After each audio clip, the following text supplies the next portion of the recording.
Paramashivoham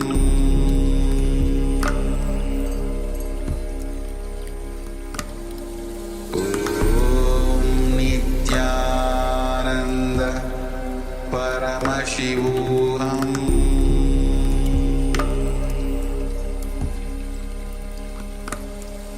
Om Nityananda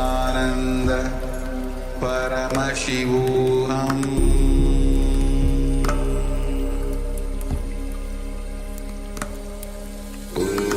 Om Nityananda Paramashivoham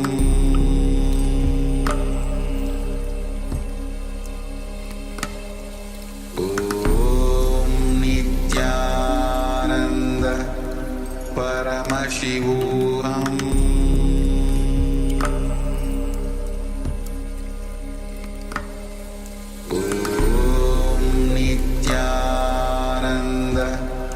Paramashivoham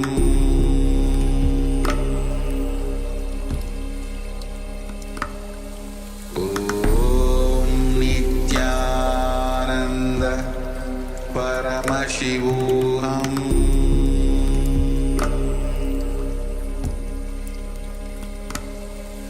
Om Nityananda Paramashivoham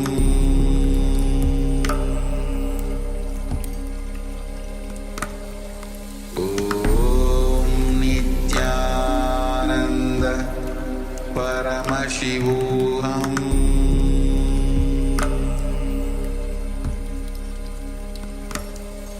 Om Nityananda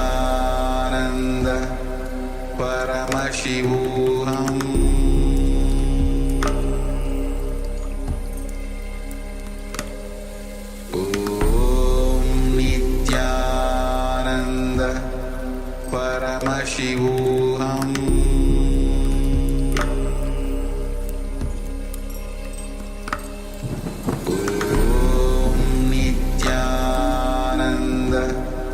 Paramashivoham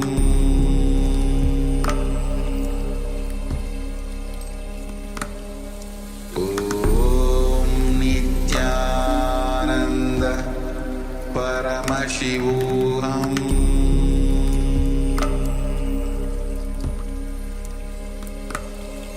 Om Nityananda Paramashivoham Paramashivoham Om Nityananda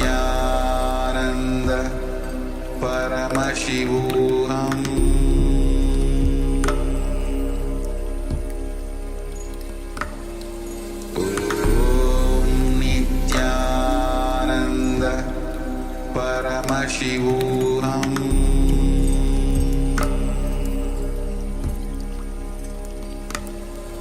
Om Nityananda Paramashivoham Paramashivoham Om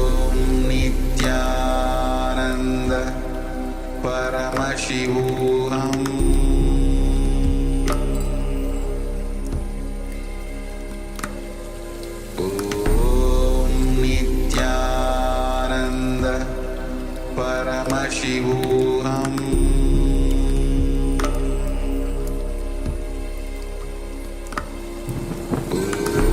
Om Nityananda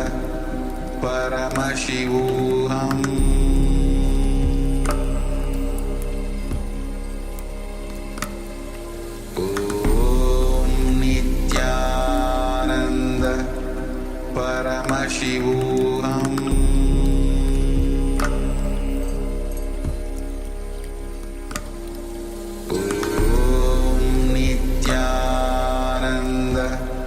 Paramashivoham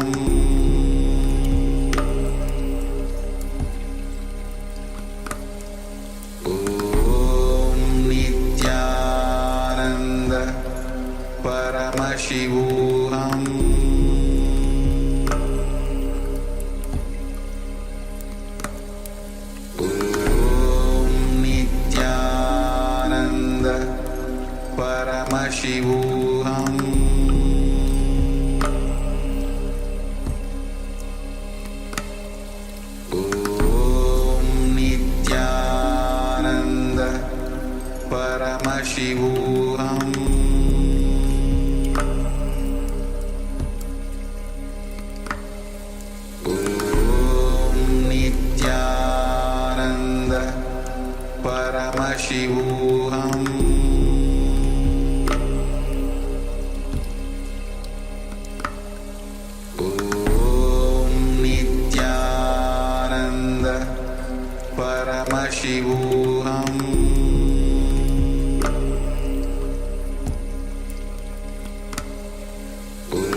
Paramashivoham.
Let's start with the birth. Let me describe exactly the experience of birth. I do not want to add my commentary to it now. Let me describe the experience itself. Maybe later on I'll give the explanation. The experience itself is really wonderful. There was no dual or two things first, like a darkness covered by darkness.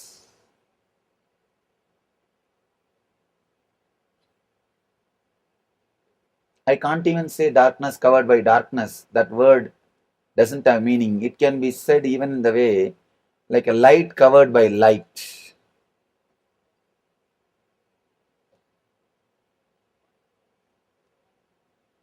There was no experience, experiencer and experienced separately. There was only one consciousness, which is intelligent, which is alive, and which is enjoying itself. Understand? The consciousness is such, it is alive, and it knows it is alive, and it enjoys just being alive. Sat Chit Ananda. Sat means it is alive, truth. Chit means it knows it is alive, means it is conscious of its life, its existence. Ananda means it is enjoying its own existence. With Naga Baba, I lived in Uttarakashi. He's a great Mahatma. I used to ask him, Baba, why don't you teach me something? He will never open his mouth. He was a very different kind of soul. Finally, somehow, one day, I sat with him and said, something, Baba, tell something. At least one line, so that I will remember that constantly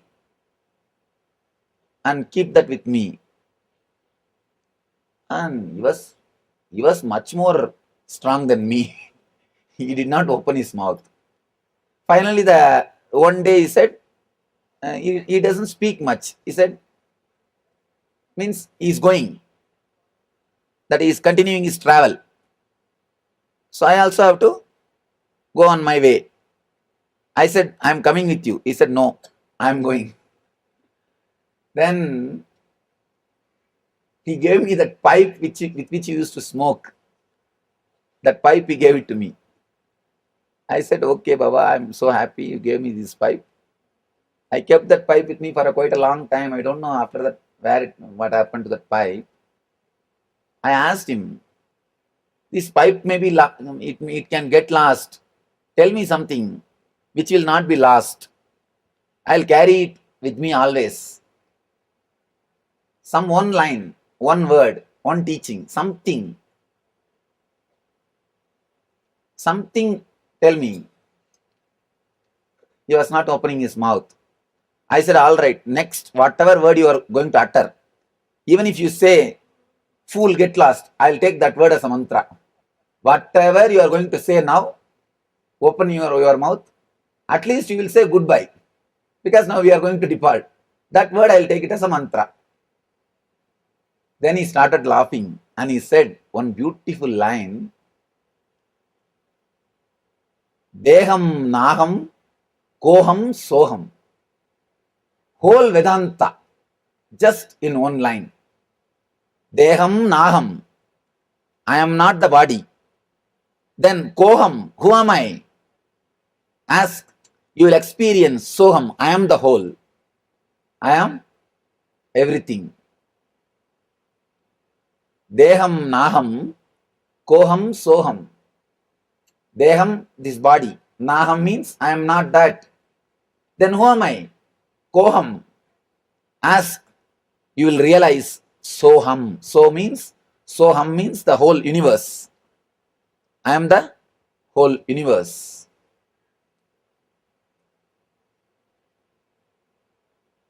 When he said that word, I just took it as a big gift, prasada. Then I asked him, Baba, you said this word, I'll take this as your blessing, but can you give me some more, few more words so that I'll digest this? Then he said, that is why I did not open my mouth. If I say one line, then you'll ask for something more, just like you all. Then, of course, he did not speak.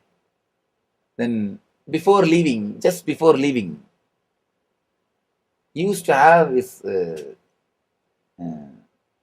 one iron thing to kindle the fire. With that chimta, he just gave me one blow on the head. Suddenly, I realized the same truth which I was saying now, which I was telling you.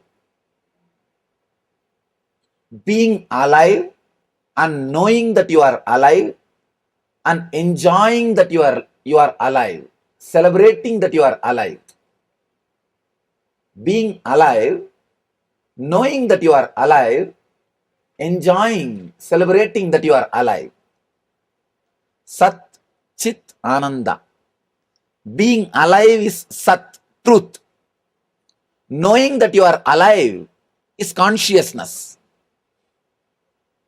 And enjoying, ecstatic, the celebrating that you are alive is Ananda. In the deep sleep state, you are there. Sat is there. You are alive. But Chit is not there. You don't know you are alive. That is why the sleep is not Samadhi. That is why sleep is not Samadhi. That is the difference between Samadhi and sleep. You are alive, but you are not aware that you are alive. Not only being alive, being aware that you are alive and enjoying that you are alive is Ananda, Satchidananda. First, it was just the Satchidananda, nothing else. I was conscious, I was alive, and I know I was alive, and I was just enjoying that I am alive. I exist. Suddenly, in a very vague way, one small light, please understand, I am explaining frame by frame what happened during my birth. During my birth, frame by frame what happened, I am explaining for biography. Later on, I'll explain every frame. The first frame was a light in somewhere around South India, southern India. But I do not know at that moment it was Arunachala or something like that. Just somewhere around southern India. That was the first slide, first scene. The next scene, like a star, shooting star, I was just pulled by that light. The second scene was like a shooting star, I entered into that light. The third scene in my consciousness was the Arunachala. By now, I know I have already taken the body. I have already taken the body. I am inside the body. It was around 11:45, January 1st, 1978. Then it took around 40 to 45 minutes for me to settle into the body and come out. So according to doctors, the time is something like a 12:30. But according to me, 11:45. 11:45 of January 1st. That was the time first the Arunachala appeared in the consciousness, in the inner space. And the moment I saw the Arunachala in the inner space, I know the body is, I have assumed the body, or I entered into the body.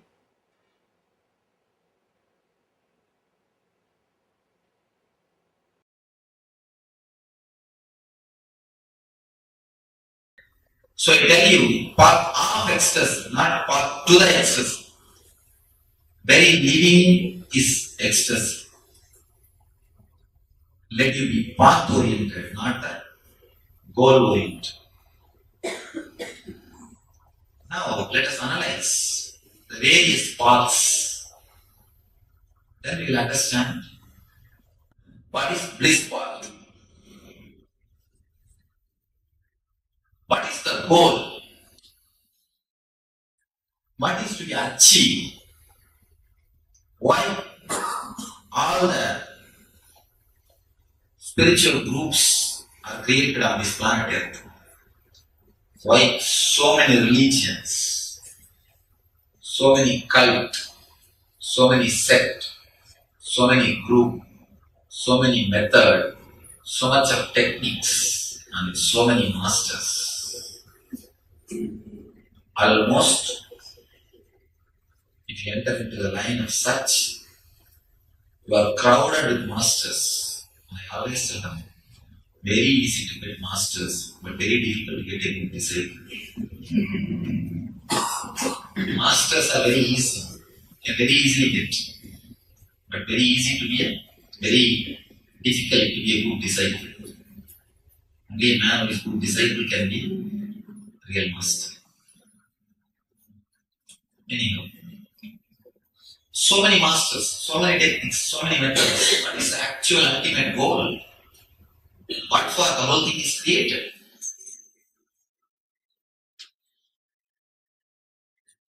It is only one thing. The whole thing, the very moment of life is towards the joy, bliss. In Rishi's language, they call it Satchidananda. Sat means the awareness, which is constant, which is eternal, which is permanent, which always exists. Chit means consciousness. Third, Ananda means bliss. Sat, Chit, Ananda. All the Vedantis, all the Rishis, all the Advaitis, all the meditators take the path of Sat. Searching for the truth is what is called Sat. What is truth? Sat means truth. What is permanent?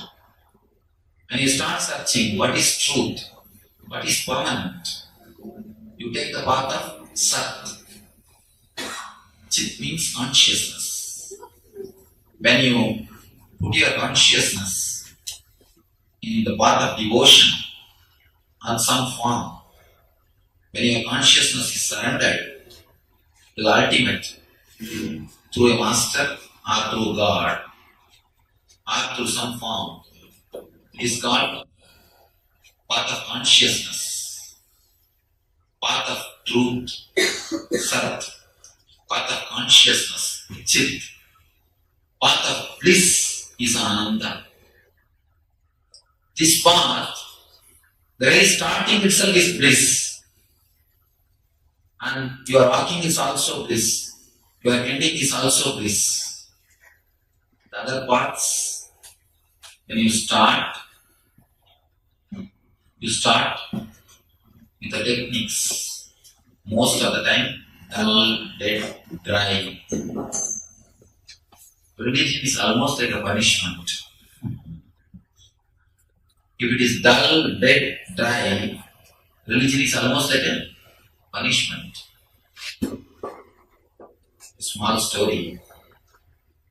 After the long, dry sermon, priest announced, after this benediction, there will be a congregation of the board in the next room. After the benediction, he went to the next room. He saw one man who is dressed like a Muslim sitting inside. Priest asked, I said, there will be congregation of the board. Why did you come here? You don't even look like a Muslim, like a Christian. Why did you come in this room? The man said, oh, is it the congregation of the board? Sorry, I missed it. It is the congregation of the board. I thought it's the congregation of the board. I wanted to see how many more are bored just like me. Religion almost has become a dull, dead ceremony, a punishment. That is why rituals have to be forced on people by greed or through fear. Either you are shown the greed of heaven or fear of hell.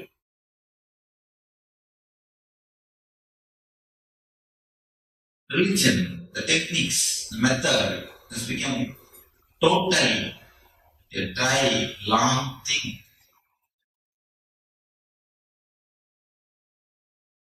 The very idea has become anti-life. Almost every ritual has become anti-life. That's a small story. In India there was a big ashram where every day morning puja used to be done. That Swami had a pet, small pet cat. Every day at time of puja, this pet used to come and play on him. It will disturb the puja. It will sometimes jump on the god also. So that Swami decided, tomorrow onwards before the puja, the pet should be caught and should cover it with a basket. So before puja, the pet used to be caught, the cat will be caught and they will cover it with a basket. Then puja will start. Every day the same thing continued. Suddenly one day, the pet has died, cat has died. They did not inform the master. They thought puja means there must be one cat. So they went to somewhere else, caught one cat, covered it with a basket, then puja started. Even after the master's time, the habit continued. After some time, it has become very difficult to get a cat. Then slowly, without cat, how can we do puja?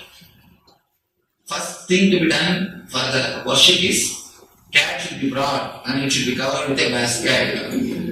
Then start the puja. This is a procedure. If we can't get a cat, how to do puja? Because one day they couldn't get the cat, they stopped the puja.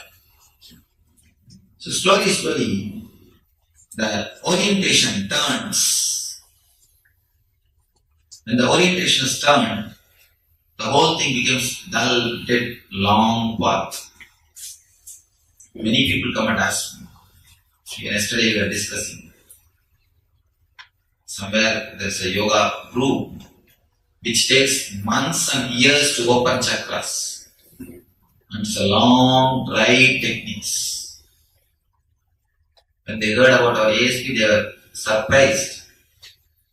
In 2 days, about every energy center, you could have a glimpse. You could have an experience. How grand this technique. I told them, it is true. The old methods,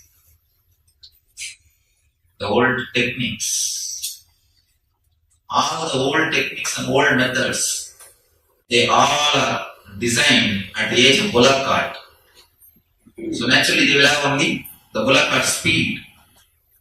But now, this modern day path, Ananda Yoga, is designed at the age of aircraft, jet age. So this naturally will have the speed of jet. Ananda Yoga is jet age technique. The yoga through Sat is invented or designed at the age of bullock cart. The yoga through Chit is designed at the age of tractor. The yoga through Ananda is designed. Ananda Yoga is designed at the age of jet age. The very starting itself is with the bliss. All the mystics, they say God is Satchidananda. As far as the Satchidananda concept concerned, as far as the idea of Satchidananda means truth, consciousness and bliss.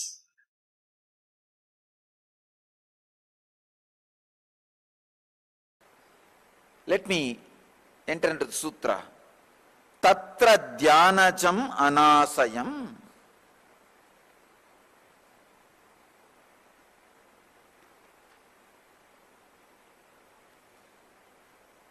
Vivekananda translates this sutra as, among the various minds, that which is attained by samadhi is desireless. Swami Prabhavananda translates as, of the various types of mind, only that which is purified by samadhi is freed from all latent impressions of karma and from all cravings. Swami Satchidananda translates as, only the minds born of meditation are free from karmic impressions. Bhagavan Osho translates as, only the original mind which is born of meditation is free from desires. Yesterday, I was talking about the word dhyanajam,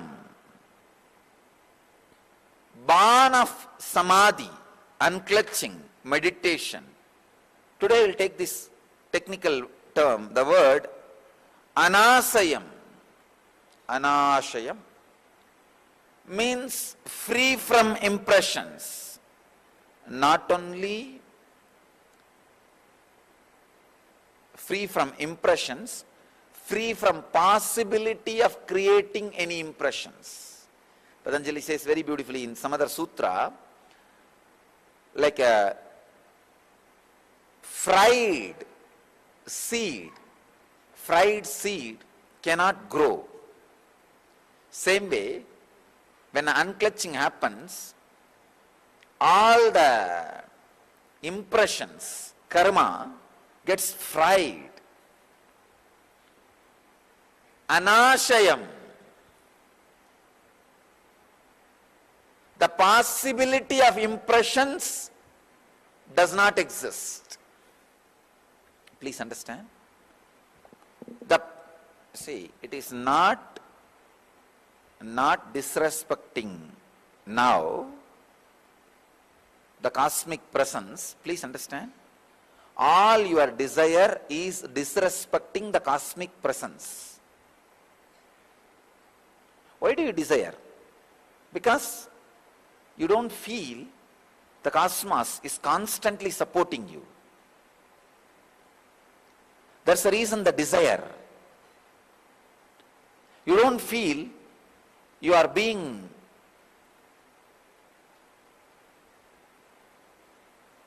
showered. The ultimate truth is, please understand, I am not giving you fantasy. I am not teaching you fantasy. I am teaching you reality. Even the life which is happening in your body is gift. Constantly you are showered. If you stand on this base, you can create wealth 10 times more. You can create infrastructure. See, if you start your life from the mood of not having, you will not create wealth, you will grab wealth. If you start your life feeling blessed, you will create wealth, you will not grab wealth. There's a big difference. Understand? See, recognizing I am alive is Sat, truth. Recognizing billions of possibilities are there in front of me is Chit, consciousness. Celebrating, wow, is Ananda. That's all. Just I experienced Satchidananda, the glimpse of Satchidananda on the day. That's what I call enlightenment. And just decide, today you will recognize you are alive. You are alive means what? Now, millions of possibilities are opening in front of you. What million? Billion? What billion? Trillion. Possibilities are opening in front of you. You can be a good father or you can be a bad father. You can be a good brother or you can be a bad brother. You can be a good friend or you can be a bad friend. Or you can be healthy or you can be sick. But all are possibilities. Thousands of possibilities are open in front of you is enough reason to celebrate.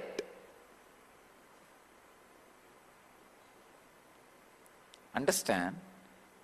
When you realize trillions of possibilities are open in front of you, you will become desireless. Please understand, I am cracking an important nut which keeps ignorance alive in you. I am cracking the head of the ignorance.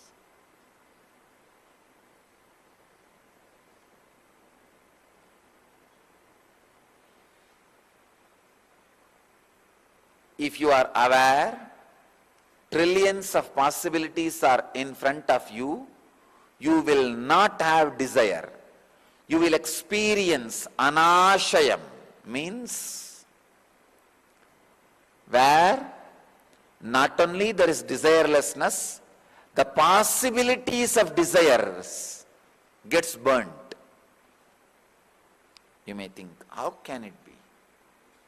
If there are billions of possibilities in front of me, naturally I will be having so many desires to have this choice, that choice, that choice, that choice. No. When there is billions of possibilities in front of you, billions of choices in front of you, suddenly you feel like resting in choicelessness. The decision to rest in choicelessness, decision to relax in choicelessness happens when you see trillions of choices in front of you. When trillions of possibilities are in front of you, you just decide relaxing into choicelessness. You feel the ability to choose is more powerful, important, energetic, fulfilling than any choice you make.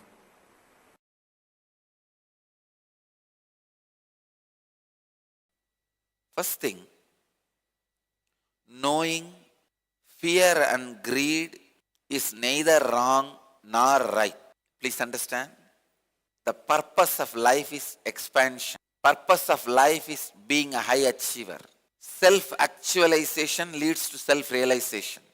For self-actualization, you may need to use fear and greed. But for self-realization, you need to drop fear and greed.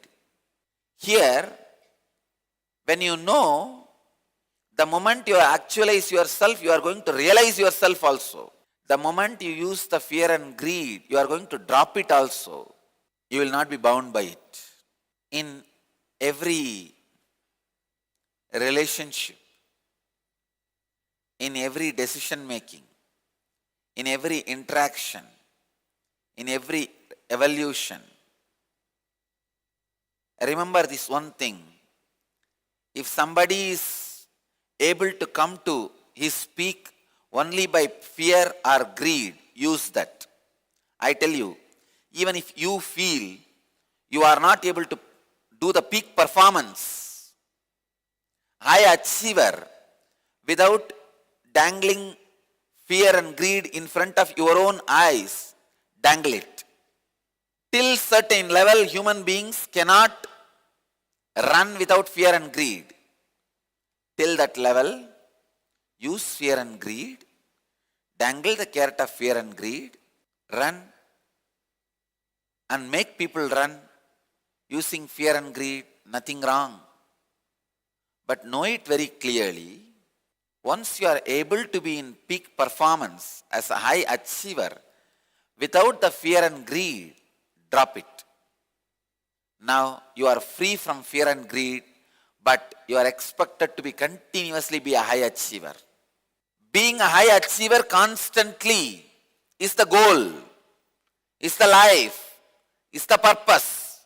In the beginning, you may need to do using fear and greed on you and on others. Whether you or others have to be high achievers. If you are not able to be a high achiever, still only fear and greed makes you as a high achiever in the initial level, don't worry, use it.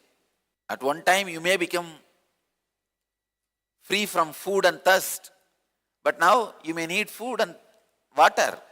Use. At one time you may be free from fear and greed, but now you need it for the peak performance. Use it, it's okay. But know very clearly, at one day you need to be liberated from it. When you are able to be constantly a high achiever without fear and greed, you are enlightened. When you are able to lead a group of people, being a high achiever without fear and greed, you have created a Sangha. The way you did this from one person to a group of people is Dharma. That's all. If you achieved the state of living in a peak performance, high achiever, without fear and greed to fuel you, you are a Buddha. And if you create a group of people who are high achievers in peak performance without the fear and greed, you created Sangha.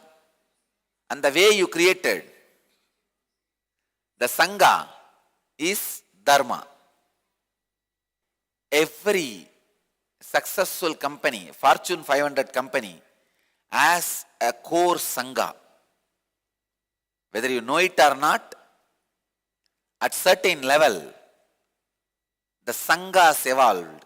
At least 10 people have actualized themselves and helped the other person to actualize them. Unless, otherwise, at least few people evolve to the level of a Sangha, no successful venture is possible. Mark, your organization should evolve at least one Sangha, as I am saying. The higher purpose, selflessness, all this happens only when you are a peak high achiever. When there is a peak performance. Till you be a high achiever, all these words have no meaning. Just have no meaning. They don't have any meaning. Till then, all interactions, evolutions, evaluations, rewards, everything is just a word.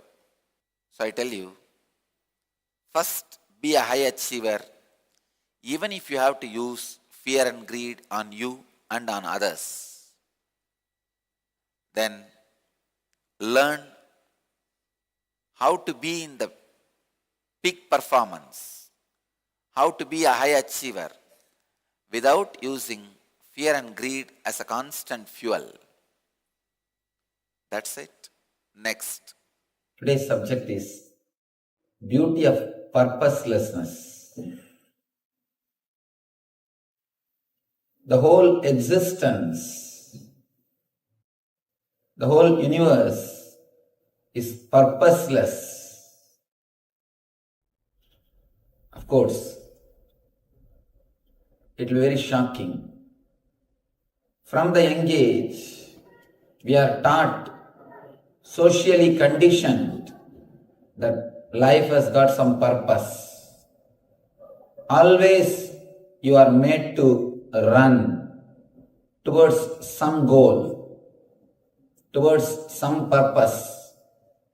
The more you run towards a goal, the more you are considered as a successful person. The more the speed, more you are respected. The more the speed, more rewards. From your birth, again and again, you are taught. Society teaches you. Life has got some purpose. Life has goal. The more you run towards a goal, more you miss the life. Man who is continuously bothered about the goal will never be able to enjoy the life.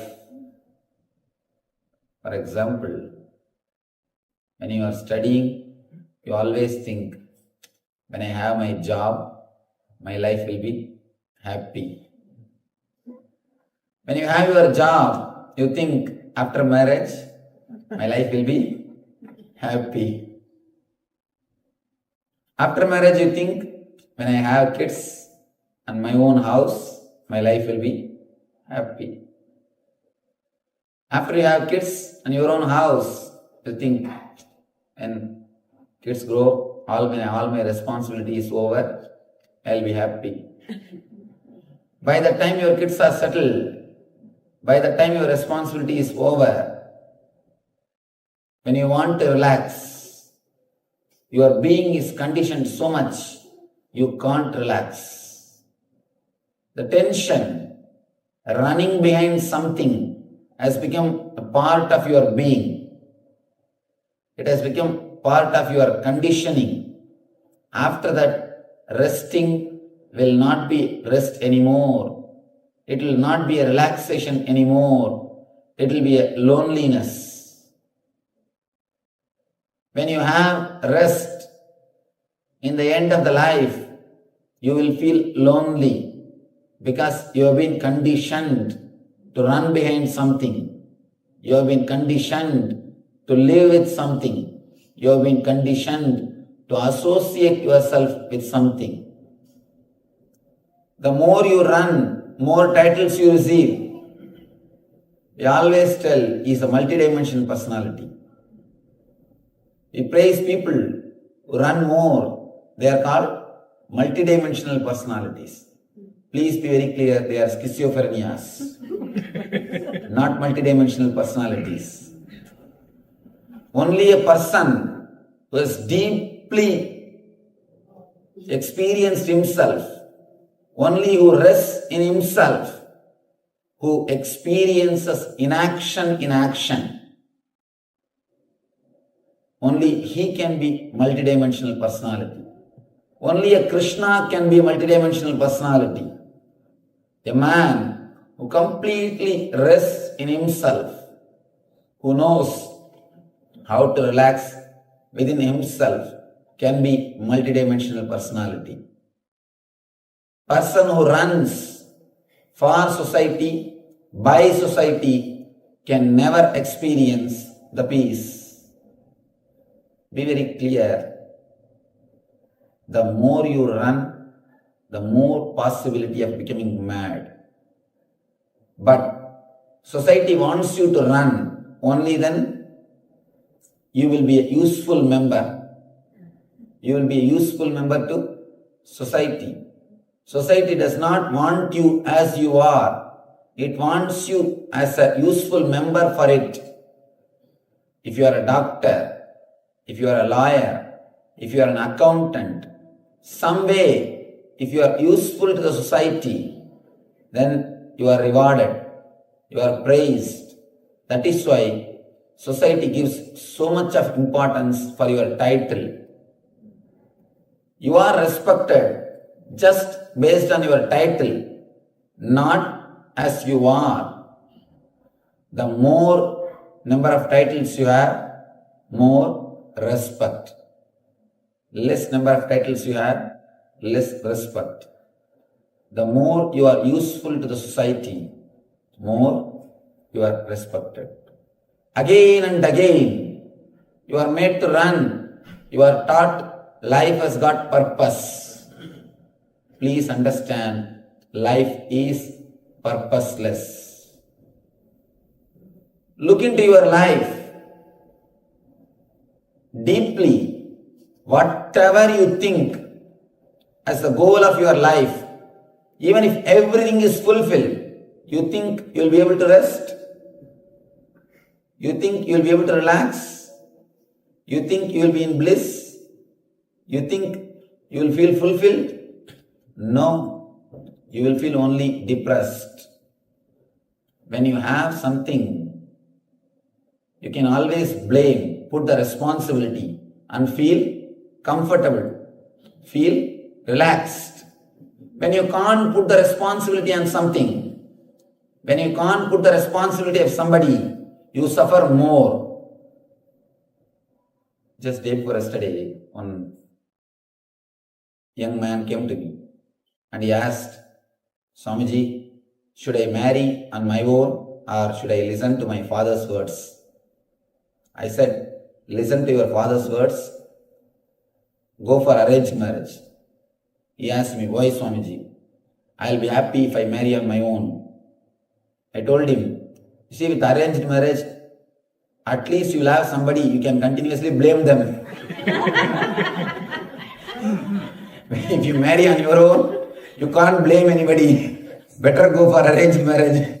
After 2-3 years continuously, you can blame your parents and be happy. You will feel you are not responsible for the misery.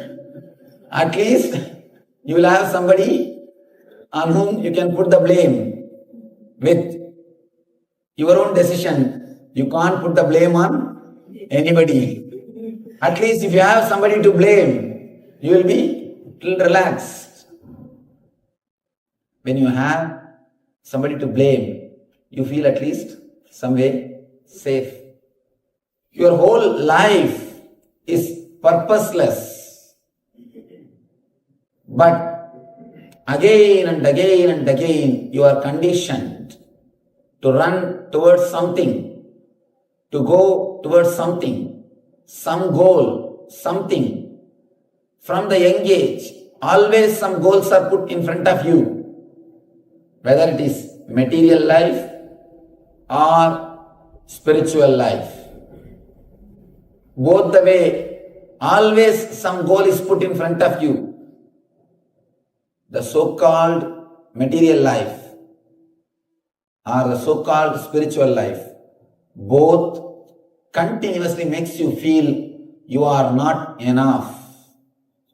Just understand, whatever you think as your purpose of life, whether it is money or relations or name and fame, whatever you think as the purpose of your life, even if you have complete fulfillment in that dimension, for example, money, if you became a multimillionaire as you want, if you became a person with so many people following you, or friends and family, as you think, if you become a person who is world famous as you want, you think you will be able to rest? Never. By the time you reach the top rung of the ladder, climbing will become your habit. Climbing will become your habit. You can't rest within yourself. Please be very clear. The climbing, running will become your lifestyle. Running will become your trend. When running has become your trend, you don't even know what far you are running, you will start running. Even if you don't know what far you are running, you will be running. You will be continuously running. What for? You will not know. A small story. One guy wanted to have 1 acre land so that he will do some agriculture and live happily. He prayed to the Bhuma Devi, means the goddess of earth. Oh mother, please give me 1 acre land so that I'll do my agriculture and live happily. Devi appeared and said, don't worry my son, what 1 acre? From tomorrow morning sunrise to sunset, how much you walk, whatever land you cover, that land belongs to you. This is the big problem. Wounds create very big problems. Please be very clear.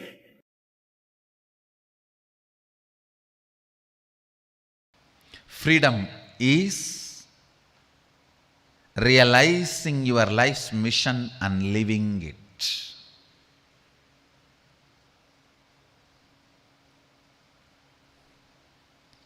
Realizing your life's mission and living it. Choices are not freedom. Listen carefully to this story. You need to internalize this story. Tons of people miss even their purpose of life for small choices.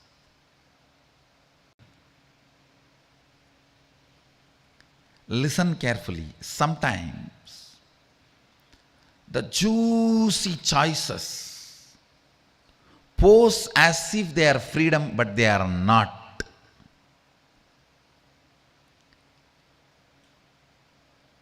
Freedom means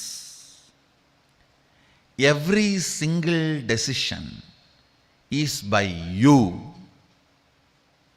Ishwaratva, only that brings completion. Listen carefully.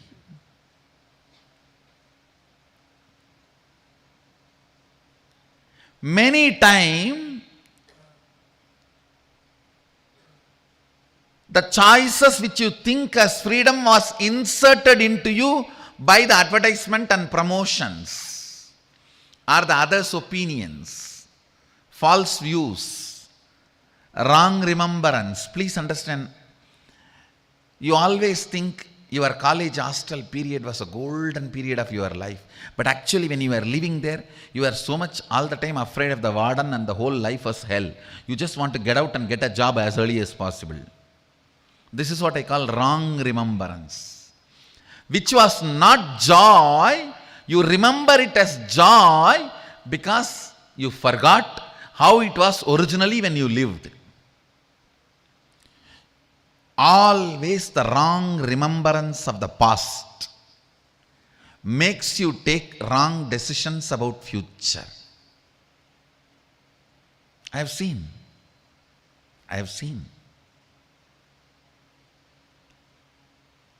I'll give the essence, listen. 1. Choice is not freedom. 2. Choice or freedom. Everything has to be from your decision. Only then you will be in the space of completion. 3. When you start making your decision about everything, what you give up, you will not feel missing that. I am not feeling I am missing my morning chai and night sleeping alone in the railway platforms. That was a beautiful moment, no doubt, but that was not my purpose. So when I assume the responsibility of the purpose, not missing the choices is Ishwaratva. Listen. Assuming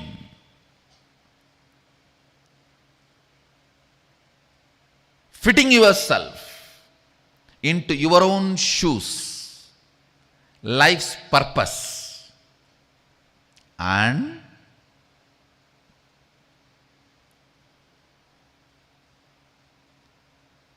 because of that maturity, not missing the so-called choices brings Ishwaratva to you. I have seen many people useless, stupid, wrong remembrance, reasoning choices. Listen. Wrong remembrance reasoning. When you are in college, you think your school days were golden period. When you are in the job, you think your hostel days were golden. No. Wrong remembrance. When actually you were in the hostel, you had so much of fear of warden and what not. It was not golden as you remember. Yes, you may be having some photographs of your tourism tour and vacation with your friends where you guys are smiling. Yes, photo shows all of you are smiling. Only if you remember, look back, dig deep, you will understand with how many of them you had incompletions and fight, and you have to put up the smile.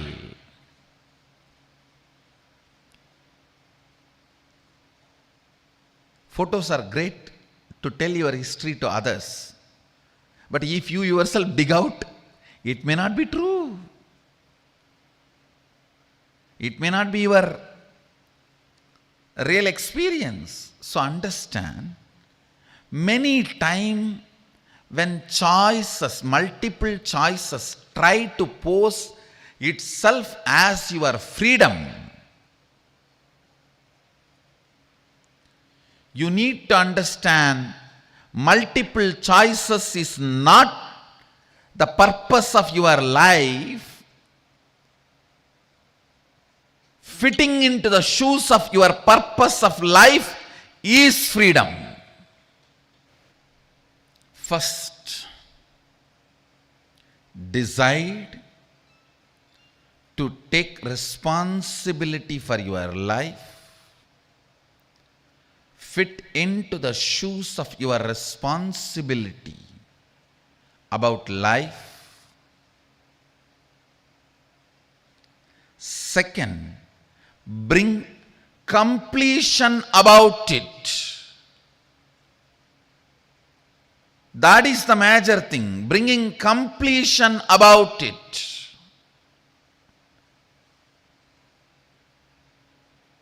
Please listen. Anywhere you do not bring completion for the responsibility you have taken, you may be dragging, never winning. If you see everywhere the victory, you are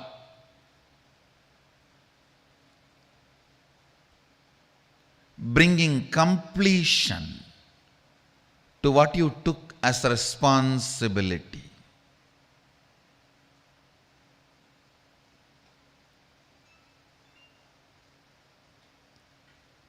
Responsibility, if it invokes incompletion in you, you will be a worker forever.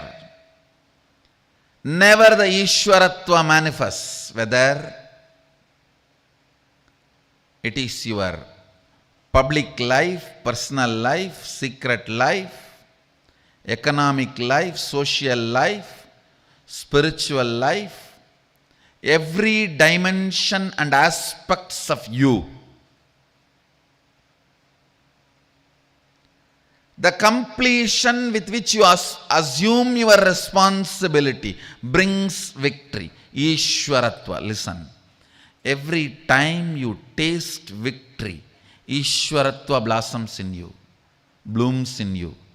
Purpose always empowers you by its existence.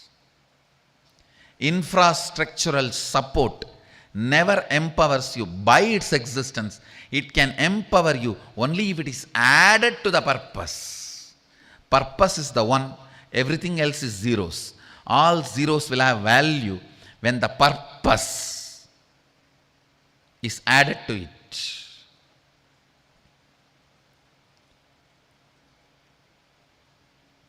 Be responsible for your purpose of existence. Understand? Look brings beauty. Purpose brings personality. Look brings beauty. Purpose brings personality. Beauty can never be permanent component of your life. Personality can be the permanent component of your life.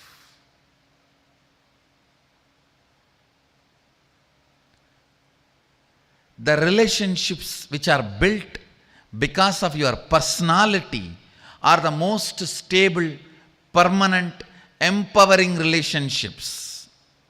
The relationships which are built because of your look will collapse the moment look changes. Look changes every 24 hours.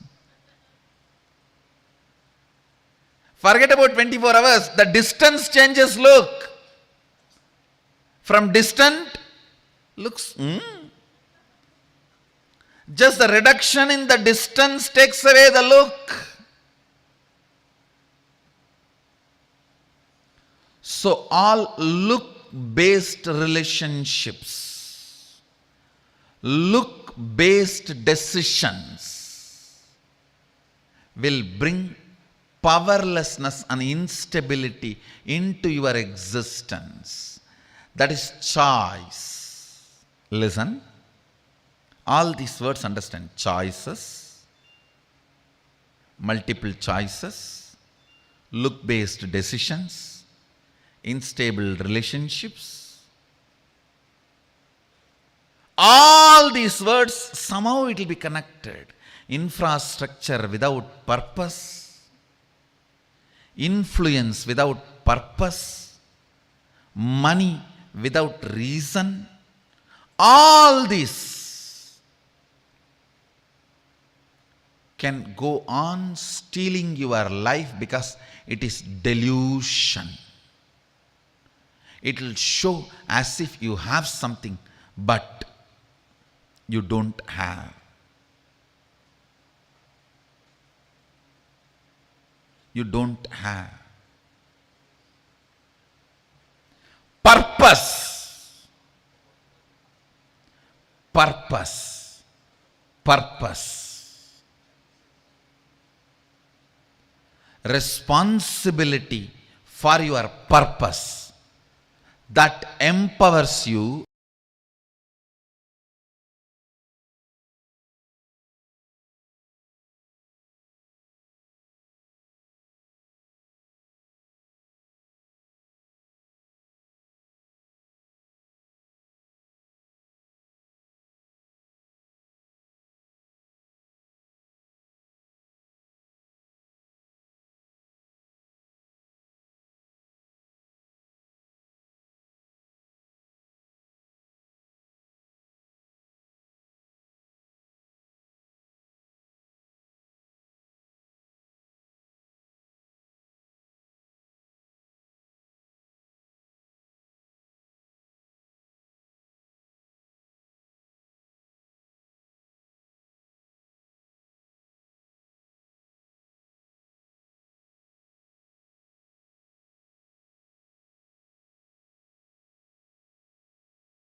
Are you able to hear me, Ma?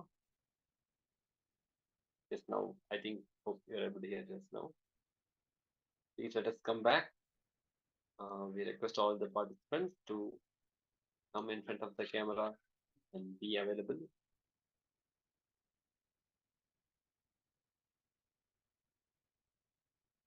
You have written the exercise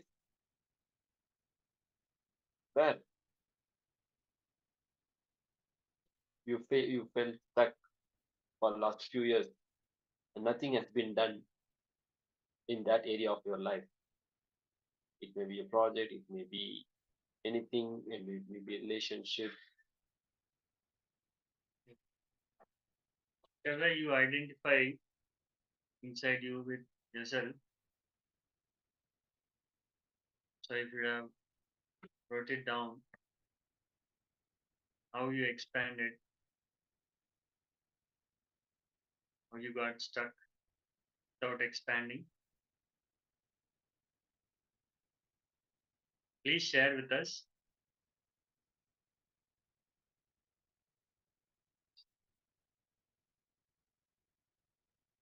Your experience and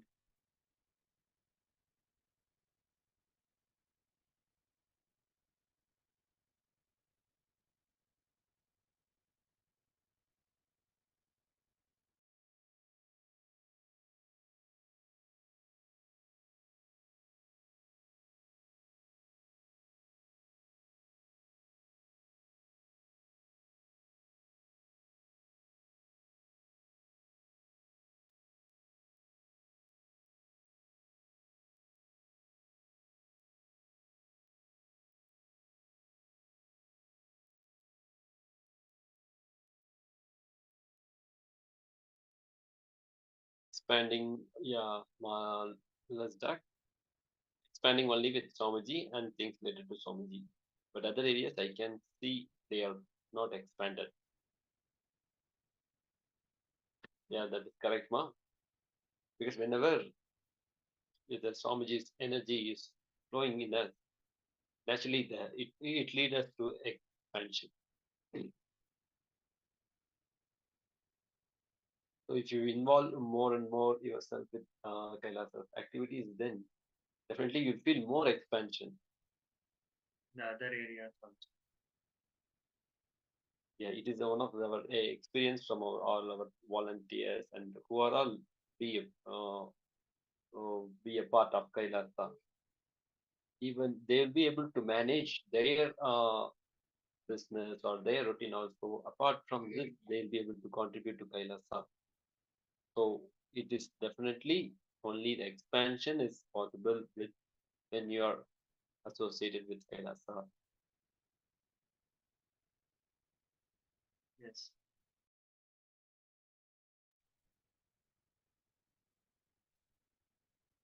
So next, we'll be moving on to the power manifestation, power of quantum memory.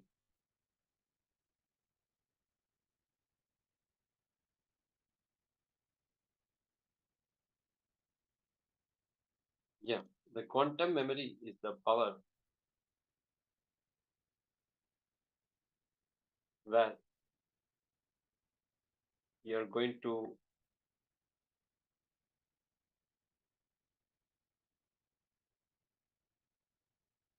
recollect large information without thinking. That is the power you're going to manifest. That the intelligence behind our brain.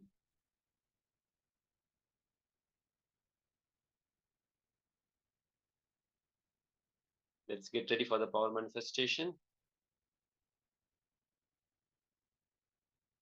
So this power basically will be projecting the page, one of the pages of the book, Science of Living Enlightenment. So you're going to have a glance at the beginning of the before starting the power manifestation. Then during the power manifestation, you'll be closing your eyes and whatever has been revealed to you, you have to pen down and later we'll verify with the page content which was projected earlier. I hope you all understand the power manifestation. This is going to be a power of quantum memory. We are going to recollect the large amount of information.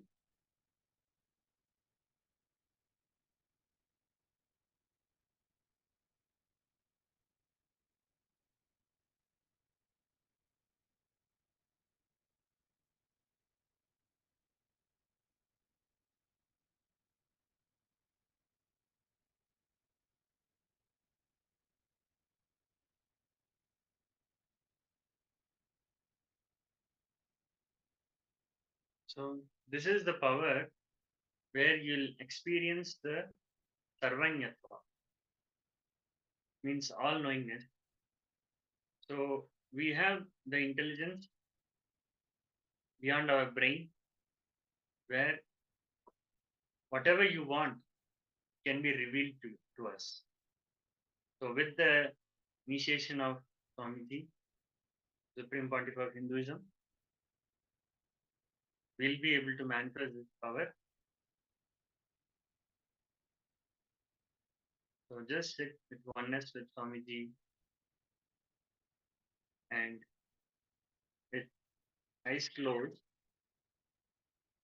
visualize Swamiji in your third eye and ask Swamiji what is being projected. Please reveal.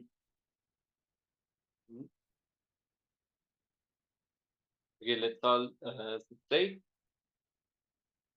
With your head, neck, and spine straight line. We'll be projecting the page to you so you can have a glance before manifesting, before we entering into the power. Then later on, when you do the manifestation, whatever has been revealed to you, you can bend it down.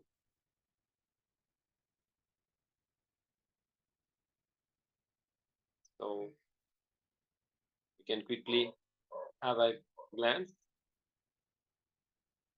of the page has been projected to you. I request all the participants to be available for the power manifestation. Okay, now let's enter into the power manifestation. Please close your eyes. Sit straight with your head, neck, and spine within it. It is not project. Okay, let me. Yeah, we are reprojecting the slide again.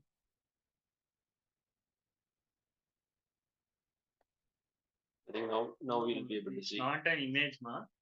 It is a enlightenment book, page number 186.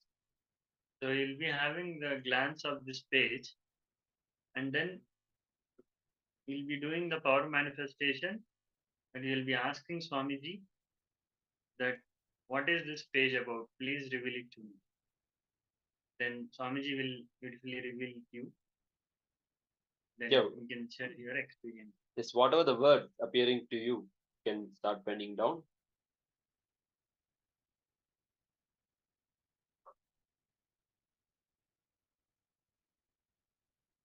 You don't need to go through the content, like, so through the power manifestation, through the oneness with Swamiji, it will reveal to you. So please bend down whatever has been revealed to you.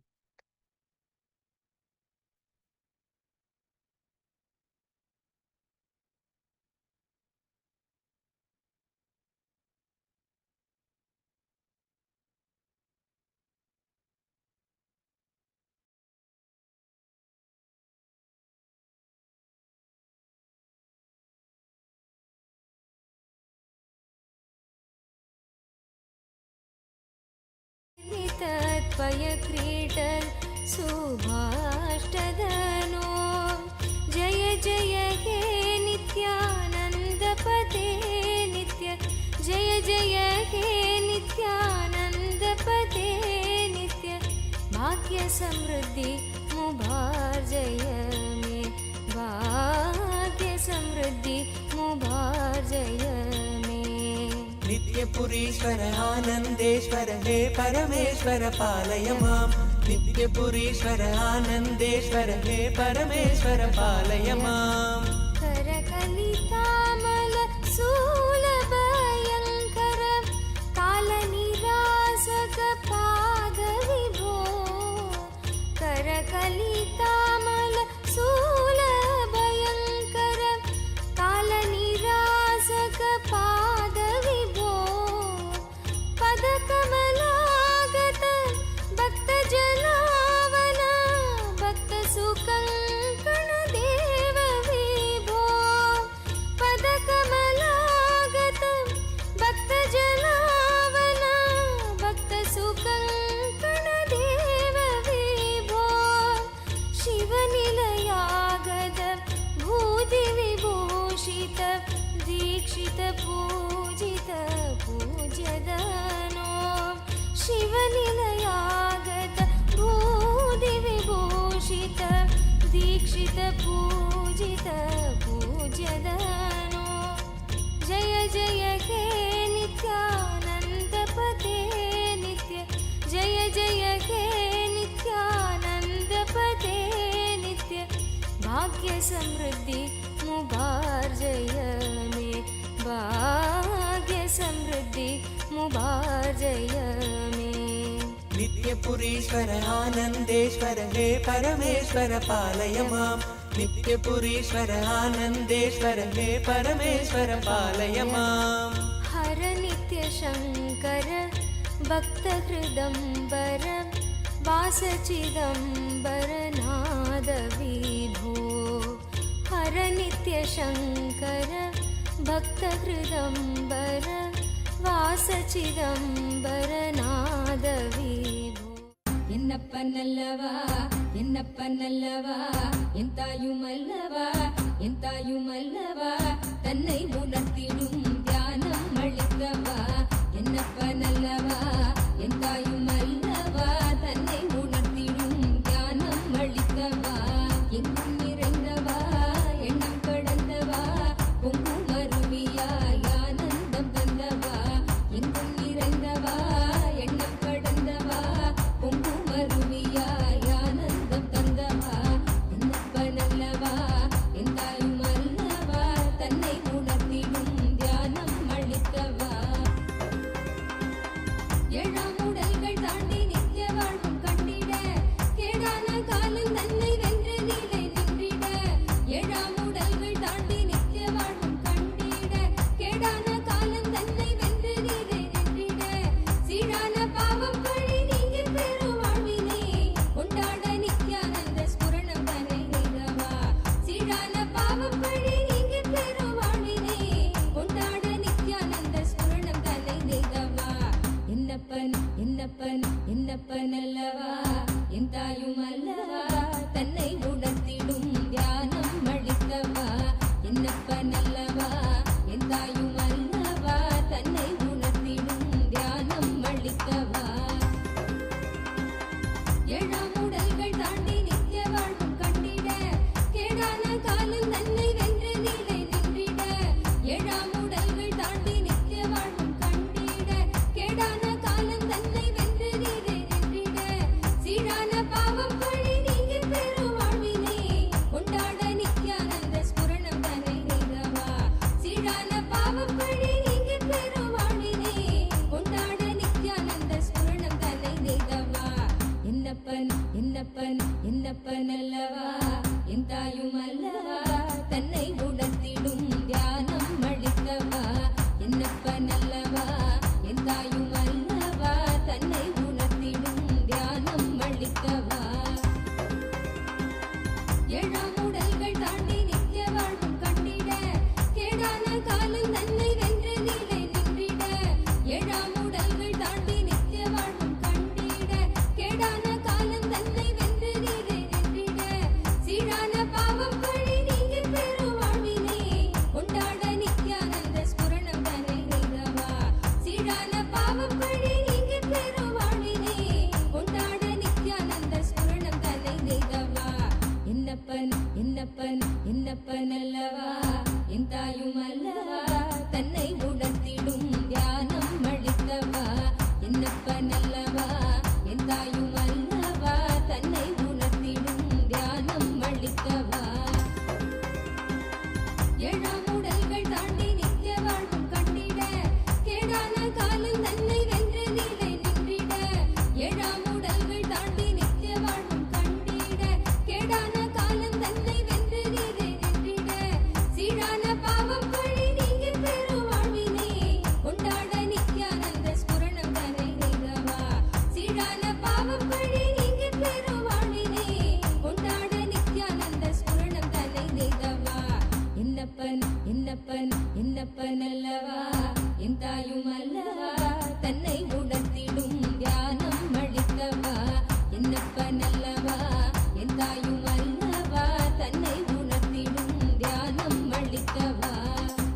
அல்லவா தன்னை உணர்த்திடும் தியானம் அளிக்கவா என்னப்பன் அல்லவா என் தாயும் அல்லவா தன்னை உணர்த்திடும் தியானம் அளிக்கவா எங்கும் நிறைந்தவா எண்ணம் கடந்தவா பொங்கும் அருவியாய் ஆனந்தம் தந்தவா எங்கும் நிறைந்தவா எண்ணம் கடந்தவா பொங்கும் அருவியாய் ஆனந்தம் தந்தவா.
परब्रह्म तस्मै श्रीगुरवे नमः गुरवे नमः गुरवे नमः गुरवे नमः गुरुब्रह्मा गुरुविष्णु गुरुदेवो महेश्वरः गुरु साक्षात् परब्रह्म तस्मै श्रीगुरवे नमः गुरवे नमः गुरवे नमः गुरवे नमः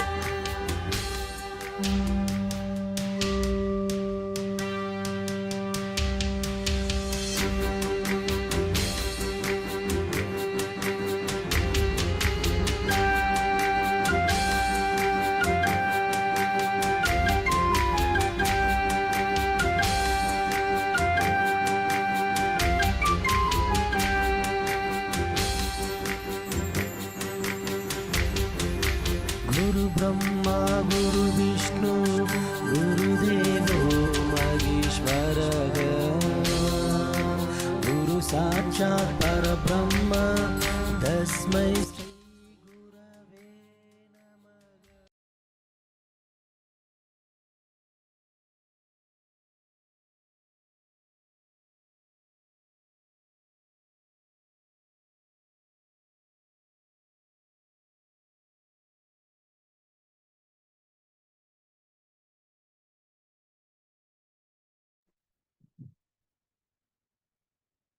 Yes, now let's come back. Please start pinning down and whatever has been revealed to you. If you have already pinned down, please share it in the Zoom chat.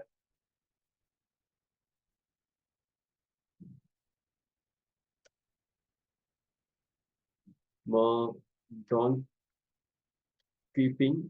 Do you have the translation, Ma? Can you show thumbs up? Is the translation available?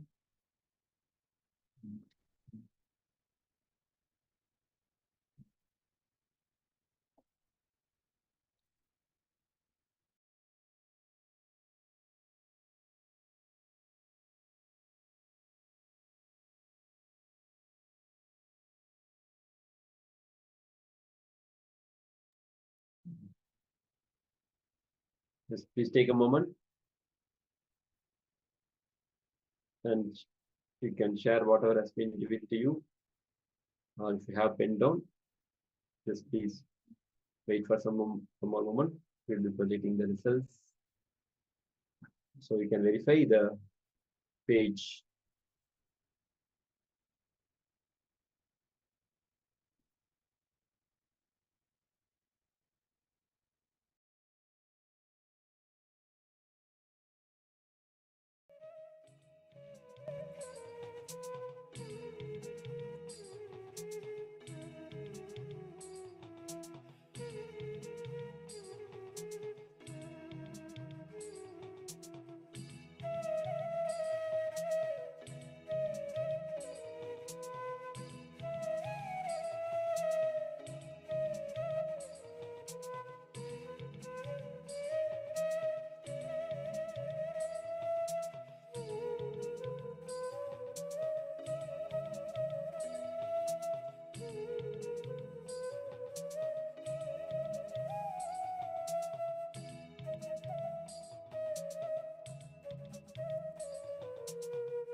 Now we are going to project the page number which has been projected earlier.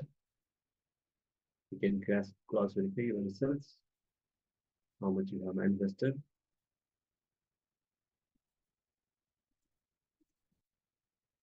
Are you able to see are you able to read it now?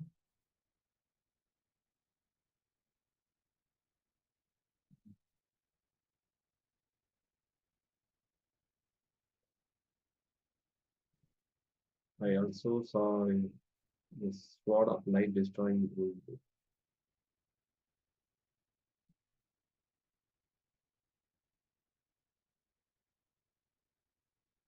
So another participant is sharing round one. I saw images, small boat, big struggle, keeping flame alive, ladder across a pair, basket with seeds outside, distractions and attachments, real thing inside, maybe related to meaning of the book, page or subject.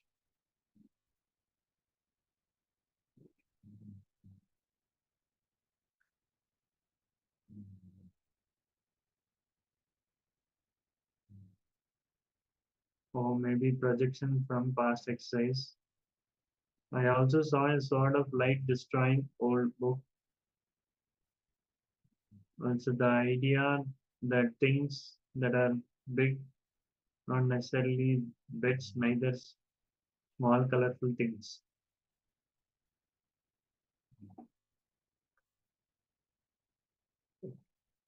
Now we can verify, Iman. Are you able to read the content which has been projected?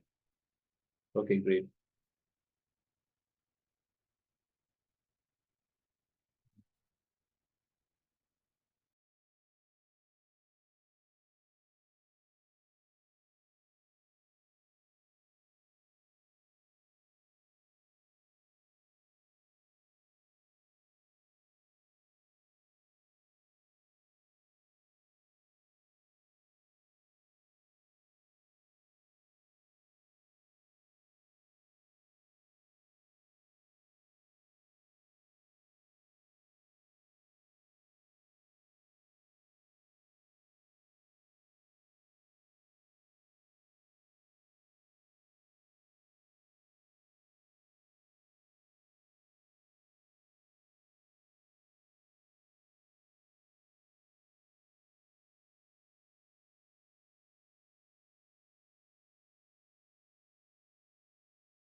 Yes, Mama.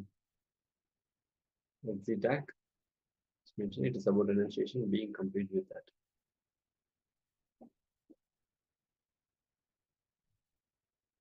Yes, ma'am.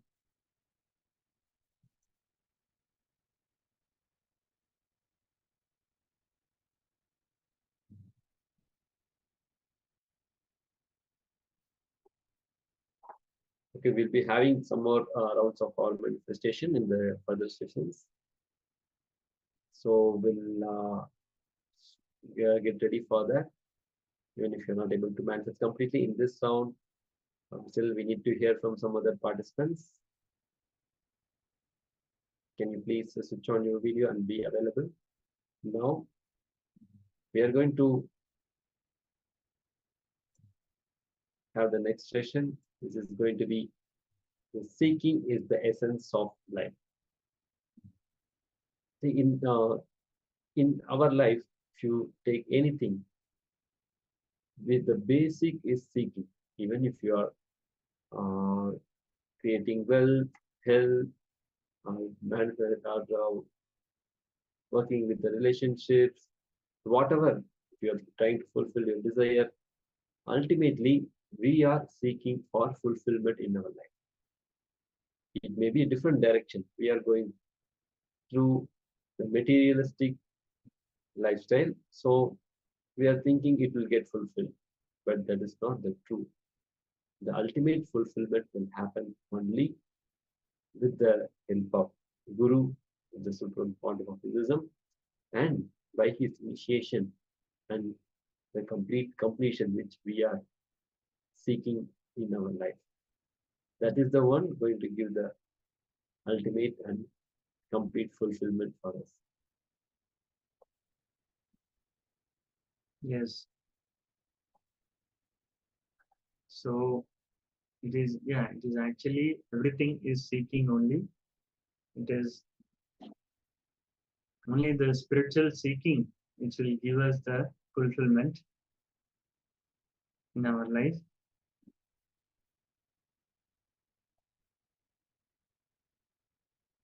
For example, if we lost a job, then we have the mindset of seeking, then we'll be seeing for the new possibilities instead of feeling dull or depressed that something we had is lost, like that. Then we'll be seeking for the new possibilities, and you'll explore yourself more for of your potential, and you can even learn new things.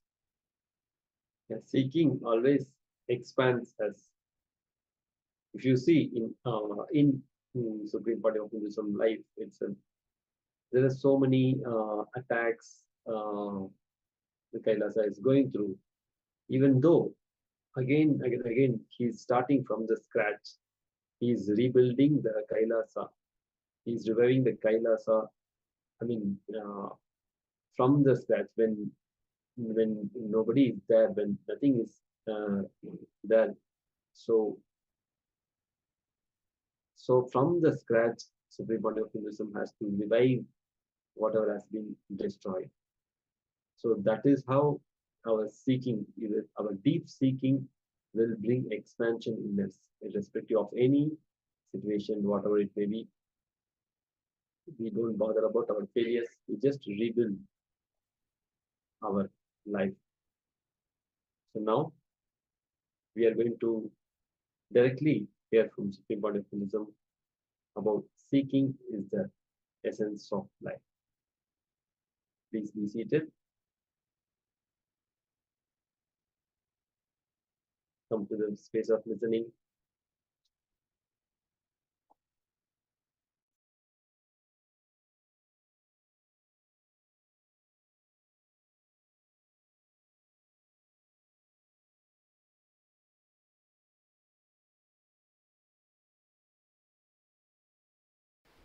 Today I'll explain the sacred truth of the source of seeking. Please understand. Your very biomemory vibrates.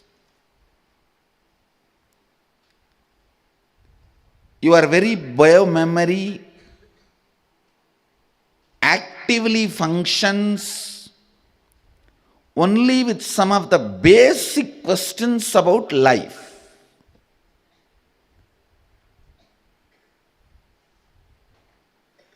What is pleasure? How can I have more? What is pain? How can I avoid that? What is life? Is this understandings help me? Is this understandings going to help me? What is joy?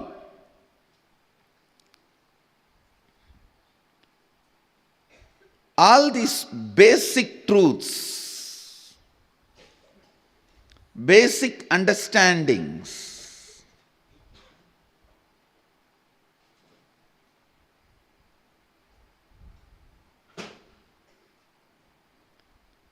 how can I experience them? These basic questions about life only continues to make you function, act. Entertaining these basic questions. What is pain? How can I avoid it? What is joy? How can I have more? What is life? Please understand. How many times you may hear answer for these questions from your father, mother, uncle, society, teacher, finally from Guru. How many ever times you may listen answer for these questions?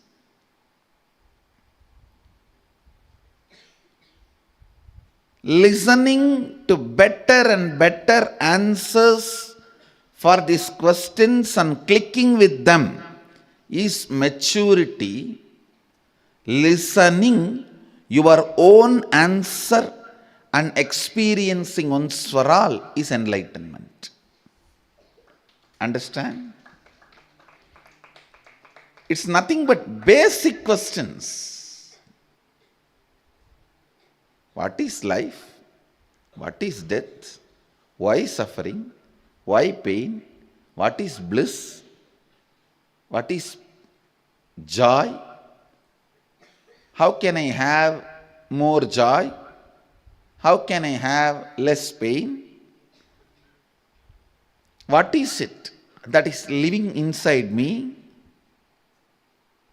What is it that changes inside me? What is it that does not change inside me? What is it that is making me move? What is it that is making me tired? What makes me exciting? What makes me feel bored? For these basic questions, if you have better and better answer and click with the better answers, that is called maturity. Naturally, the answer your friend gives when you are 5-year-old will be different. Your mother gives when you are 6-year-old will be different. When your father gives when you are 14 will be different. Finally, when you reach your Guru, the answer he gives will be different. So, clicking with better and better answers is maturity. Ultimately, clicking with your own answer, experience, and the question disappearing once for all is enlightenment. That is enlightenment. Seeking is nothing but coming back to the basics. That's all. Seeking is nothing but coming back to the basics. Seeking is nothing but taking up a life without vacation. That's all I'm telling you. See, vacation is nothing but the questions which you don't want to face, pushing you not to live the life you are living. Please understand. The questions which you pushed under the carpet are jumping from below the carpet, and sometimes it even bites the wrong place. Now, from carpet, if it jumps, which part it will catch?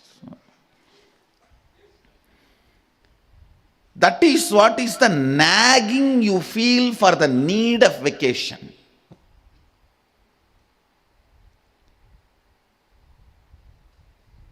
If you are living in a space, the very idea of vacation disappears. You have clearly ironed out your life.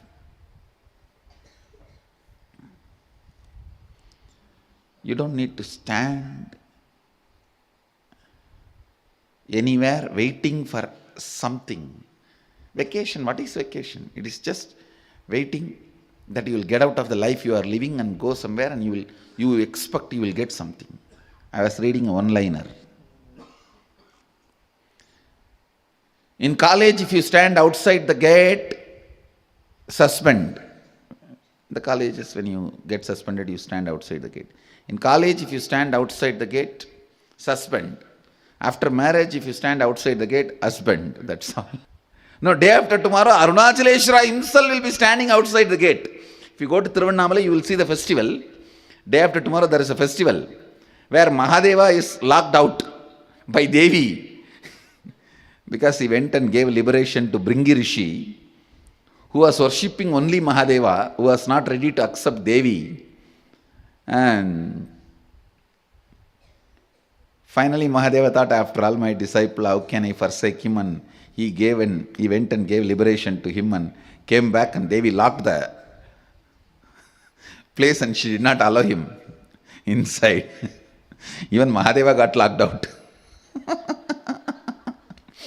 Finally, Sundara has to go. Sundara was very close pet of Devi. So he has to go and do some patch-up work and do some mediation. Finally, Devi said, all right, open the door, and she allowed Mahadeva inside.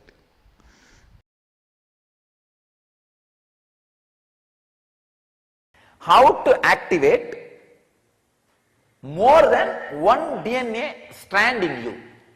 Because most of the human beings have only one DNA activation.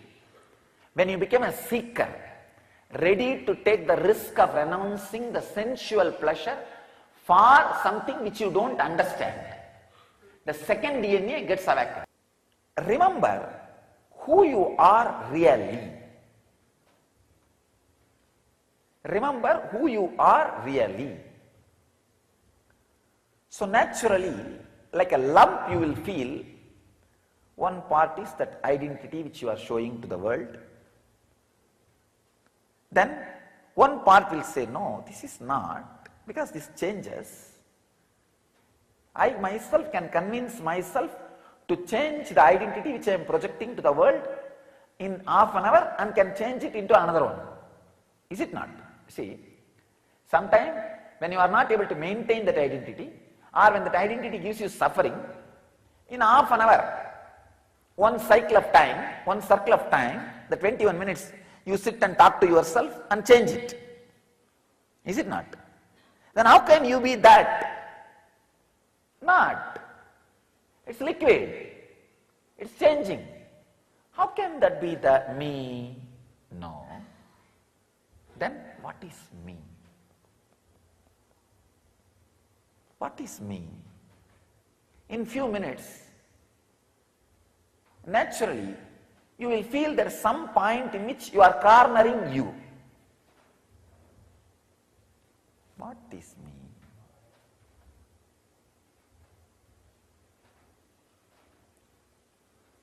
A kind of a silent awareness for a few seconds. Then what will happen? Because you are not able to be in the pressure of cornering you, it just gets bumped. It goes away to some subject or object, or it goes away something, and this idea gets lost. Means the third DNA, third strand DNA you are touching, but it is kicking you back. Hey, get out, don't come here. I am not interested in waking up now. I want to sleep a little more time. That is where you need seeking. Telling, no. I am not just going to build my body, I am going to build my DNA structure. I tell you, with seeking, do weightlifting. That will get into your DNA structure. With awareness, when you lift the weight, feel the tremendous pressure, not pain. Understand, when you are with awareness, it will never be a pain. It can only be called as pressure on your muscles and system. With awareness, with seeking, go on doing which your muscle does not want to do. First step, see who am I.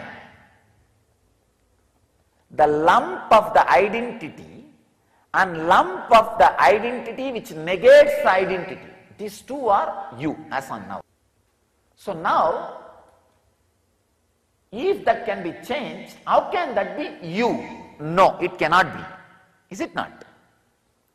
Then big, who is that me?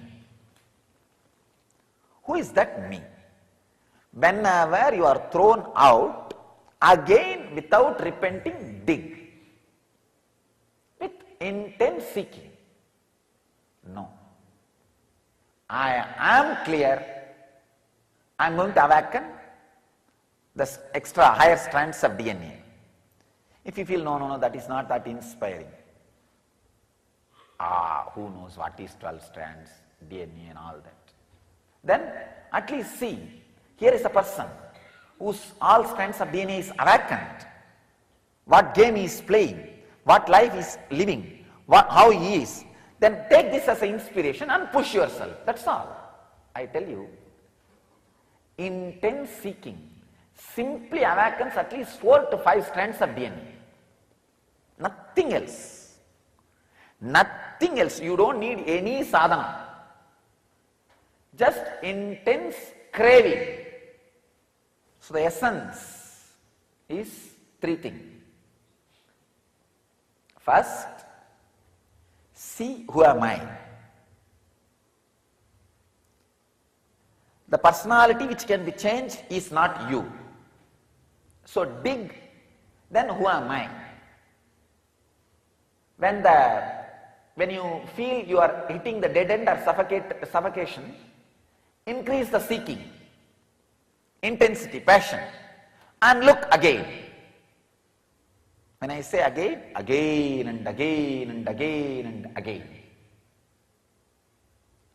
till you awaken the next strand of DNA.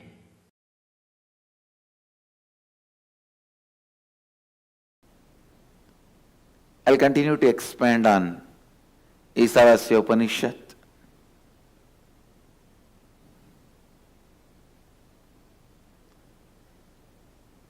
Please recite along with me. Hiranmayena Patrena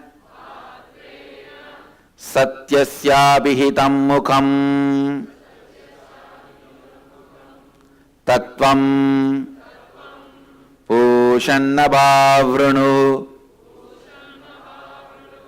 Satyadharmaya Drishtaye. I'll read out the translation. The truthful, effulgent, eternal being is the ultimate sustainer, nourisher and protector of all that exists. You are the embodiment of the imperishable truth and reality. Your divine face of truth is concealed by the blinding, dazzling, upturned part, which has golden orb of effulgence.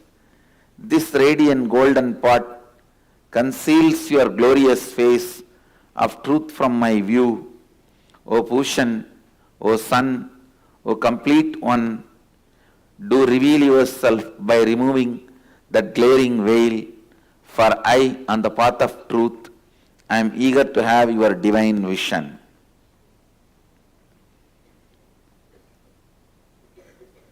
Understand? There are tons of things need to understand. You need to understand this verse. First of all, when the human beings started seeking, please understand, origin of seeking is from Saraswati Ganges civilization. Just recently, some of the Western historians jointly gave a statement. The Greek civilization is a complete hoax created to put down the Ganges Saraswati civilization. just to distort the history, because they do not want the credit to go to Ganges civilization.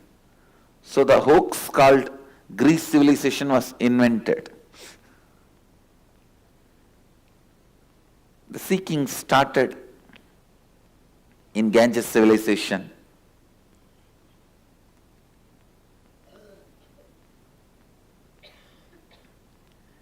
Understand when the seeking started how human beings responded, how human beings reacted, how they expressed. When the seeking started expressing in them, when the experience of seeking started in them, first thing you need to understand, we worshipped nature also, we worshipped through deities also, but we are not just nature worshippers. That's why I am using a new word, natural worshippers. We were naturally worshippers, but not just nature worshippers, because the Upanishad is very clear. The first Upanishad itself shows the maturity. The Rishi is not saying here, oh sun, please give me the blessing. He says, no. Oh, the energy behind the sun, which is covered by your shining form, which we can all see, please you reveal yourself. And he is very clear, your shining face is covering your original truth. Please remove that and show your original truth. Even the glaring sun could not mesmerize the rishis from the seeking of the ultimate truth. Even in front of the glaring sun, they are saying, no, you may be glaring, but you are only a veil. There is something behind you. We want to see that. Let that be revealed.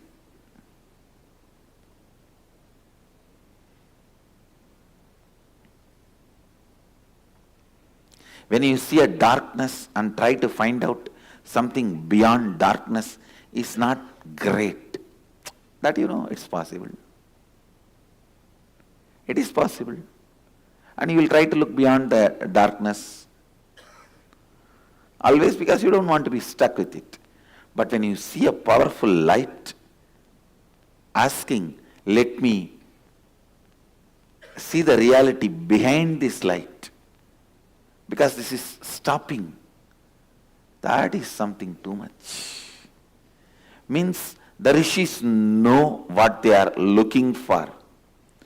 Their seeking is so strong, it cannot be diverted, manipulated, misguided, diluted, even if something is glaringly radiating. Hiranmayena patrena. Even if it is shining like a golden light.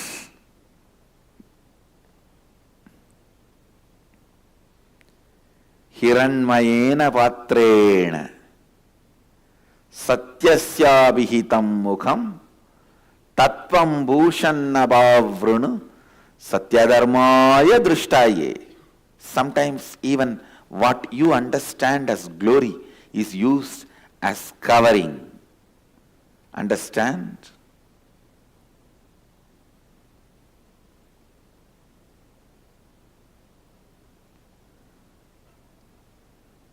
If 100 people have missed me, seeing some defects which they think is defect, I can say, million people have missed me, seeing something which is glory as per their understanding in me. Understand this statement. Not only the concept of defect as per the society is used by me to veil myself. Even the concept of glory is used by me to veil my reality, to veil myself from people.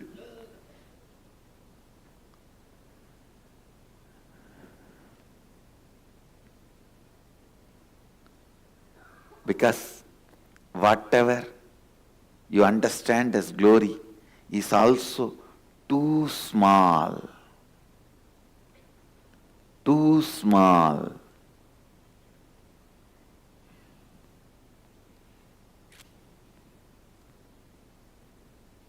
If you think healing is my glory and you are celebrating me just for it, I tell you, it is too small to be celebrated. I can just make you run around the same veil forever and ever and ever.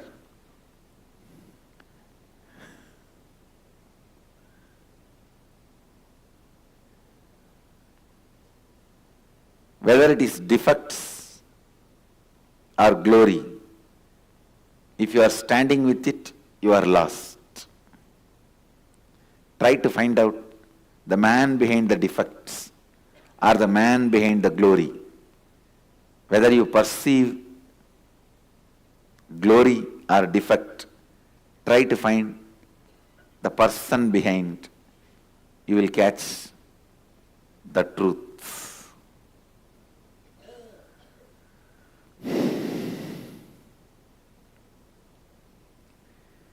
Hiranmayena patrena satyasya bhitam muham. The truthful, effulgent, eternal being is the ultimate sustainer, nourisher, and protector of all that exists. You are the embodiment of imperishable truth and reality. Understand?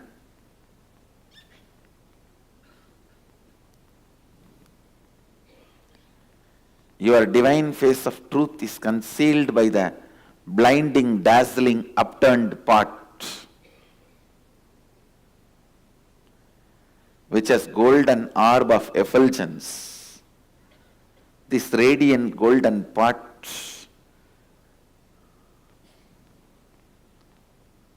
actually Upanishadic Rishi is beautifully describing his seeking.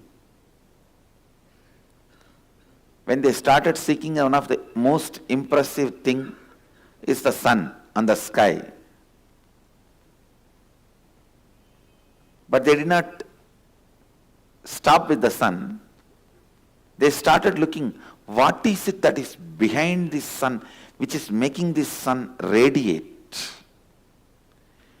If they started with the sun or stopped with the sun, I can say Vedic tradition is nature worshippers. But that is not truth. That's not the truth.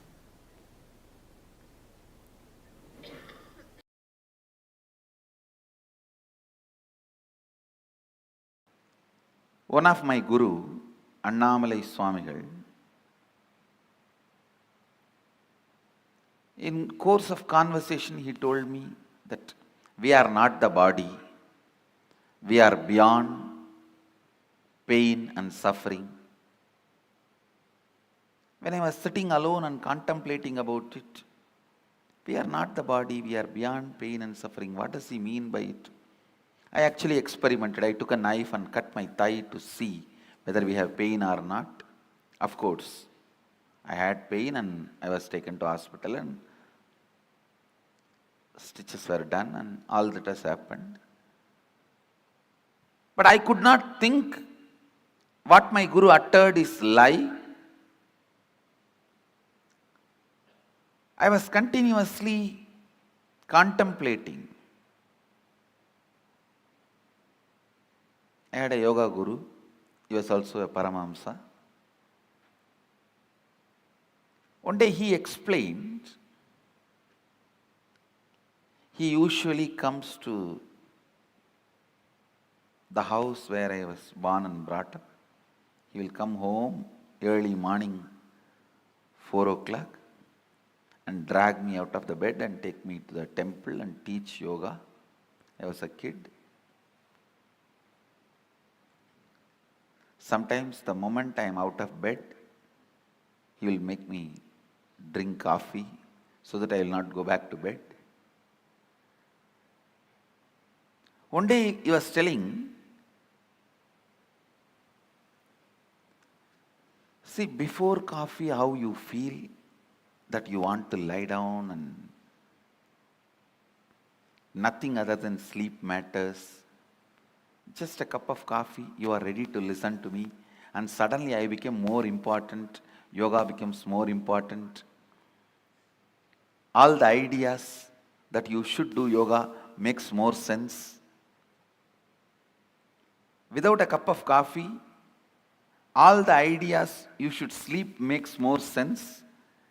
Just with a cup of coffee, all the ideas you should do yoga and take care of your health, build your body so you can get enlightened. All these ideas make sense.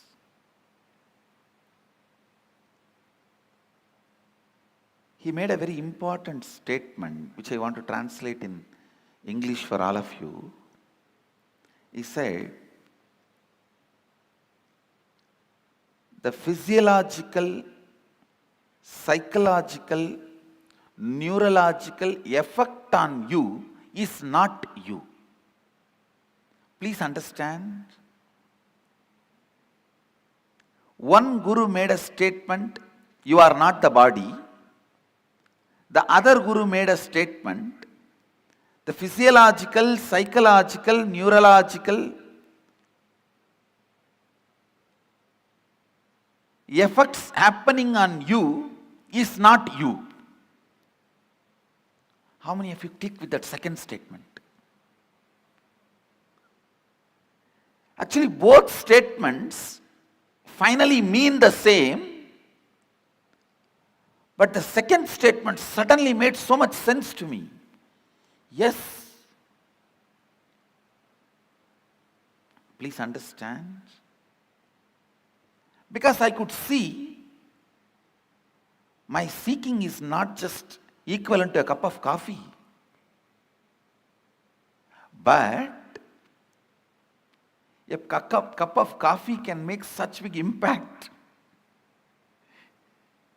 It can just drive away the sleep, make the whole yoga happen in me with enthusiasm, excitement. So when I was analyzing, cup of coffee cannot be equivalent to my seeking.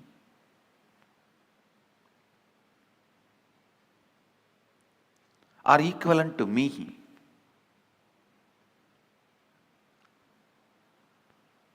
Understand?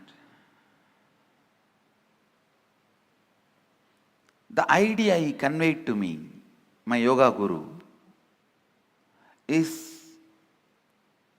whether you have the feeling sleeping is more important, that is my first priority, I don't care about anything else, or you feel no, after a cup of coffee, the thought current, no, I have to be doing, this has to be done for my enlightenment, for my growth.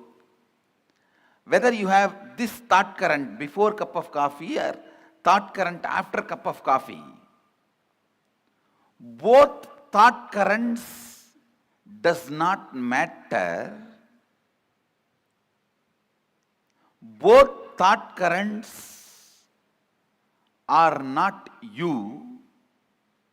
Both thought currents are empowered by you, not you. That is what the master, the first guru means, Annamalai Swamigal means, you are not the body, you are not the mind.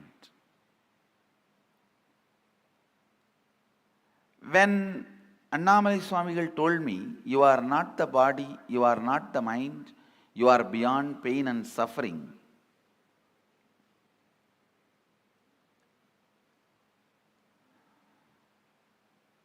The statement did not make sense for me. But when my yoga guru explained,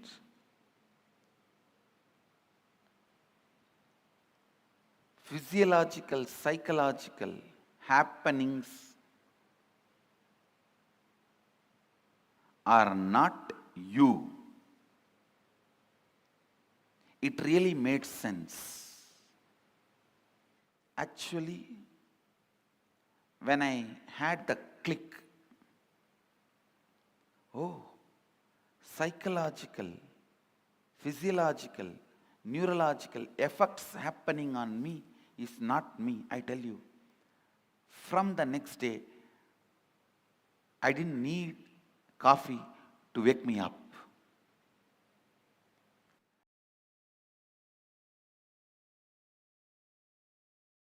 Seeking means what? Feeling uncomfortable just being inside your skin. Feeling suffocated just with this small boundary. Feeling, oh God, how long I will be here? Just sitting. Feeling bored, tired of just playing with these five senses. How many times you can have joy by rubbing that object to the pleasure points. See, you have 5 pleasure points. When the objects rub the points, the pleasure points, like tip of the eyes, where the scenes are felt, experienced. The tip of the nose, where the smell is experienced. The edge of the ears, where the music is experienced. The edge of the reproduction organ, where the touch is experienced. The tip of the tongue, where the taste is experienced. These are the 5 tips, 5 points. You experience pleasure.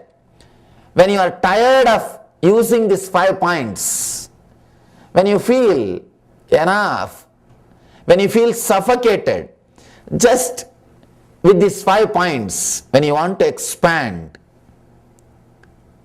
the feeling to expand is what I call seeking. When you are tired of these 5 points, the seeking starts. Please do not miss seeking. Even if you have not found your master in me, perfectly all right. But do not drop seeking. Continue the seeking. Decide. Whoever you doubt, just go and sit with them. Just few days, try. Suddenly something will click. I tell you, 5-6 masters if you try, that is enough. That will be maximum, that will be more than sufficient. You are not so dull that you can't have connection just with 5-6. You are not so dull. Even if you think you are so dull, you are not so dull. You are not so ignorant as you think. Even in ignorance, you are not so perfect. Relax. Because we think, no, this all may work for others, but I know this can't happen to me. No. Even you can feel connected. At one point, all you need to do is just make it like a project. 1 year, I'll seek.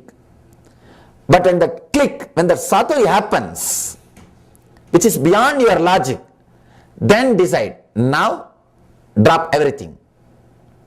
Now, once that click happens, once that feeling connected happens, now I am going to work with him. Over. Now drop everything else and decide strongly to work with him. Go all out. We call in Sanskrit 2 words, Viveka, Vairagya. Viveka means analyzing, going around and seeking, Nitya Nitya Vastu Viveka, which is right or wrong. Seeking, trying to work. Will I be able to feel connected with this guy? Will I be able to feel connected with this master? Just go around. This is called Viveka, analyzing. Vairagya, Once you feel connected, drop everything else. Drop everything else and decide strongly to work. Ramakrishna says beautifully,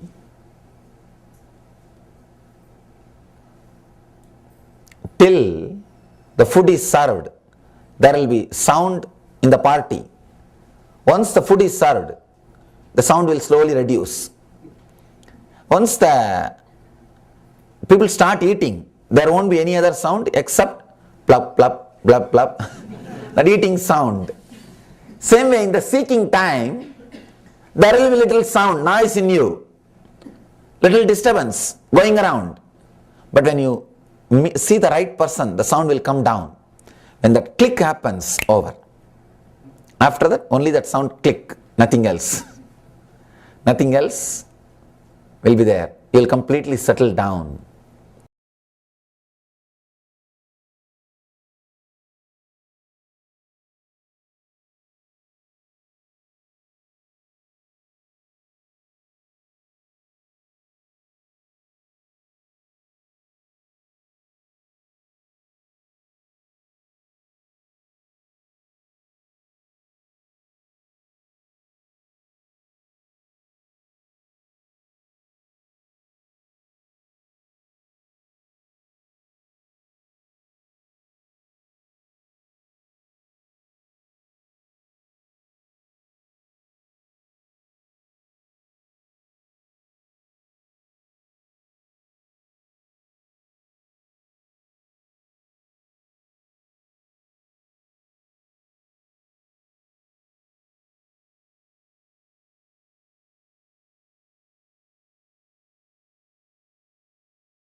Paramashivoham Om Nityananda Paramashivoham Om Nityananda Paramashivoham Om Nityananda Paramashivoham Om Nityananda Paramashivoham.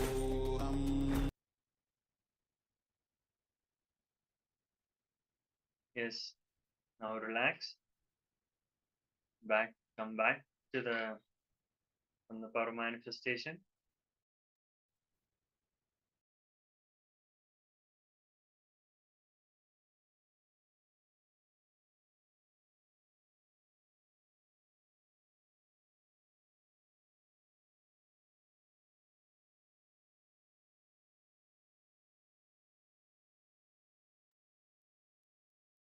Yes.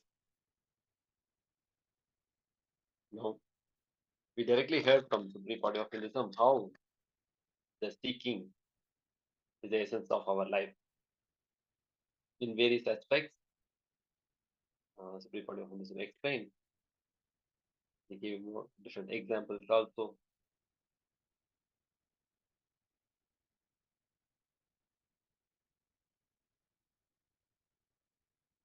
Yeah. So Swamiji, he told that seeking is nothing but coming back to the basics. So is nothing but taking up a life without vacation. It's a powerful revelation by the Supreme Pontiff of Hinduism.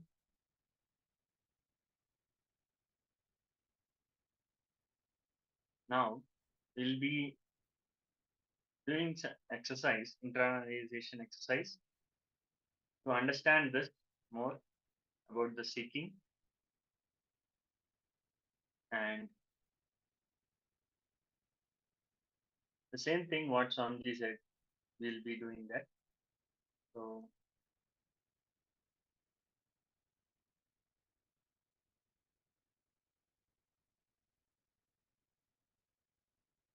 internalize.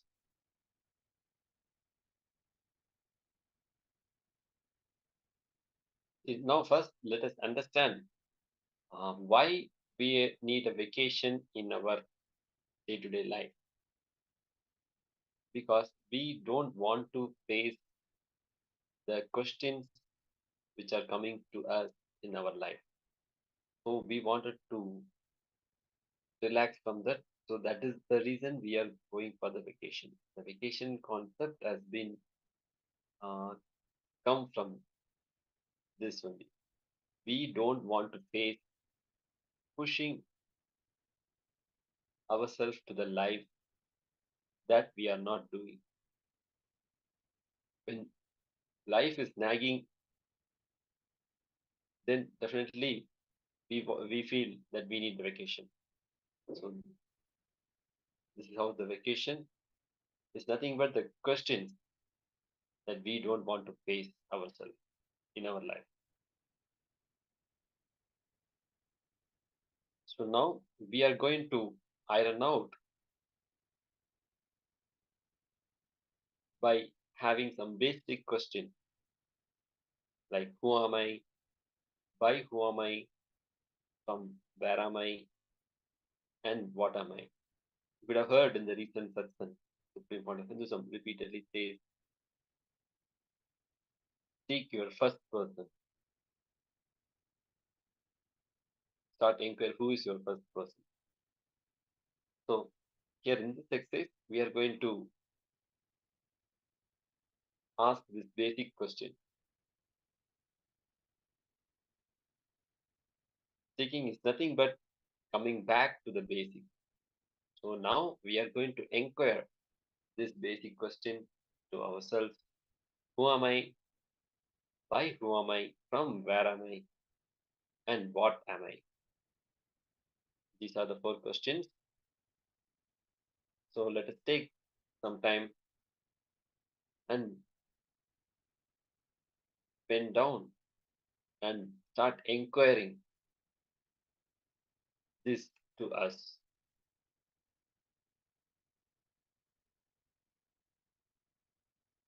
Remember, seeking is nothing but coming back to the basics. Now we are going to inquire our basics. Seeking is nothing but taking up a life without vacation. So we'll be projecting the guidelines. Please get ready and start inquiring yourselves.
Keep inquiring.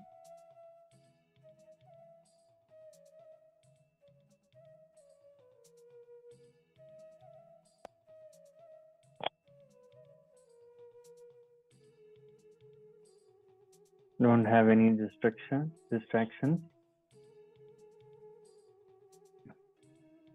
Keep asking yourself, who am I? By whom am I?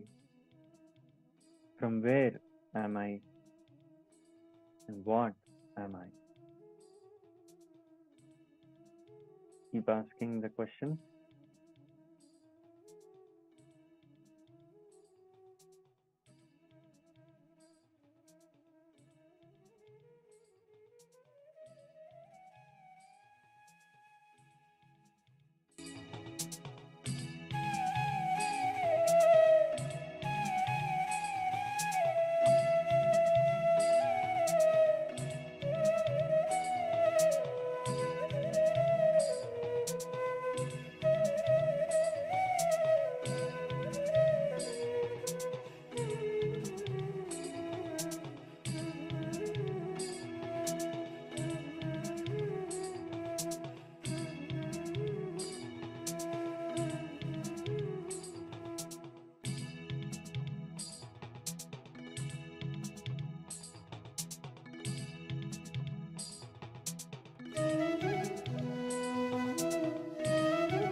revealed to you. You can share your experience, how it went for you.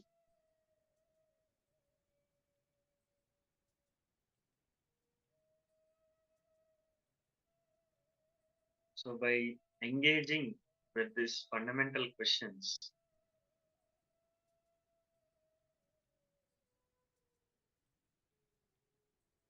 your being will be clear from many distractions, and you'll face your core of your being through this process, and it leads to a greater clarity, understanding, and ultimately a more authentic way of living. So instead of seeking temporary vacation or distractions, you can enhance your life with a purpose and meaning by facing these essential questions that will lead you to the fulfilled life.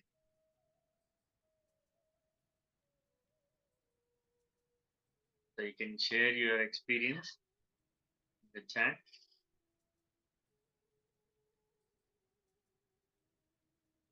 Meanwhile, we'll be moving to the power manifestation,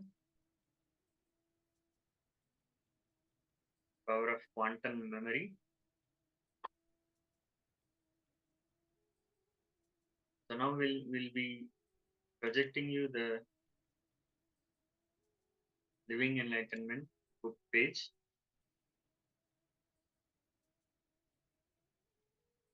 You can have a glance of it, and then we'll start the power manifestation.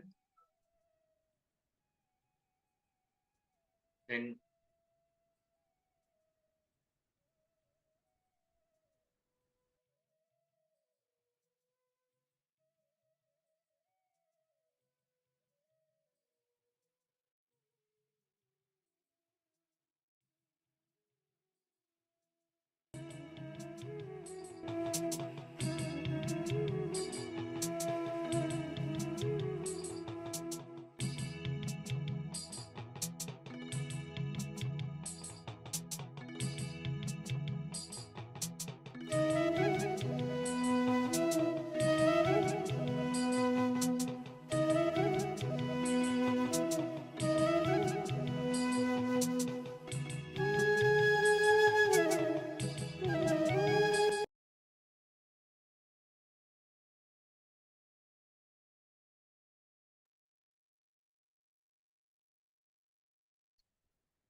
We request all the participants to switch on your camera.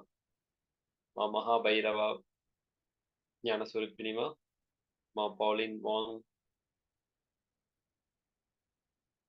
and Ma Gabrielle Harris, Ma Shukrendraనంద. Ma, is translation happening, Ma? Can you confirm, please? Ma Chunyu, please come back to your camera.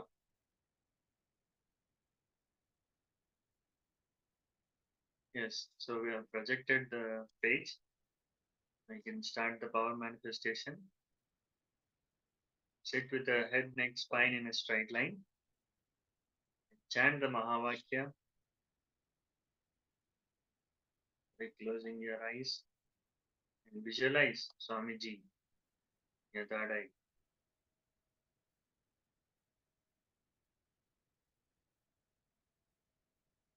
Pen down what was revealed to you.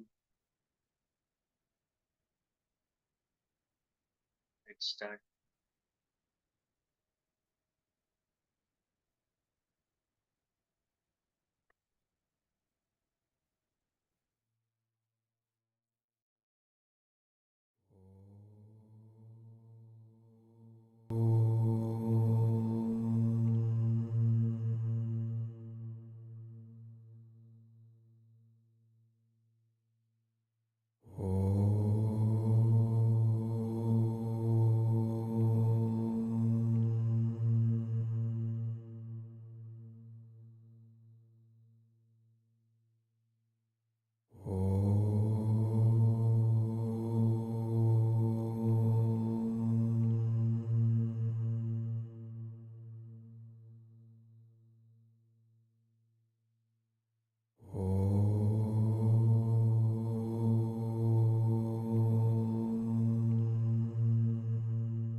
गुरु ब्रह्मा गुरु विष्णु गुरुदेवो महेश्वरः गुरु साक्षात् परब्रह्म तस्मै श्री गुरवे नमः गुरवे नमः गुरवे नमः गुरवे नमः गुरु ब्रह्मा गुरु विष्णु गुरुदेवो महेश्वरः गुरु साक्षात् परब्रह्म तस्मै श्री गुरवे नमः गुरवे नमः गुरवे नमः गुरवे नमः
परब्रह्म तस्मै श्रीगुरवे नमः गुरवे नमः गुरवे नमः गुरवे नमः गुरुब्रह्मा गुरुविष्णु गुरुदेवो महेश्वरः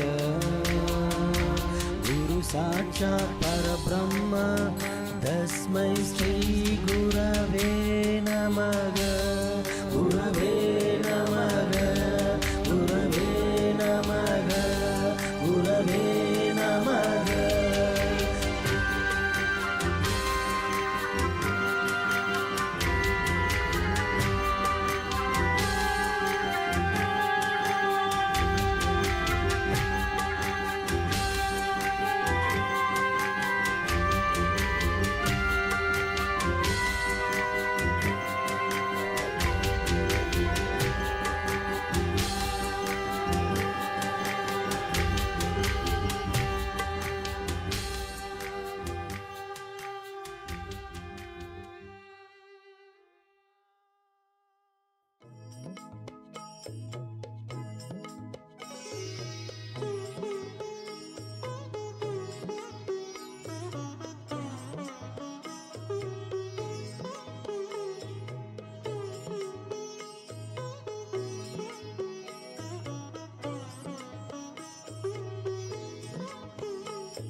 आनंदेश्वरा ओम आनंदेश्वरा हर हर बोले आनंदेश्वरा ओम आनंदेश्वरा ओम आनंदेश्वरा हर हर बोले आनंदेश्वरा ओम आनंदेश्वरा ओम आनंदेश्वरा हर हर बोले आनंदेश्वरा ओम आनंदेश्वरा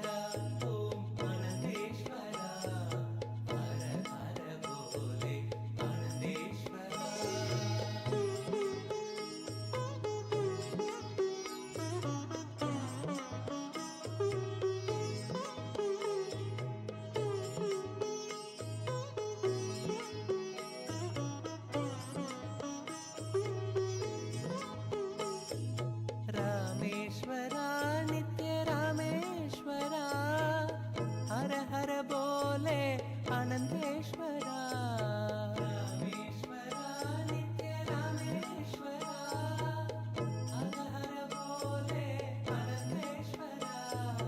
रामेश्वरा नित्य रामेश्वरा हर हर बोले आनंदेश्वरा रामेश्वरा नित्य रामेश्वरा हर हर बोले आनंदेश्वरा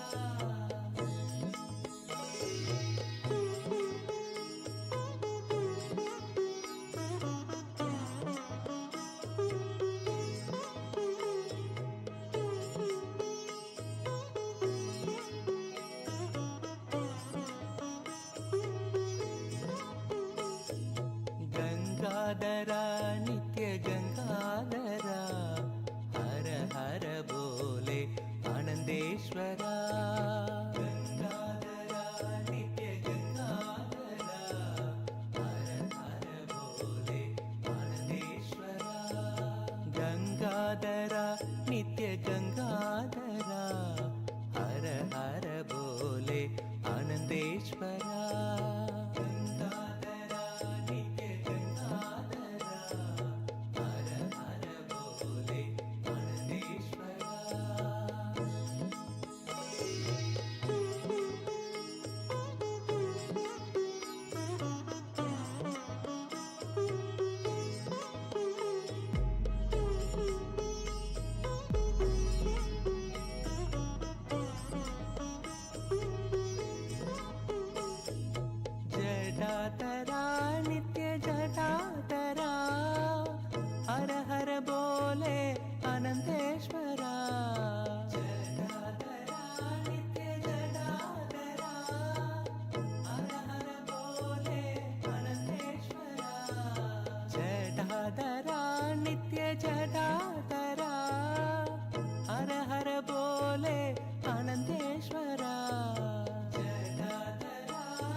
नित्य सोमेश्वरा हर हर बोले आनंदेश्वरा सोमेश्वरा नित्य सोमेश्वरा हर हर बोले आनंदेश्वरा सोमेश्वरा नित्य सोमेश्वरा हर हर बोले आनंदेश्वरा सोमेश्वरा नित्य सोमेश्वरा हर हर बोले आनंदेश्वरा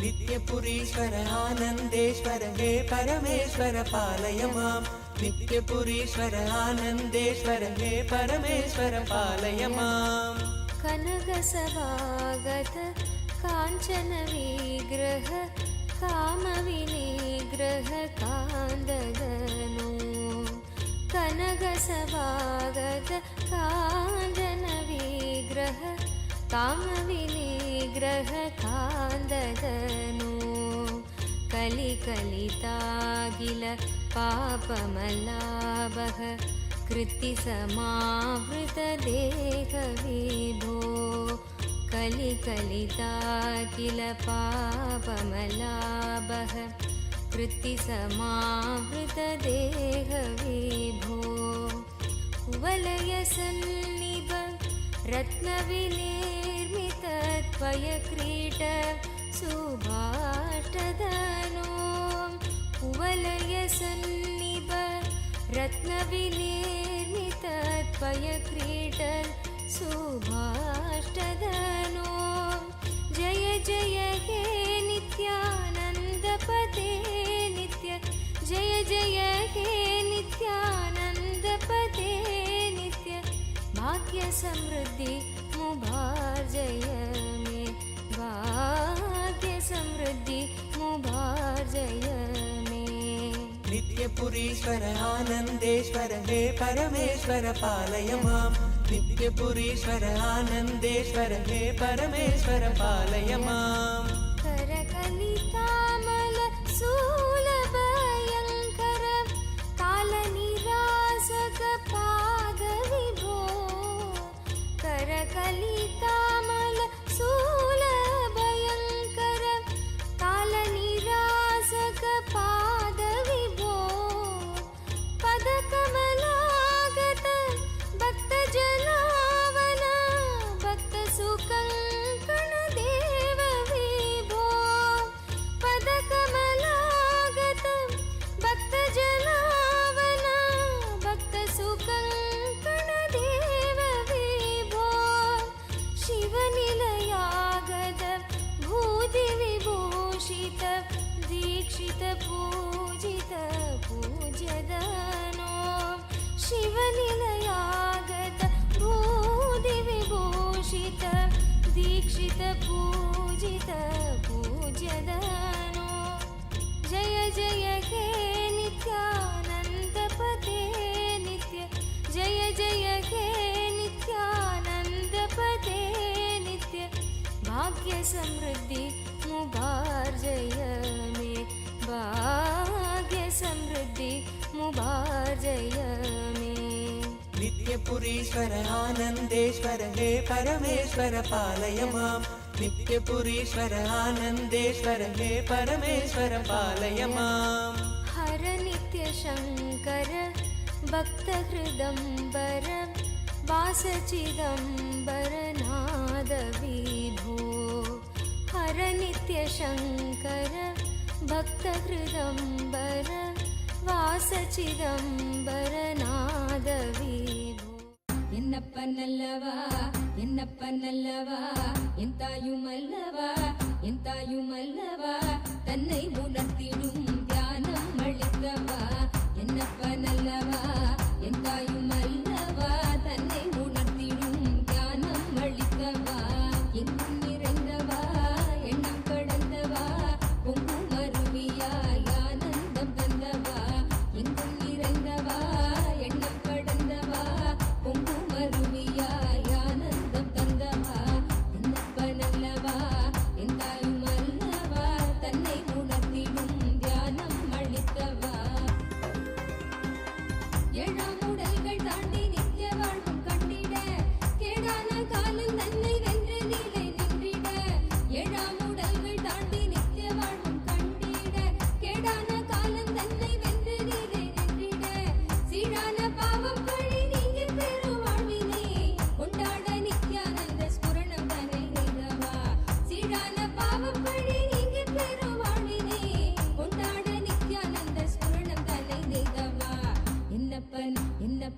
என்னப்பனல்லவா என் தாயுமல்லவா தன்னை உணர்த்திடும் தியானம் அளித்தவா என்னப்பனல்லவா என் தாயுமல்லவா தன்னை உணர்த்திடும் தியானம் அளித்தவா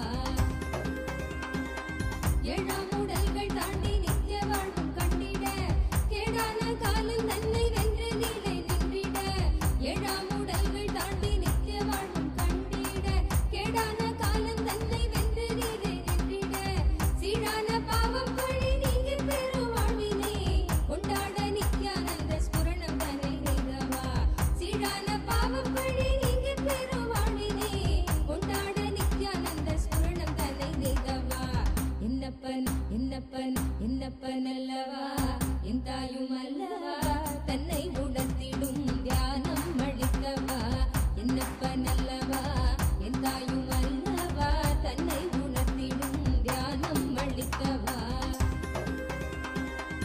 ஏழாம் உடல்கள் தாண்டி நித்திய வாழ்வும் கண்டிட கேடான காலம் தன்னை வென்ற நிலை நின்றிட ஏழாம் உடல்கள் தாண்டி நித்திய வாழ்வும் கண்டிட கேடான காலம் தன்னை வென்ற நிலை நின்றிட சீரான பாவம் பழி நீங்கி பெரும் வாழ்வினை கொண்டாட நித்யானந்த ஸ்புரணம் தன்னை நெய்தவா சீரான பாவம் பழி நீங்கி பெரும் வாழ்வினை கொண்டாட நித்யானந்த ஸ்புரணம் தன்னை நெய்தவா என்னப்பனல்லவா என் தாயுமல்லவா தன்னை உணர்த்திடும் தியானம் அளித்தவா என்னப்பனல்லவா என் தாயுமல்லவா தன்னை உணர்த்திடும் தியானம் அளித்தவா ஏழாம் உடல்கள் தாண்டி நித்திய வாழ்வும் கண்டிட கேடான காலம் தன்னை வென்ற நிலை நின்றிட ஏழாம் உடல்கள் தாண்டி நித்திய வாழ்வும் கண்டிட கேடான காலம் தன்னை வென்ற நிலை நின்றிட சீரான பாவம் பழி நீங்கி பெரும் வாழ்வினை கொண்டாட நித்யானந்த ஸ்புரணம் தன்னை நெய்தவா சீரான பாவம் பழி நீங்கி பெரும் வாழ்வினை கொண்டாட நித்யானந்த ஸ்புரணம் தன்னை நெய்தவா என்னப்பனல்லவா என் தாயுமல்லவா தன்னை உணர்த்திடும் தியானம் அளித்தவா என்னப்பனல்லவா என் தாயுமல்லவா தன்னை Nityananda will slowly relax from the manifestation. We'll relax from the power manifestation. We were manifesting the power of third eye. We were blindfolded, and while we were blindfolded, the acharyas were projecting a page from the Science of Living Enlightenment, the book by the Supreme Pontiff of Hinduism. Now, quickly, let us get a gist of exactly what you saw or what was revealed to you by your third eye from the manifestation. Let us have a very quick round of what was revealed to you as the contents of that page that we were projecting, page number 202 of the Science of Living Enlightenment book. And of course, it's more than a book. It's a powerful pathway for living enlightenment. And Swami says book itself is a deity itself. Absolutely, yes. And in fact, in many of our temples and ashrams, we have a Granth Samadhi where we actually keep all the works, and we also offer our puja and rituals and respects because it is live. The books, the scriptures are live, a live manifestation of the incarnation. And also Swami says that whatever I have said, whatever I am saying, and whatever I will say, everything is there in this book. Yes, fantastic, beautiful book. Now, let us quickly share what was revealed to you by your third eye when you sat in manifestation. Let's have a quick round of sharing from all the participants, and also request all the participants to open your cameras, please. Pauline Wong, Gabriel Harris, Ma Shukra Indrananda, Chun Yu, and Ma Maha Bhairavanyana Swarupini, and so many others have joined. And we request all of you to start opening up your cameras and also share the manifestation, how powerfully you are able to manifest this power of reading through your third eye. So we'll just take a moment while you share with us. We will project the actual page that we were projecting earlier, so you can compare and see what was revealed to you by the third eye. And when Swamiji, the Supreme Pontiff of Hinduism, manifests in your third eye, all the powers become available to you to manifest, to express, and you can absolutely do anything you want to create as reality in your life. So again, we remind that our manifestation is not only confined to these classroom sessions, these Paramashivoham program sessions. Every moment is a possibility, is a reason for you to enter into the space of oneness and manifest the reality that you want to create at that moment.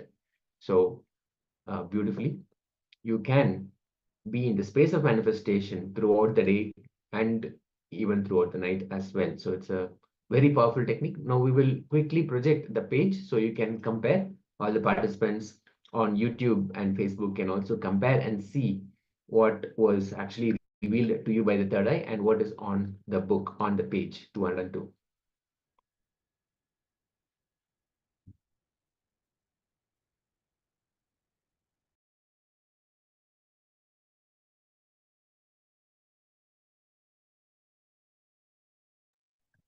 So as you can see, it's a page from Science of Living Enlightenment. And it says heart, the Garbha Mandir, Sanctum Sanctorium, which is in you, is Anand Gandha. Your Anand Gandha is your Garbha Mandir, where your God, your Ishta Devata, chosen deity, super consciousness resides. Integrity and authenticity should be the Dwarpalakas, the guardian who will not allow tiredness, boredom, depression, or any form of powerlessness to enter inside. There's a question for me. When life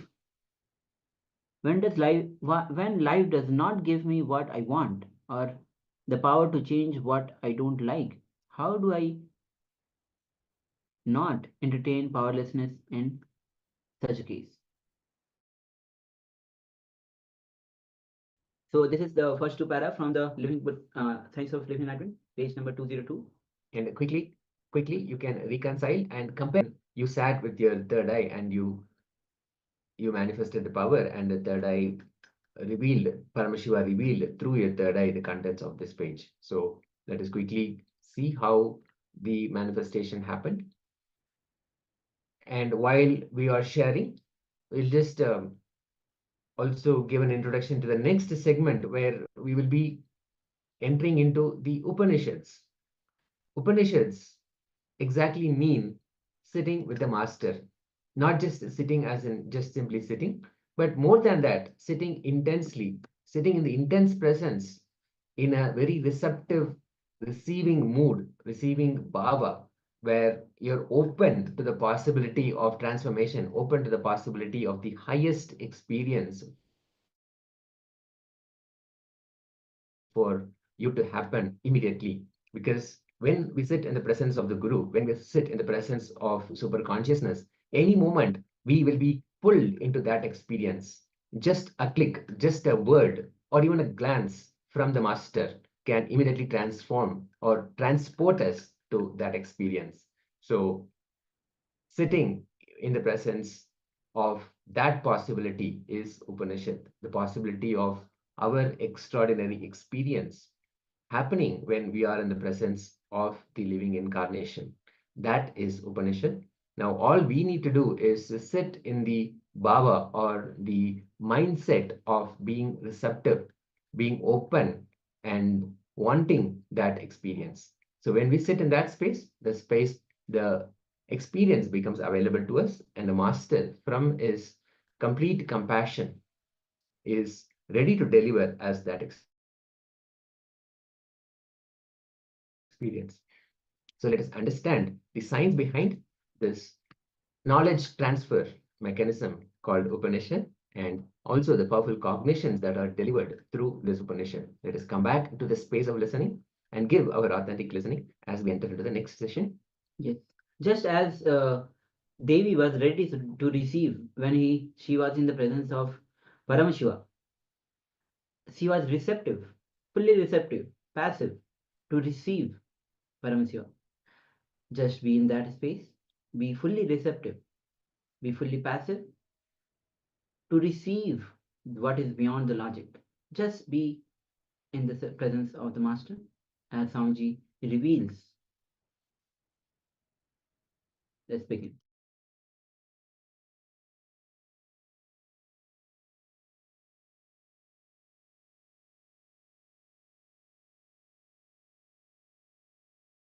సంబూధిం చ వినాశం చ యస్తత్ వేదో భయగుంసః వినాశేన మృత్యుం తీర్త్వా సంబూధ్యాం మృతమశ్నుతే. Just simple two line. It's the 14th verse of Isavasya Upanishad, the first Upanishad. I'll give you the translation. One who cognizes the pure essence of these both, the imperishable consciousness, the cause of manifestation, and destructible, the perishable, manifested entities. Simultaneously, such a person completes with the fear of death and transcends death by worshipping or by knowledge of the perishable entities, and reaches the imperishable consciousness, celebrates the nectar of immortality and bliss, the eternal space of oneness. Now listen. It's a literal translation I read out. The key word in this whole Upanishad, you need to understand what Upanishad is trying to convey it to you. Listen.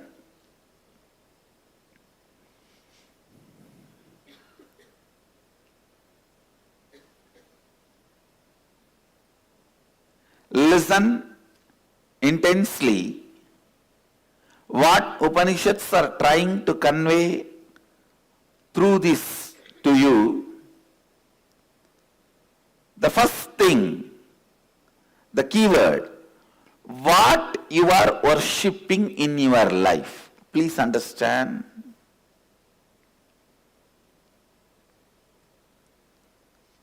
Here worshipping does not just mean in front of whom you bow down, in front of what you bow down. What you think as goal of your life, what you remember again and again. Please understand. You may be bowing down in front of Shiva deity for money, then you are worshipping money. Whether it is right or wrong, don't bother now. First let us diagnose, understand what you are worshipping in your life. You may bow down in front of any god, goddess, guru, but what you think as the essence of your life, what you think as the lakshya of your life,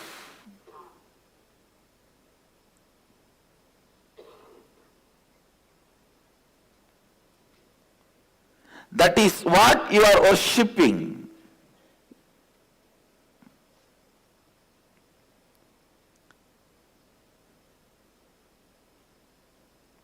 I tell you, if you do not have any goal, just living, then be informed you are worshipping confusion and darkness.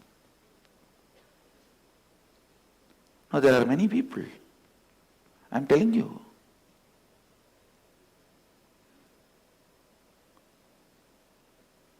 They think, let us drag on the life.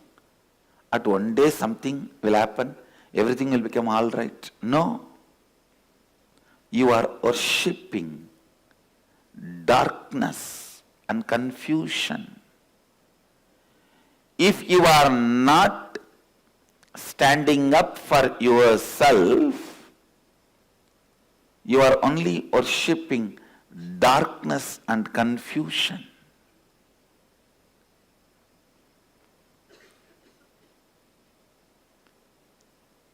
The key concept in this Upanishad is, what are you worshipping? Listen.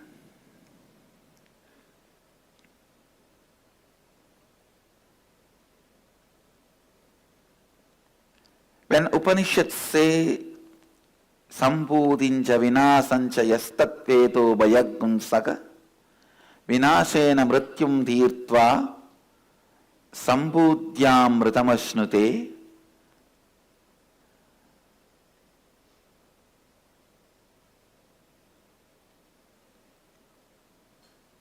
What you think as your goal, what you think as the essence of your life, what you think towards which you are moving,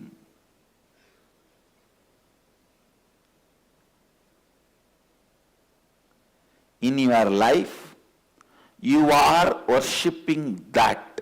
Remember, listen, understand, you are worshipping that.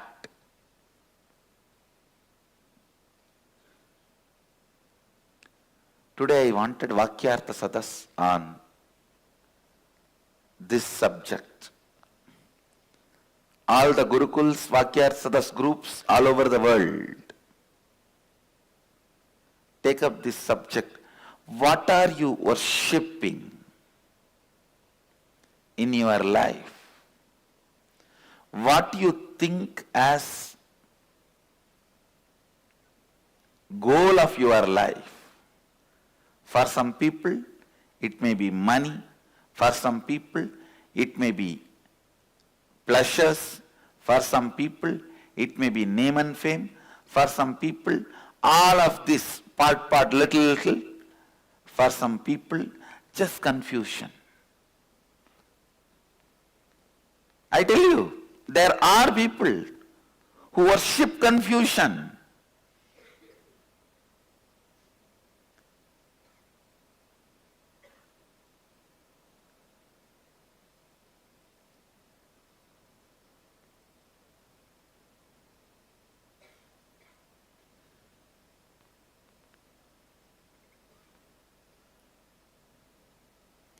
How you bring any problem, I'll find solution.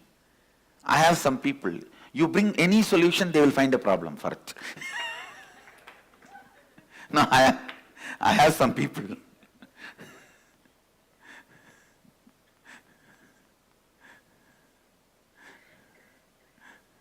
Even in my own Sangha, I have some people. You bring any solution, they will find problem out of it. I call them confusion worshippers. Worshipping confusion. Worshipping the status quo. worshipping the inaction, worshipping the non-transforming, stuck-up space.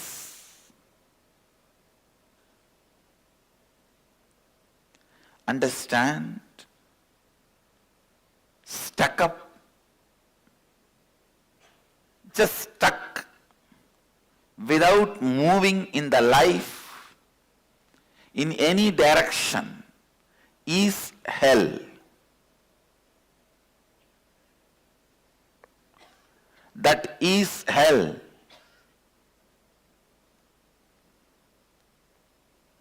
Stuck without moving in any direction.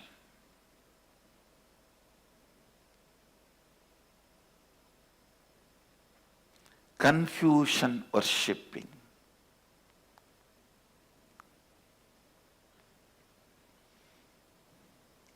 First find out what are you worshipping in life. Second,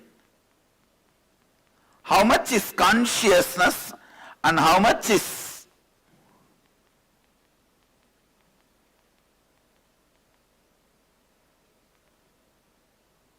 materialistic,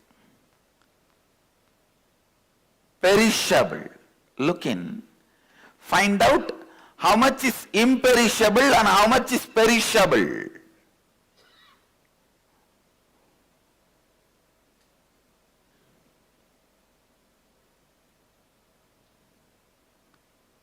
What is imperishable which you are worshipping in you? What is the perishable which you are worshipping in you? For example, some part of you may feel,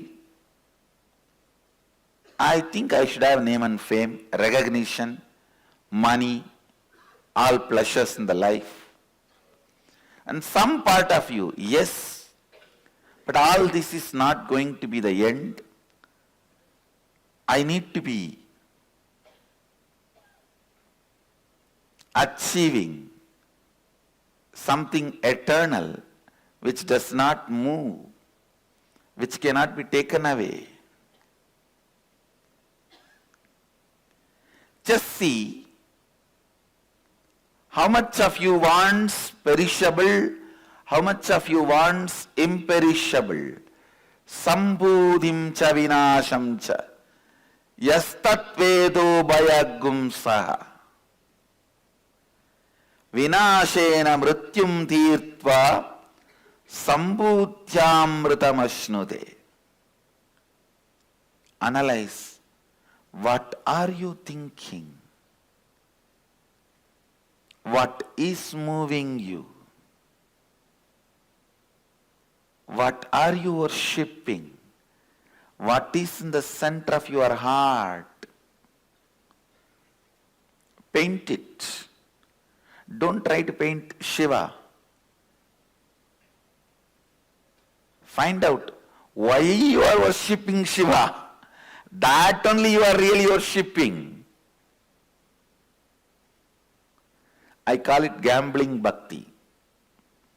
People come and tell me, Swamiji, if you do this for me, I know you are incarnation. As if I am waiting, I have to prove me to them.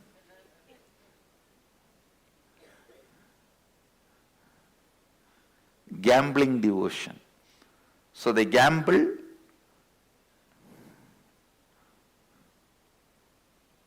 If you do this, this. If you do this, this. Swamiji, if you give me 10 crore in lottery, I will accept you are enlightened. Or if I give 100 crore, you will accept I am incarnation. If I give 1,000 crore, then you will accept I am a god. So I have to establish my godhood by giving 1,000 crore to you in lottery. Understand? When the devotion, feeling connection happens, you being showered with what you want is different. When there is a gambling game is going on, your so-called devotion is different.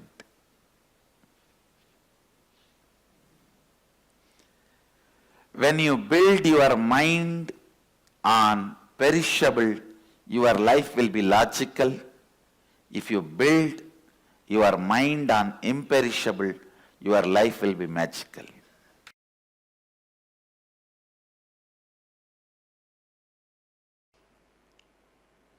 Please recite along with me. Antam tama pravishanti ye avidyamupasate tato bhuya ivate tama yavu vidyayam rataha. Those who worship avidya, ignorance, that veils the true knowledge of truth, consciousness, enter into blinding darkness characterized by the absence of perception, but into greater darkness of ignorance than that enter they who, considering themselves as scholarly and learned, are engaged in vidya, the incomplete knowledge acquired for vested interests, characterized by the impure perception of truth and consciousness. See, this verse talks about two types of people. One, who worship ignorance. Second, who worship of truth. Knowledge for the sake of vested interest, not for the sake of knowledge itself. Understand? Knowledge for the sake of vested interest, not for the knowledge itself. When you start worshipping the knowledge for the sake of knowledge,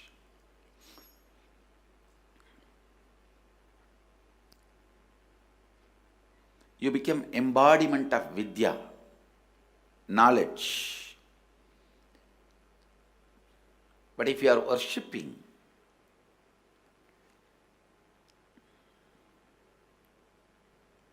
the knowledge for some other vested interests, as I was describing few days before, for the sake of luxury or for the sake of any other comforts, if you stop seeking,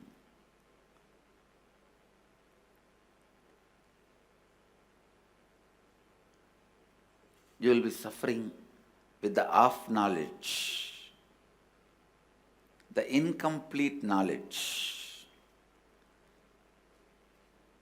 the impure perception of truth, consciousness. I am telling you, please understand, when you enter into the search of spiritual knowledge, seeking, you will have such liberating truths about freedom,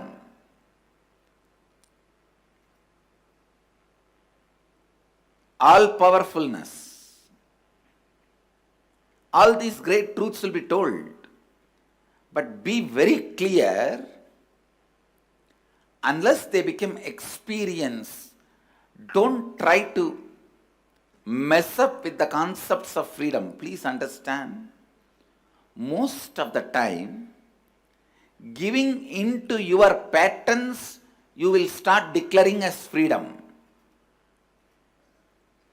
You will say, after all, I am enlightened, I am a soul, I am free. Then finally, go and eat the beef. Ramakrishna says beautifully in an example.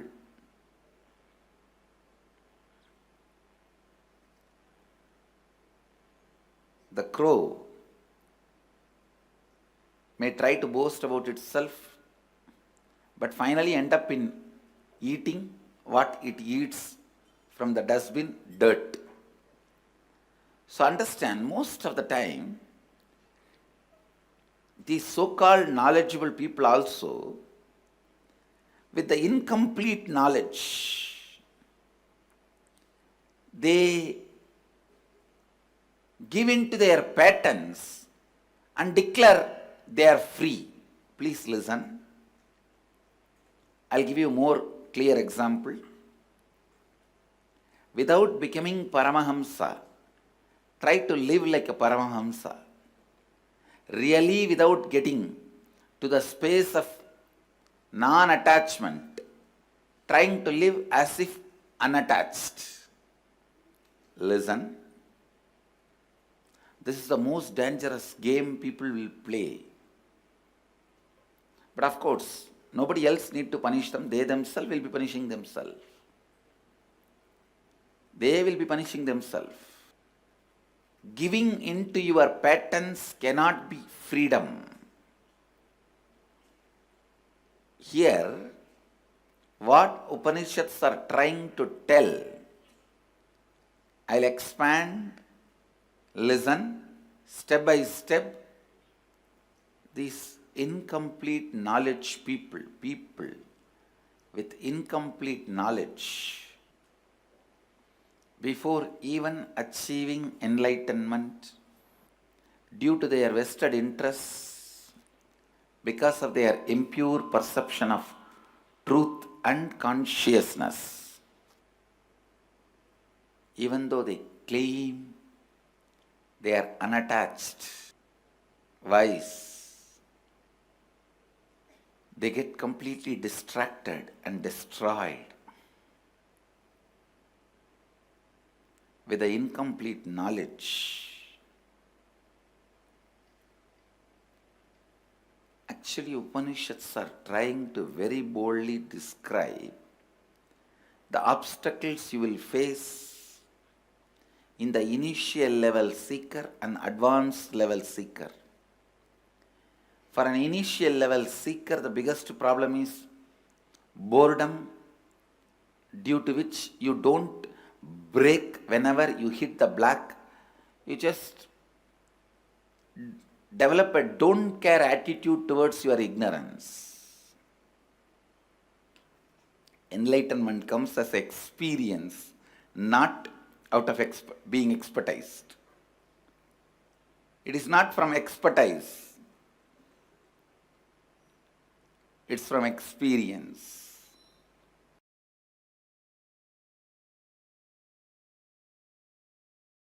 Agnenaya supadaraye asman vishwani deva vayunani vidvan yuyotyas majjuhuranamena bhuyishtandenama uktim videma. O Agni, the fire god, knower of all our actions and all that is worth knowing, you must take us along the righteous and auspicious path of completion, leading us to experience the supreme consciousness, the original space of complete completion.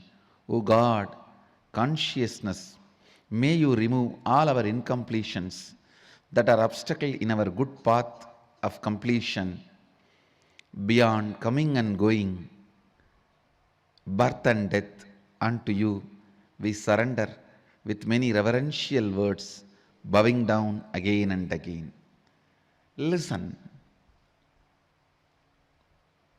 If I squeeze this whole 18 verses, the essence I see is intense seeking. Seeking is the way God in you wakes up. Understand? Seeking is the way the God in you wakes up.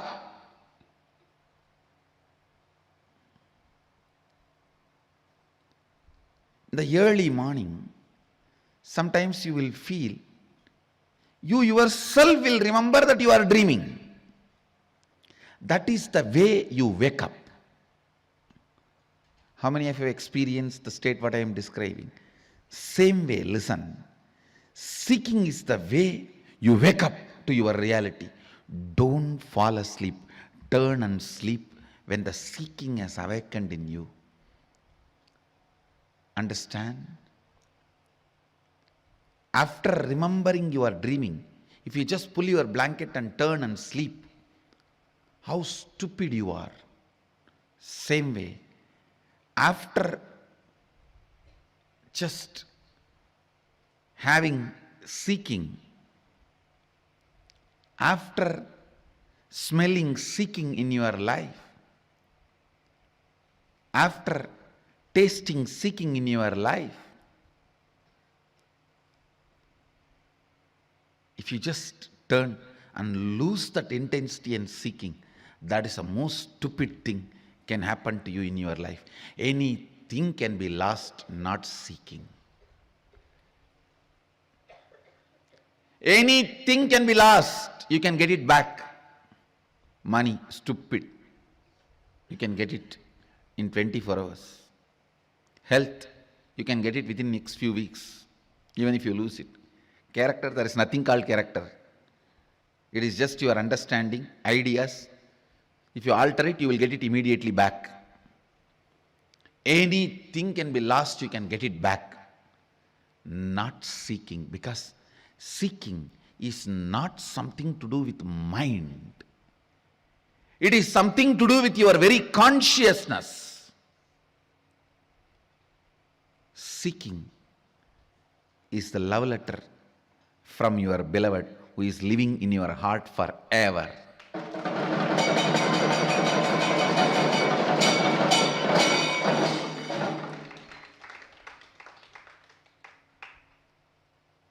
If you miss that, you may have to wait for ever and ever to get the second letter.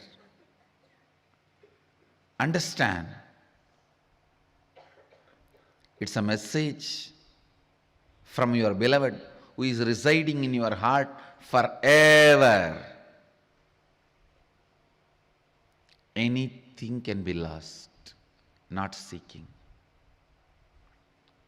Body can be lost, you can have immediately another one, because tons are there in the planet Earth. Billions of bodies are there. Mind can be lost, immediately you can make another one. Understand, anything can be lost, you can get it, not seeking. Constantly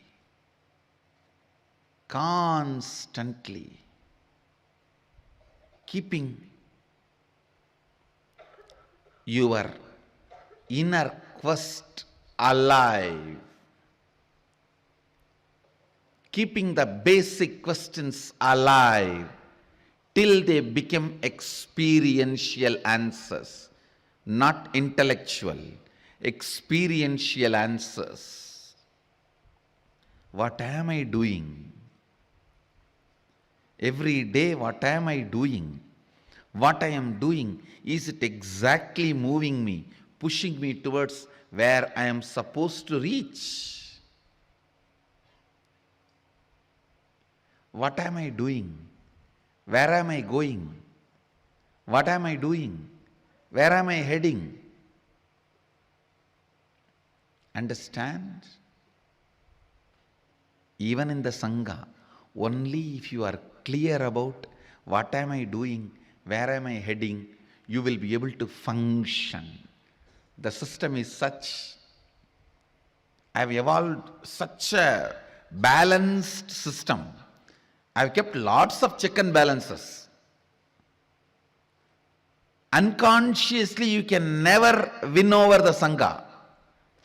You can never become a Mahant, Sri Mahant, or head of the Sangha by your so-called social, political efficiency unconsciously. You just remain in unconscious, but just because of your socio-political strength, power, you can become head of the Sangha will never happen here. I have made enough of check and balances.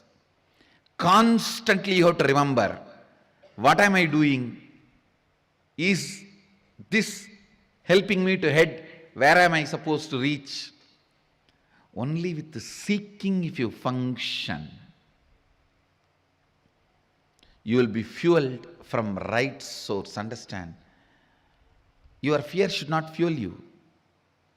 Your greed should not fuel you. You should not work out of your fear and greed. That does not mean you will not work. There are many stupid fellows. I should not work out of fear and greed, so I don't work.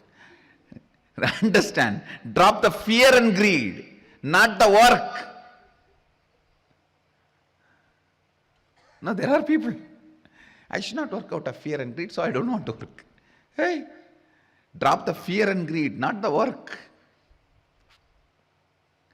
You should not work out of fear and greed. Seeking should be the energy source. Seeking should be the energy source. Seeking should be the energy source. Actually, if you make the seeking as the energy source from morning till night for your thinking and planning, even in the night you won't fall asleep. You will only fall in the space of Turiya and wake up. You will only fall in the space of Turiya and wake up. Understand the essence of whole Isavasya Upanishad. The lesson you need to learn from the Isavasya Upanishad is intense seeking. Intense seeking.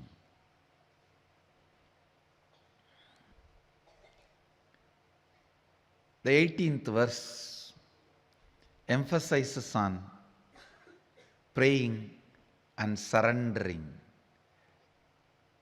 Ultimately, man cannot make it. Only God has to make it. Only He has to make it for you. So that is why, O God, consciousness, may you remove all our incompletions that are obstacles on our good path of completion beyond coming and going, birth and death. Unto you we surrender with many reverential words, bowing down again and again.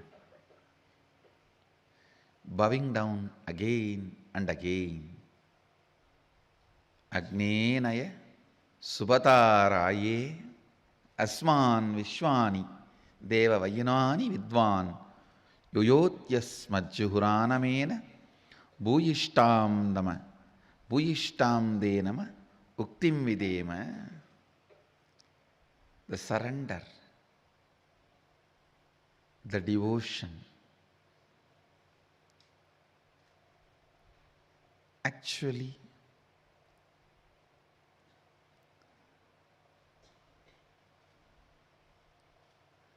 when your bioenergy is kindled, awakened, the devotion and surrender will be the first thing happening in your biomemory.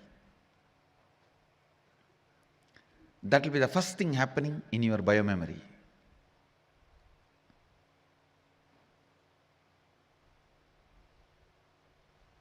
Your whole body and mind will start tasting devotion and surrender. Agnenaya Subhataraye Asman Vishwani Deva Vayunani Vidwan Yotyasmajjuhuranamena Bhuyishtam Denama Vuktim Videma. Every time when I chant this verse, throat feels so sweet. Because the way it is described, we surrender with many reverential words, bowing down again and again. Bhuyishtam denama bhuktim videma pranamami muhurmuhu, means bowing down again and again. When the gratitude overflows, that's the only thing you know to do. Nothing else can be done. You don't know what to do. Pranamami muhurmuhu, bow down again and again. When your bioenergy, God particle, Kundalini Shakti is awakened, you will feel tremendous seeking in your biomemory.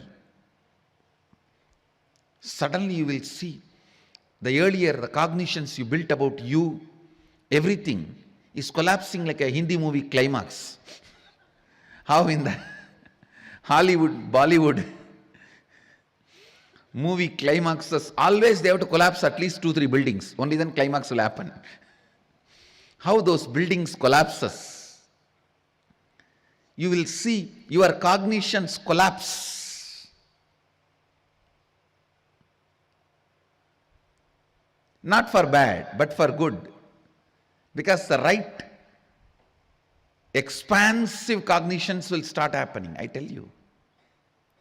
That is why I am saying, when the seeking happens in your life, 10 times more you should be micromanaging and planning.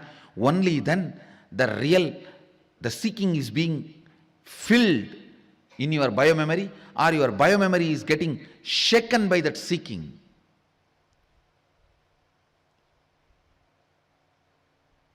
Normally you are managing one shop. If a seeking awakens in you, you should be able to manage 10 shops. And the seeking fire, only then your seeking is penetrating into your biomemory. Otherwise, somewhere the wrong tube connection, it goes somewhere else. Understand, when the God particle, the Kundalini Shakti, bioenergy awakens in you, the first thing will happen, your biomemory will be shaken with seeking.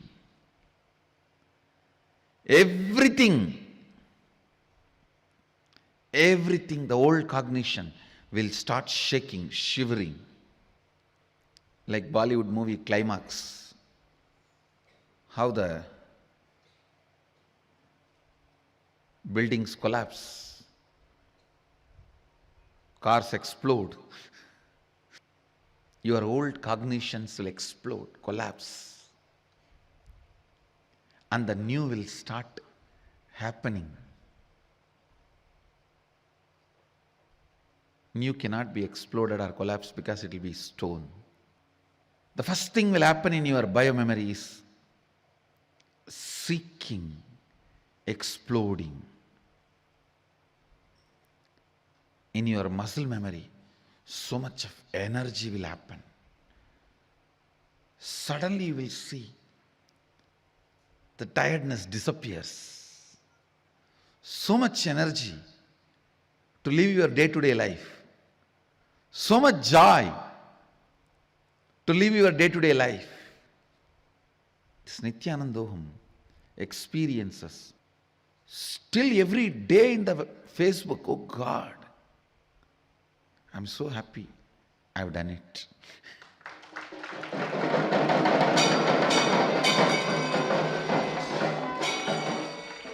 Every day, stories after stories. We are in different world. We have not stopped smiling. We have not shut our mouth. We don't know where we are. One kid completely got healed from autism. Some 5 scale, something they were saying. And now nothing is there. Everything is clean. In Canada.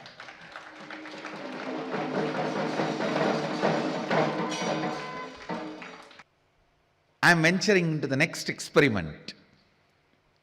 Loading that same frequency of bioenergy into Spatika Linga. I am loading into 3 Spatika Lingas. And the process is successful. Understand? First time I am venturing into this. Same frequency of that bioenergy. Loading them into 3 Spatika Lingas. And I am sending it. Anybody who gets the darshan, touches or does any puja, you will have the same effect of Nityanandoham process darshan.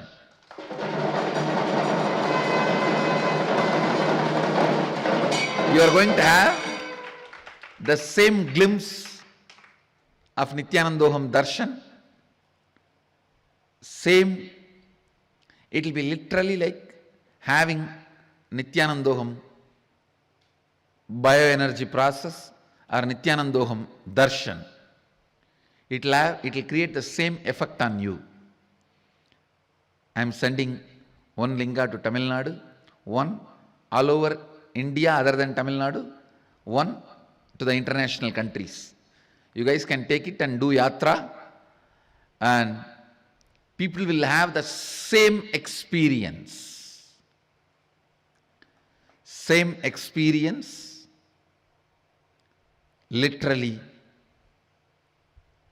the Nityanandoham experience. Plan to receive it, welcome it.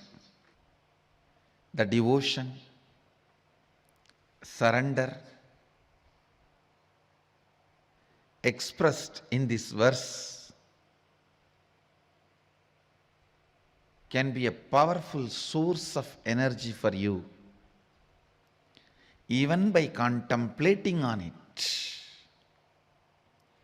Even by contemplating on it. Essence of this whole Upanishad is seeking the basic truths. Who am I? Who am I? What am I? Who am I? What am I? Who am I? What am I? Where am I heading? What I am doing? How is life happening? Keeping these basic questions alive. Now, aligning your every breath to these basic questions. Integrating your every breath to these basic questions. Integrating you to these basic questions is seeking. Integrating you to the answers to these questions you received from the Master is living enlightenment. Integrating you to these questions is seeking. Integrating the understanding. Master is the source of questions and the answers.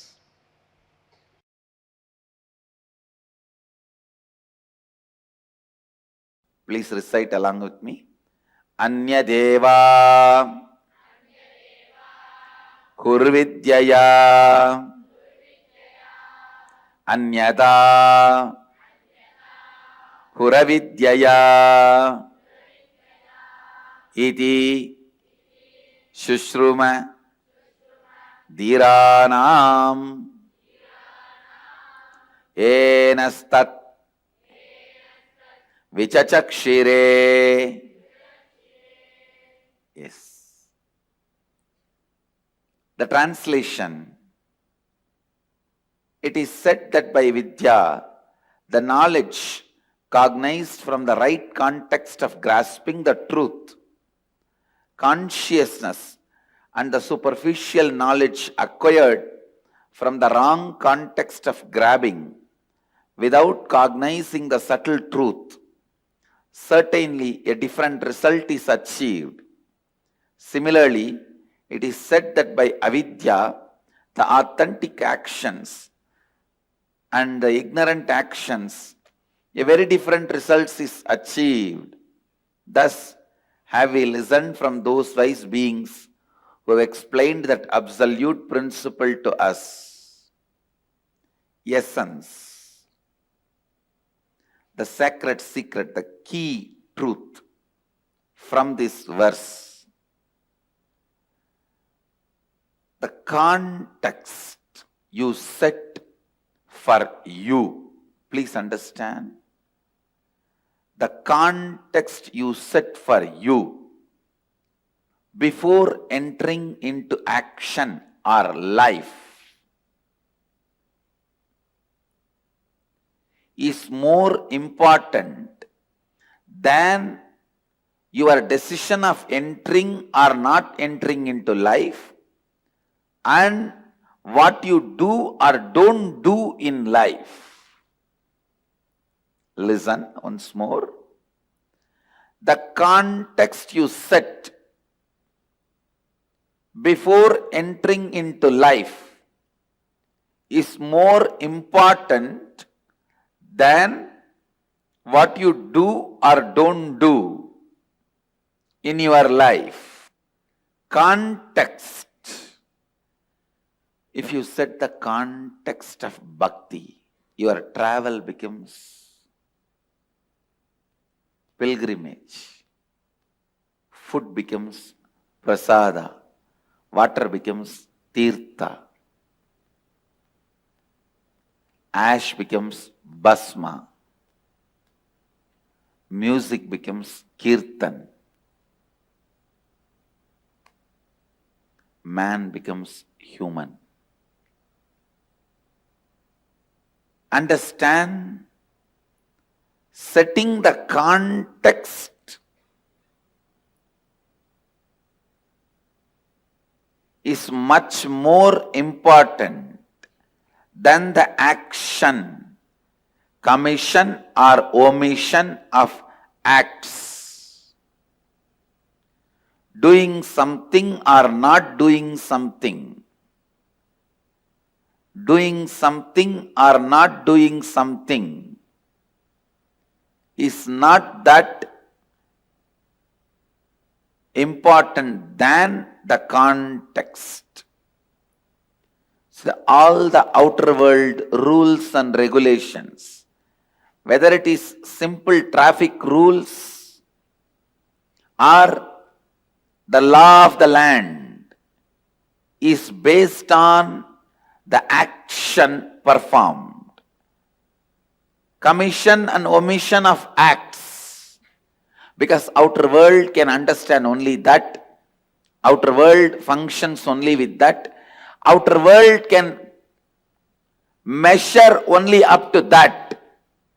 In search of stability and surety, possibility is forgotten. Listen. Yes, outer world can grasp only that. Whether you walk in the left side or right side, you should walk or not in the left side or right side. It can only go to that extent. Outer world can understand only that extent is not wrong, but they try to become fanatically declaring only that much exists is something seriously wrong.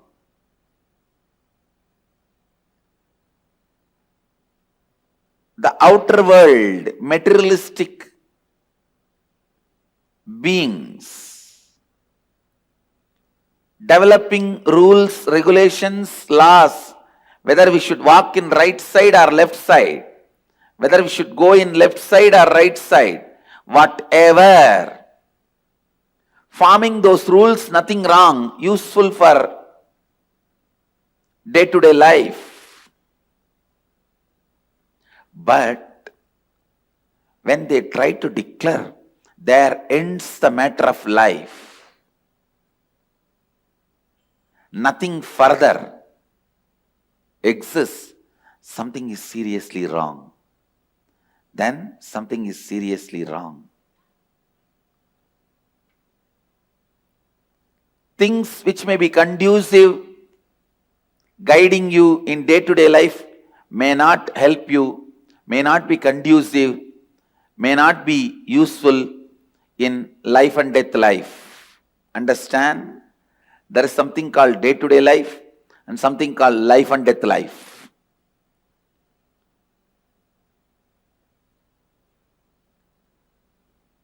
Which is conducive for your day-to-day life? Park in this spot.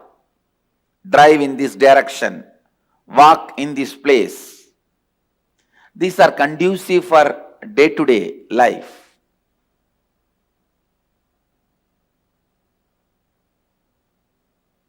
When these people who form the day-to-day life's laws, rules, try to dictate the larger truths or interfere in the field of larger truths, there starts confusion.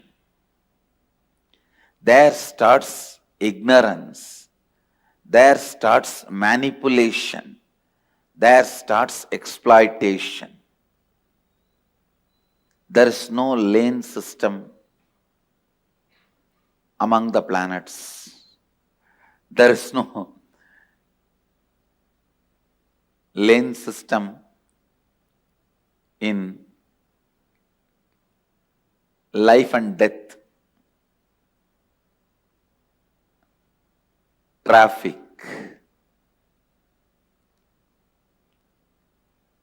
Understand,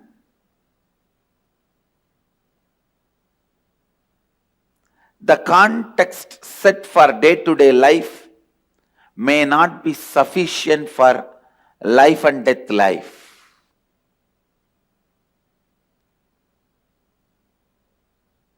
When you are entering into the street, you need to know traffic rules. When you are entering into life, you need to know the laws of life, the truths of living enlightenment. Setting the context before you enter into life.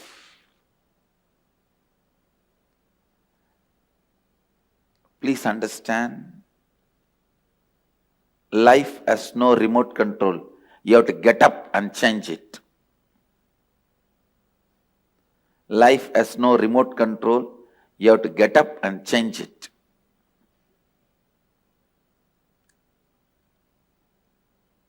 Setting the right context before you enter into the life.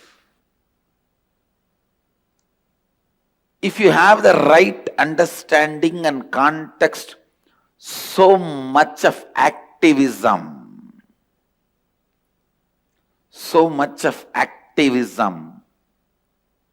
will be there in you. Please understand, being alive, active, intensely active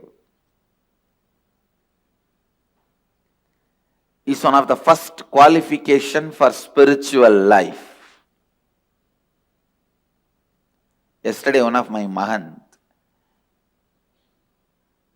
I asked him few questions about this vision department, which is relaying my satsangs every day. Actually, they dig almost how Vishnu digged at the feet of Shiva. They would dig a huge pit in front of me to fix this.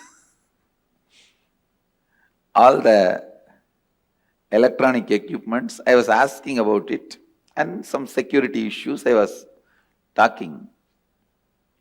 For that he replied, after all, I want enlightenment, why don't you give that and leave me? The wrong concept of enlightenment. Understand? Many times you guys think enlightenment is like a puri, bonda, bhaji, vada or pizza, sundal available in the street. I'll have to just deliver it to you and you can grab that and run away to one corner of your room and eat it secretly without anybody's knowledge. No. Have the right context, intense energy and activism. Understand?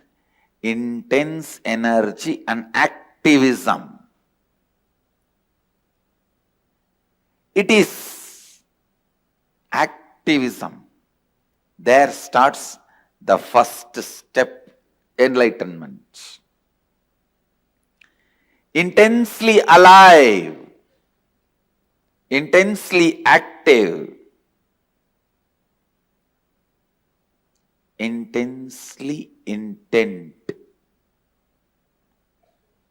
your intention should have intensity.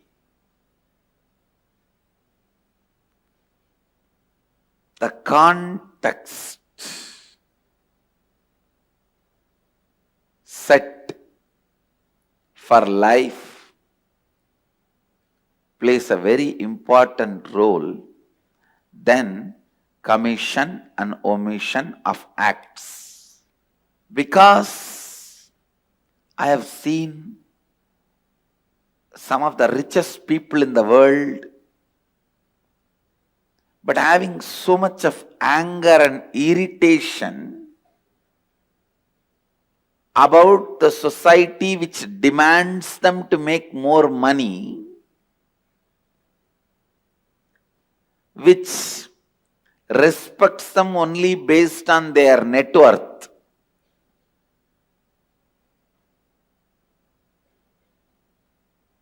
Which constantly makes them to run to keep their identity alive. Please understand. I have seen some of the poorest human beings in the world who earn meal by meal, not even they earn full day salary. Morning if they work, they get their meal. Evening if they work, they get their meal. If they are not able to work, they don't get anything. I have seen that kind of people, and I have seen some of the richest people. There are some people who spend what they spend for their one day can be an asset for some of the poorest people for their whole life. I have seen both ends, both extreme people. Some of these richest people, even though they are generating wealth more and more and more, they have so much of anger towards the mechanism which is pushing them to earn more and more. I won't call them rich people. I won't call them wealthy people. I'll call them who are caught in that vicious circle accidentally. Who is wealthy? Who is rich? I am defining. Please listen. Who can eat when he is hungry? Who can drink when he is thirsty? Who can sleep when he is tired? Who is alive and active when he wakes up? Please understand. Who can eat when he is hungry? Not the fellow who has to eat whenever friends gather, family gathers, or whenever you need to eat for the courtesy's sake, you need to drink for the courtesy's sake. No. I won't call him rich. Who can eat when he is hungry, drink when he is thirsty, sleep when he is tired, be active when he is fresh. Who has straightforward, simple, realistic life, living with reality. Neither the ambitions, whims and fancies are required to fuel him, inspire him, excite him, nor the delusory, fear, imaginary, illusory greed can drive him crazy. Understand? Wealthy man is one who is healthy within. Healthy within is wealthy. Who has the right context for life, right context for what he is doing. Anybody who feels he is completed whatever he wants to do, he is complete within himself. He is fulfilled within himself. Feels he is living long. Person who feels incomplete always feels death comes much earlier. Death has come untimely. Please understand, there is no such thing as untimely. Death can never come in untime. He comes in time. He doesn't know something called untime. He always comes in time.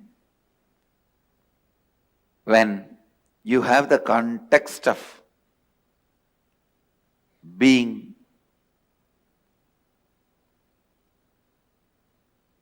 in the space of fulfilled, content, complete, you feel life has so much to offer. It's so rich, so vast.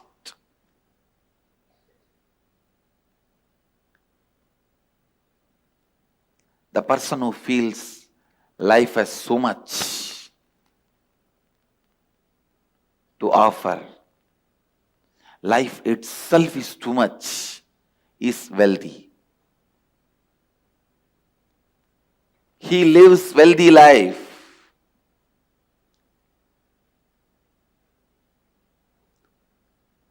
Once you feel complete, you will feel like overflowing with life, sharing it with the whole world. Actually, enriching happens only after thoroughly you feel complete. You support others. You enrich others. You enrich everyone's life only when you feel fulfilled, completely complete. Setting the context of completion brings activism in your life. That activism is the first step for living Advaita. Again, I am going to repeat the same truth, maybe 11,248th time. Bring completion to yourself before entering into anything. Bring completion into yourself before entering into anything. There is no hurry in life for you to jump into something without having completion and destroy it. Bring completion into your life. Purnatva. Bring Purnatva into your life. Only when you enter into the space of Purnatva, you experience the love current of Mahadeva. Only then you experience love current of Mahadeva. Understand? The love current of Mahadeva is one of the most important, most powerful, most important and most powerful, brilliant intelligent, energetic, efficient, alive, ultimate. Yes. So, what a wonderful session on Upanishad, sitting with the master. What is the context of entering into life itself? How you should enter into the life? So much of questions, that the basic questions that everybody should ask before entering into life itself. So before we proceed, I request all the participants in the Zoom, all the participants in the YouTube, please share your powerful cognitions, what you understood. It can be even few words, it can be even few sentences. Please share your understanding so that we know you are going along with us. And the basic understanding of what we are worshipping. And Swamiji beautifully said how we may be worshipping a deity, we may be worshipping Shiva, or we may be worshipping Mahalakshmi in some form or the other. But exactly what we are worshipping for, maybe we want wealth, we want money, we want something else. So we have to bring that clarity and understanding that that is indeed what we are worshipping. We are not worshipping the deity or the divine or the form of divine. We're actually worshipping the result or what we want to have in our lives. So first thing is to really understand exactly what are we looking at, what are our thoughts, what are our thoughts driving towards, essentially what are we really worshipping. Then we'll understand all our actions, the thoughts that we are having, pretty much all of that put together, how the experience of life is something that we are having. So bringing clarity to that part of life is the first step. When we start this internalizing all the powerful cognitions that we received from Upanishad with Swamiji in this session, internalizing and bringing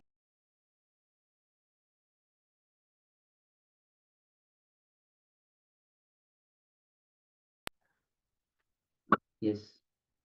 So let us now enter into the internalization and powerfully. Yes. So before we enter into the internalization, as Swamiji has said again, he will repeat 1,000 times. So just again, what Swamiji says, context is very important than any action itself. When you enter into life, you should know the law of life. Setting the context before entering into life is of primary importance. Because life has no remote control. You have to get up and change. Being alive, active, intensely active is the first step for the spiritual life. Swami defines who is a rich man. He has seen, Swami says, I have seen the poorest of the poorest person. I have seen the richest of the richest person. Poorest person who just earns every day. His whole life wealth is equal to the one person who is richest. His one day expenditure is equal to the whole life of the poor person's life. So who is wealthy? Swamiji defines one who can eat when he is hungry, one who can drink when he is thirsty, one who can sleep when he is tired, one who is straightforward living with the reality. He is not living with any whims or fancies, nor with any fear, illusionary and delusions. One who feels incomplete with one who has incompletion with death is incomplete. Death looks like it comes off untimely. But Swami says death never comes untimely, it comes in time. That is why setting the context for life is the first step towards Advaita.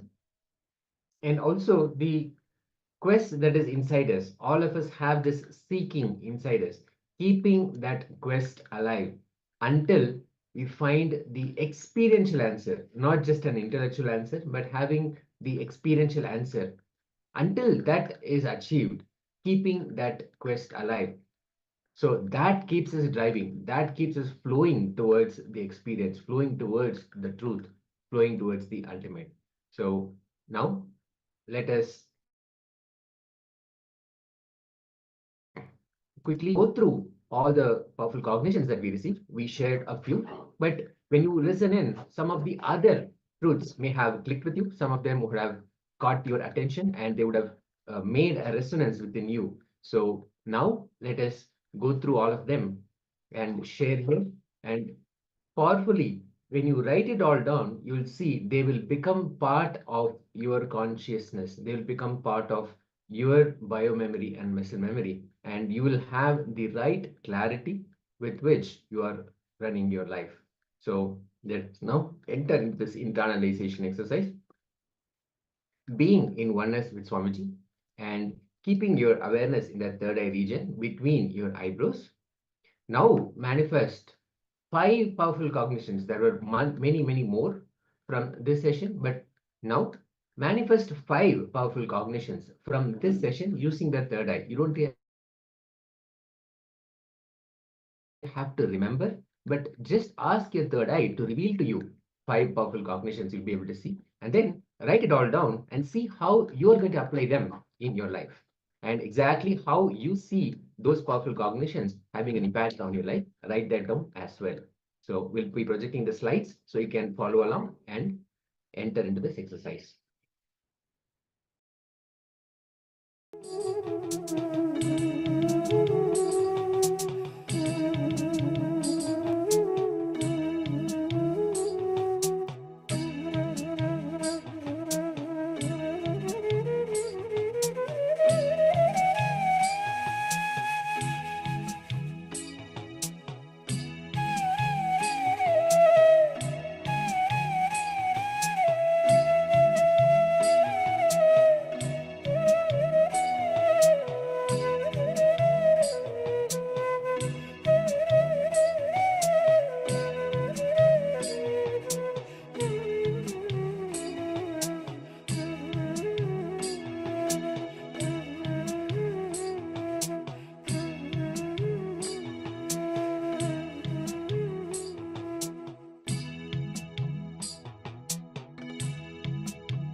Continue to intensely connect with your third eye, being in oneness with Swamiji, and manifest powerful cognitions from the session. You do not need to try to remember the cognitions, just see from the third eye. You'll be able to manifest powerful cognitions and write down how those actually apply in your life, what steps, what measures you will take, and how the results will happen with these powerful cognitions. So let us contemplate, and continue to write.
Nityanandam, let us relax from this exercise, this process. Please share from this session what you have written down, all the powerful cognitions that manifested through your third eye, all the cognitions that will happen, that will directly have an impact in your life, how they will be implemented and what they actually would mean for you when they become true, and how they can create a transformation in your life. So let us quickly share. The Upanishads are powerful truths. In fact, without any assumptions, bringing pure questioning is the fundamental building block of the Upanishad, and that automatically leads us to the truth, the answers to what we are looking for. When we keep the quest alive, until we enter into the experiential answer, until that experiential answer comes through, then we'll see that all the cognitions, all the powerful cognitions, all the amazing truths that are expressed, they will become part of our lives, and we can start manifesting the reality that we want to create. We have a few new participants. Ma Cecilia Lee, who has just joined. So we are going through the Upanishad, where Swamiji is revealing the source, the basis of seeking. We have just finished one session. Also, I request all the participants to be available in the camera to receive Swamiji as it is. Only when you are receiving Swamiji, you will be able to fully live what Swamiji is revealing. So please be available in the camera. Turn on your camera. Now we'll be entering into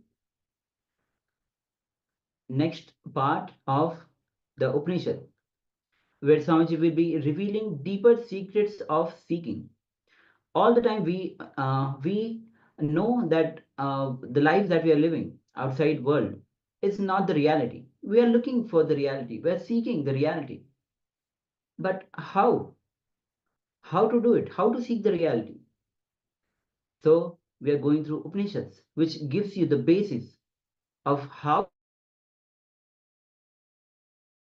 to seek the existence, how to become, what is the source of seeking, what are the questions of seeking. Everything Swamiji will be answering through Upanishads.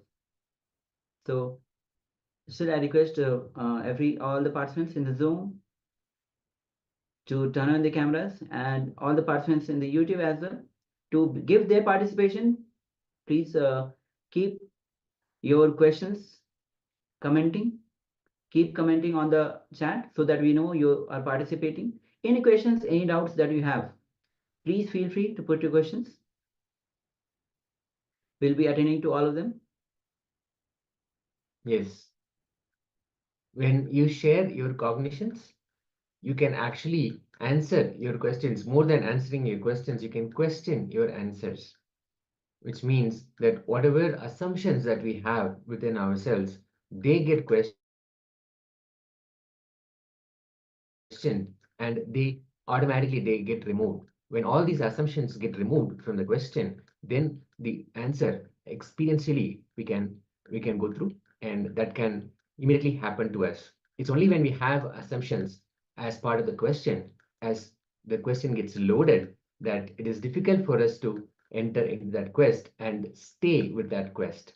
So here in the next session, Swamiji is going to beautifully give us the powerful cognition, how to have that pure questioning, how to bring that pure questioning without any assumptions, and how to keep that quest alive. So let us come back to the space of listening and provide our authentic listening to Swamiji as we enter into the session.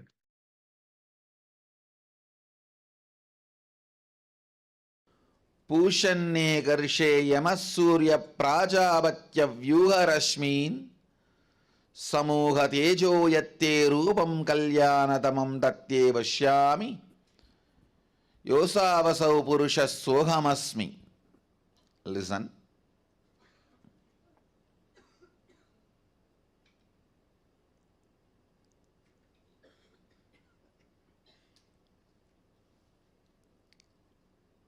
I'll try to explain the science of prayer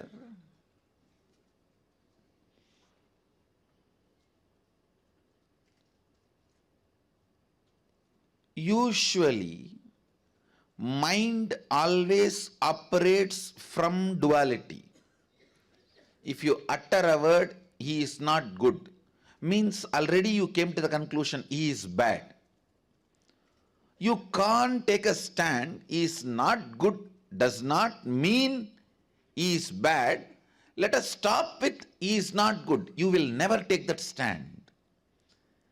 As a natural flow, your logic is always taught to take the extreme stance.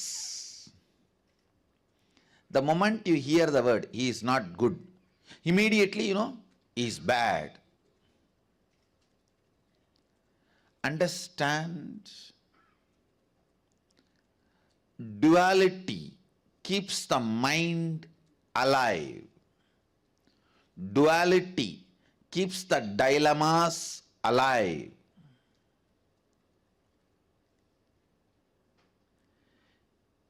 Your mind is so brilliant, it can even use religion to keep itself alive. Please understand. It can even keep religion. It can use even religion to keep itself alive.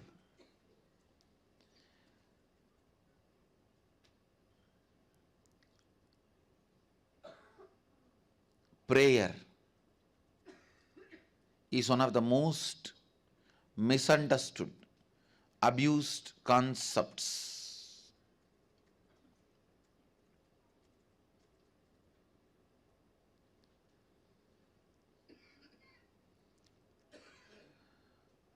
The moment you are asked to pray, the moment you need to put the God in the high pedestal, you always decide to put you in low pedestal. And in some stupid traditions, it is even celebrated as humbleness. No. Understand, humbleness is not thinking less of you, it is thinking less about you. Understand, humbleness is not thinking less of you, it is less about you.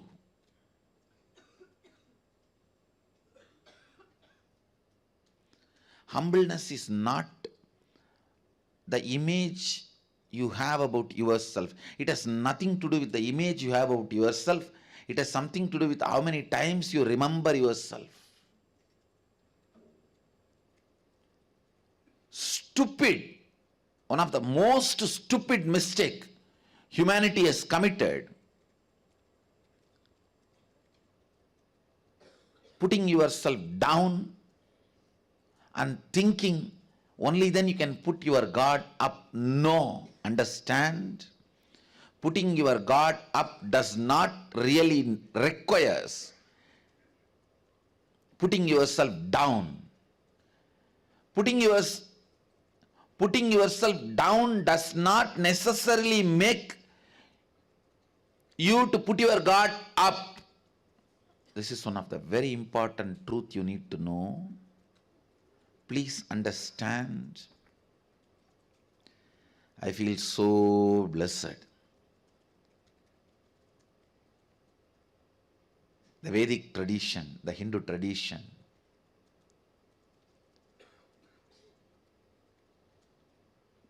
reveals the science of prayer so beautifully. Actually, this verse forms the basis of the celebrativeness of Hindu tradition. This forms the basis of the celebrativeness of the Hindu tradition. Even while you pray, you don't need to put yourself down or have a low self inner image. You don't need to become a sinner to make God saint. God can be saint. You can continue to pray to him. That does not require you should put yourself as sinner.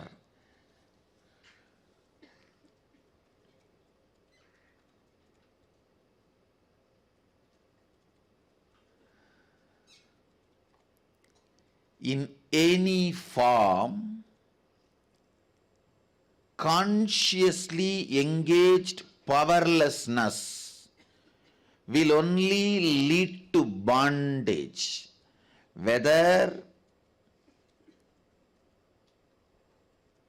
during the period of your study or during the period of assimilation and cognition of the truths about your life, or during the periods you practice your profession, or during the periods you build your relationships, career, every part of life, or during the period you pray or you meditate, every part of life, entertained powerlessness only will bring tremendous bondage to you, suffering to you. Understand, even in front of God, you don't need to feel powerless to pray to him, to ask him. What a mature tradition.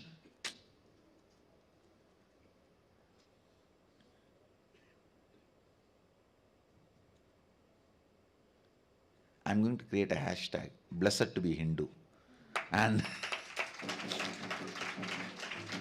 go on adding. See the maturity, the duality keeps your mind alive. Even while you are praying, don't entertain duality, which is source of dilemmas. Even while you are praying, even while you think you do not have something, you miss something, let powerlessness not be entertained in you. Understand, most of your concepts about God is so stupid.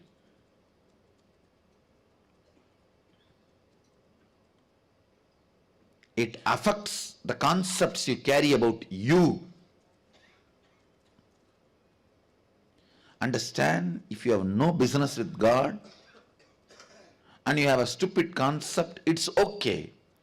But when you are doing business with him and you have a stupid concept about him, is something seriously wrong.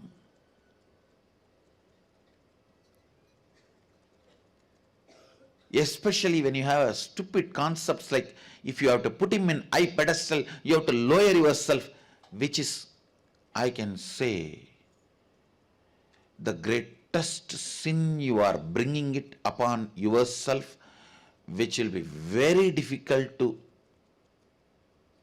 complete or get out or liberate yourself. Understand? Even when you pray, even when you have not experienced oneness, even when you have not understood experientially your oneness, you are one. Sohamasmi. I think this should be the word written in all temples. This verse should be written in all temples in golden letters, at least in all our temples, all our devotees' puja room. Because this gives you the right context and concept about God. Even while you are praying, putting him in the high pedestal does not require putting you in lower pedestal. This duality, entertained duality, will make you so powerless, you will never be able to get out of it, because you will always feel the guilt. If you become powerful and raise, you will feel you are doing something against God, which is not true. The duality of the logic or inefficiency of the language. See, the language always will have the inefficiency and restrictions of the originators of the language. Blessed to know Sanskrit. One more hashtag. No, really, because that's a language where originators does not have any restriction in their inner space. So just like the vastness of the inner space of the originators, the language is also so vast. This concept, putting yourself lower, is not a prerequisite. It is not necessary for putting the God up. I don't know whether any other language even have the capacity to express this truth without the restriction of duality, because all other major languages function based on the duality. Is good means is not bad, is not good means immediately is bad.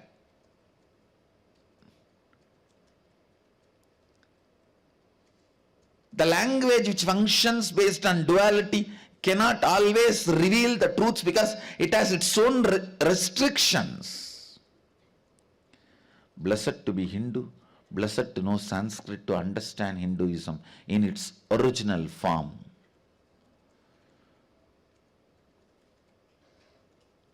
No, most of you are committing one of the worst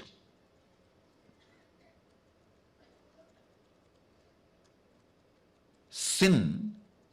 You are building a self-torturing pattern in the name of prayer, because you are always taught put yourself down to put God up, which is not true. And once you learn this pattern of belief of if you have to put God up, you have to put yourself down, one of the worst thing happens is you never come up. Even by mistake, once in a while you feel good about yourself, you feel something is wrong. You get into the guilt. Oh, I'm feeling so good about me. Am I putting God down? Because I'm all the time supposed to be shivering inside, praying, oh God, oh God, oh God, oh God. No, that is one of the most dangerous belief systems you build. In the name of religion, I tell you, slavery was never abolished. You are only made to think so.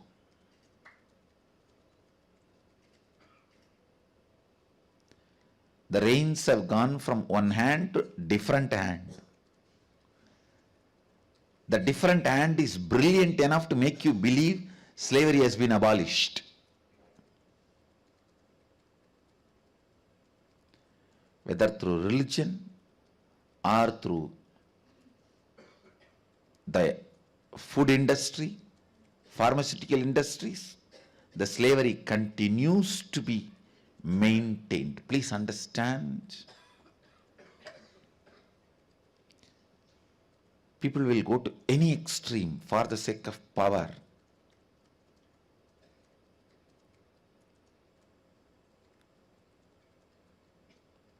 I understood this truth when I read about different revelations by the insiders of the corporate companies and big money walas.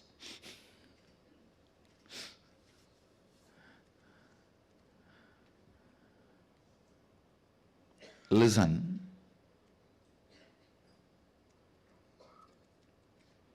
sometimes religion is also used as a controlling mechanism. Don't get caught in that net.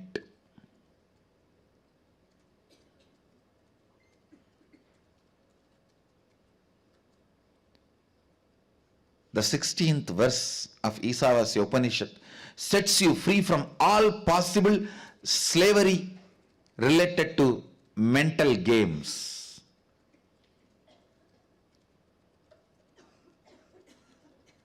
There are many traditions where lowering yourself more and more is appreciated, respected, worshipped.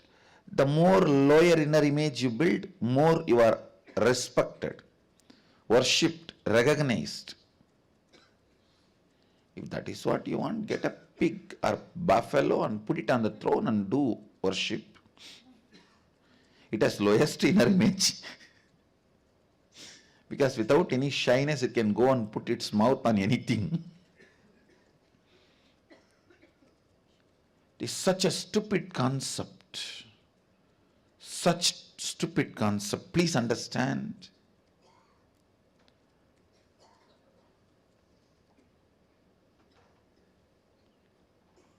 To put God above, you don't need to put yourself down.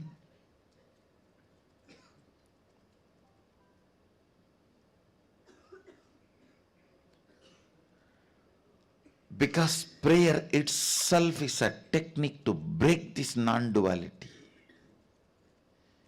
It is to break this non-dual perception. It is to break this non-dual existence.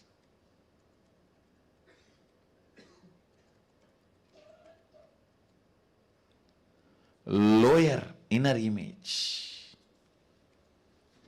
Understand? The lower inner image.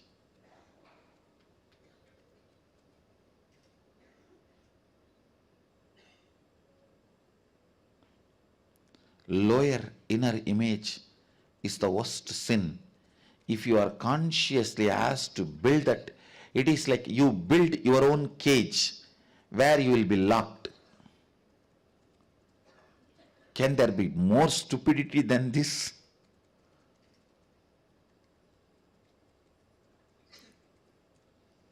The verse is very clear, the sutra is very clear, rishis are very clear.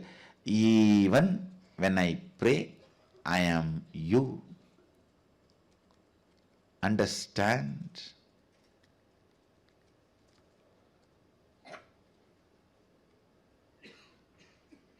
Even when I pray, I am you. Sohamasmi. It's not that only after realization. Even while I have not experienced, realized my oneness with you, even though I am a devotee praying to you, I know the truth, I am one with you. I tell you, in all our temples, in our tradition, this verse should be written in golden verse wherever you pray, and prayer should be taught based on this verse. This is the definition of prayer. Even while you pray, remember, God is above, above, above, above, above, true. But you don't need to be below, below, below, below.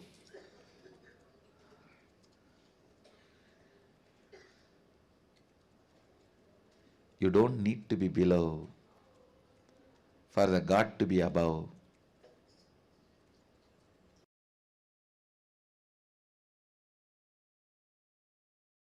Kuruvanneveha karmani jijivishet sadagum samaha एवं त्वयि नान्यतेतोऽस्ति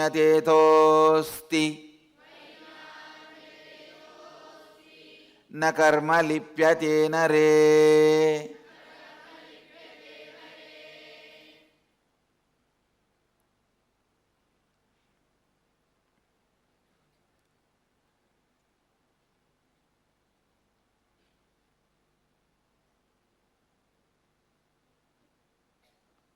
Listen. Chant once more. Kurvanneveha karmani jijivishechadag samaha evam tvayinanyatetosti न कर्म लिप्यते नरे.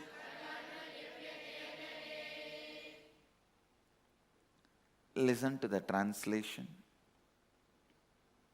One should desire to live in this world for hundreds of years, all the while doing his deeds dispassionately as sanctioned by the scriptures, and treating them as his offerings to Ishvara or the quintessential Supreme Lord is the Lord of all creation. In this way, the deeds done by you, the man shall not cling to you. The deeds done by you shall not cling to you. The deeds will not cause their good or bad effects upon the doer of those deeds simply because they are being done with the doer mentally convinced that he has not done them. He is not intellectually and mentally committed to these deeds, or they are done without his claiming any rights over fruits of those deeds. There is no other way by which a man can free himself from the bondage created by the deeds. I'll give you the translation of some of the scholars and then give you my translation, and of course, above all, the interception from the Upanishadic rishis. Please understand. Exactly this verse means you should live. Your cognition should decide to live. Understand? One of the biggest problem all human beings have. Please listen. Whether you don't have money, enough money in your bank, or you don't have enough excitement, inspiration to run your life, whether you don't have enough money to run your life outside world, or you don't have enough energy to run your body, you don't have enough energy to run your mind, whatever you don't have, please be very clear. It is side effect of some of your decisions not to live. Always support life. You decide at some points better not to live. Instead of living this kind of a life, better not to live. Please understand. You should always think, I will live in a better way, wherever I need to transform. No question of better not to live than living in this way.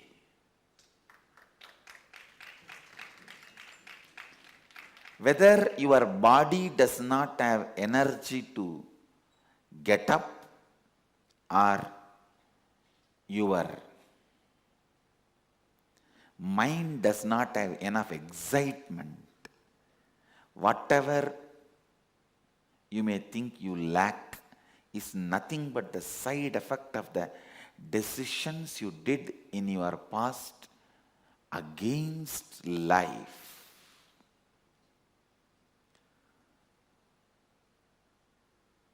So, through this verse, Upanishad declares always decide for life. Kurvan neveha jijivishe. Listen. Kurvan neveha karmani jijivishe chadaggu samaha. Kurvan neveha karmani jijivishe chadaggu samaha. Always, always, always, at any moment, decide for life. Your decision against life is SDHT, self-doubt, self-hatred, self-denial. All your tiredness, physical tiredness, mental boredom. Actually, physically when you feel bored, that comes as tiredness. Mentally when you feel tired, that comes as boredom. And all pain is a suppressed anger. Understand, whenever you become angry, you become violent and decide against life. Whenever you choose for life, your anger melts down into love and compassion.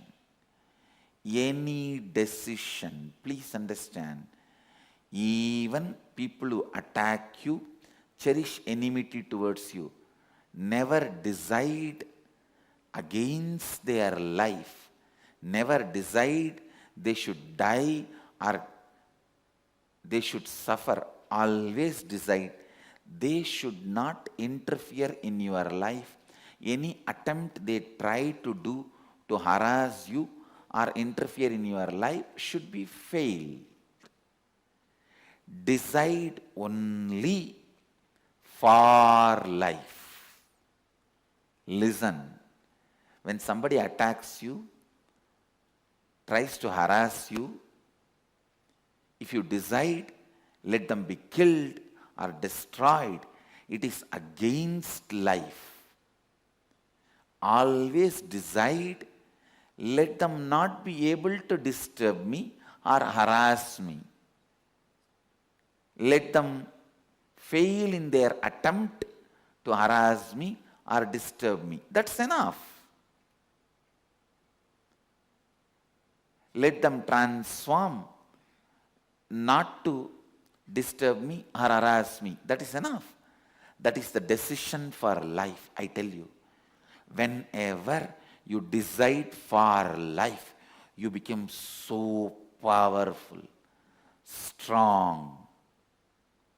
Naturally, no one will be able to harass you, disturb you, and cosmos will decide what to do with them, what to do with the people who are trying to attack you, harass you. Cosmos will decide what to do with them. God will decide what to do with them. In you, be very clear, you always decide for life. I tell you, a person who decides for life will be Tyagaraja. He will be such an amazing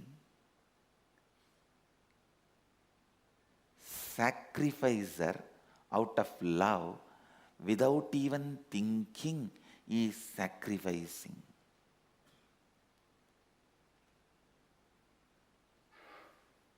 Listen. Tyagaraja.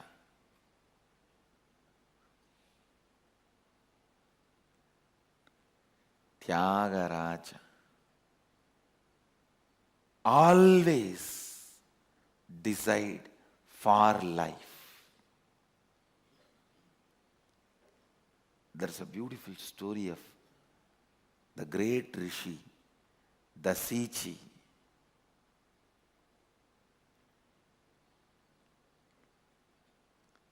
He even gave up his own body, his own spine, to be used as a weapon for the victory of the gods, Devatas. Always deciding for life. He did not decide against his life. He already achieved what he needs to achieve through his body. That is why he was ready to give it if it is going to be useful for somebody.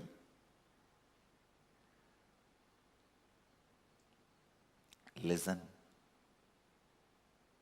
Keep this as your cognition. Kuruvan nevega karmani jijivishechadagum samaha. One should decide always for life, yours and others. And whenever you decide for life, yours and others, it will never be in conflict with each other. It will never be in conflict with each other. Understand? Yours and others always being in conflict means that is animal world. Yours and others, when it does not exist in conflict, you become human being. Yours and others, when it becomes complementing each other, you become Devata, space of Devata. So if you are living in a space where there is a conflict between yours and others' life, you are still living the animal life. The life of beast, animals. And if you are living a life where there is no conflict between yours and others, you have come to the human space. You have come to Bhuloka. If there is always a conflict between yours and others' lives, you are in Patala. If you are in the space of no conflict between you and others' life, you are in Bhuloka. When your life and others' life complement each other, you are in Devaloka. So you decide what kind of loka you want to reside. I tell you, thousands go in this Mysore road. How many decide to come and live here? It's not that we kept the doors closed and we are inviting anybody from anywhere. We only want to make sure that they don't harm the Sangha and Sangha is not harmed by them. We make sure that they are in the space of completion, that they are not in the space of competing or threatening each other. They are in the space of just non-competition, or there is no incompletion. Listen. Always decide for life. Kurvanneveha karmani jijivishechadagum samaha. Decide to live hundreds of years Today sit and complete all the decisions you took against life. Remember, whenever you made the decision, instead of this kind of life, better I can live, better I can go. All these decisions, thoughts, whenever you engaged, entertained, now it is time you complete with all that. If there is some complication, contradiction, decide, I will live. That is no question about it. If there is a incompletion, conflict, complication, I'll complete it and make myself better. But the decision to live is unquestioned. Do not tire your decision to live. Listen. Do not weaken your decision to live. Do not abuse your decision to live. All disease is just the expression of your unconscious decisions against life. Your decision to live can change your DNA. Understand just this one verse. Completion with all your decisions against life. I guarantee in the national channel you will walk out of cancer.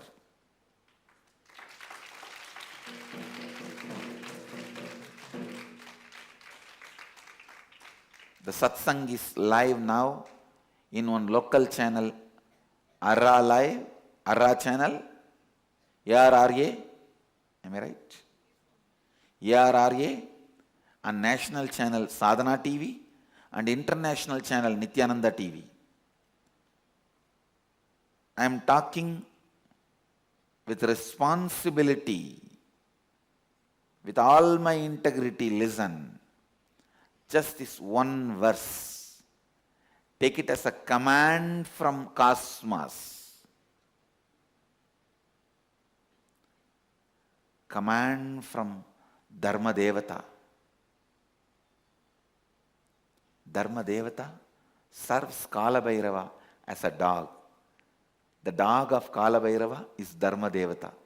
Dharma is the dog of Kala Bhairava. Understand, it is directly from Upanishads. Decide for life. Complete with all your decisions against life.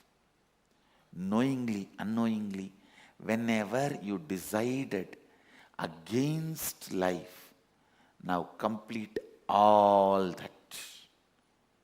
That is enough. Your DNA will have different programming, different energy. All your decisions against life should be completed. Incompletions created against life should be completed. And all the incompletions against life, all your decisions against life will be rooted in fear, and your wrong belief you may not be able to live. Creating a delusion you may not be able to live, and convincing not to live, and making you decide not to live and not living is fear. Creating the delusion you may not be able to live, and convincing you not to live, and making you decide not to live, and making you not to live is fear.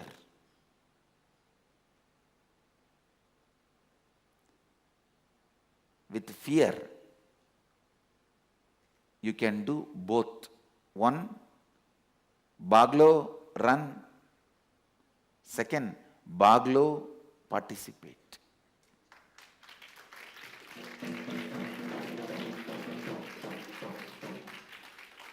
Baglo or Baglo.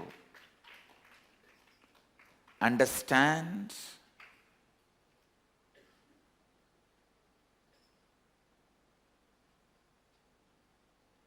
Hindi downloading. Listen. Decide for life.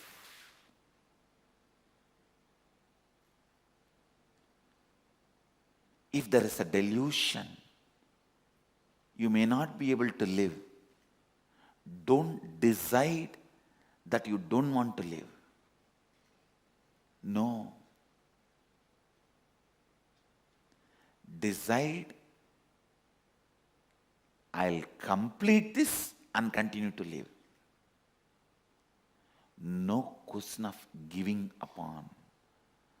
Not to give upon yourself and others is the decision expected from you from this verse. Kurvanneveka karmani jijivishechadaggum samaha. This verse is a spiritual support for all the sick, weak, tired, poor people on the planet Earth. Whether it is a physical sickness, mental tiredness, or boredom in the life, or poverty in your outer world, whatever may be the problem, this one verse, Kurvanneveka karmani jijivishechadaggum samaha, is solution. Listen. Fear has two expansion. Forget everything and run, or face everything and race.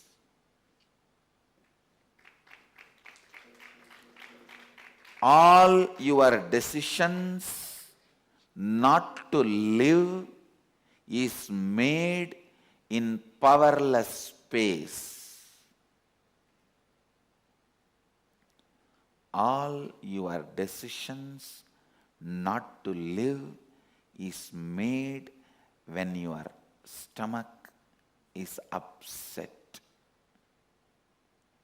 All your decision against life is made when your stomach is upset, when you have weak guts. So whenever next time you have stomach upset, don't think, brood over, decide about life. Just take little haritaki powder, clean, then sit and plan your life.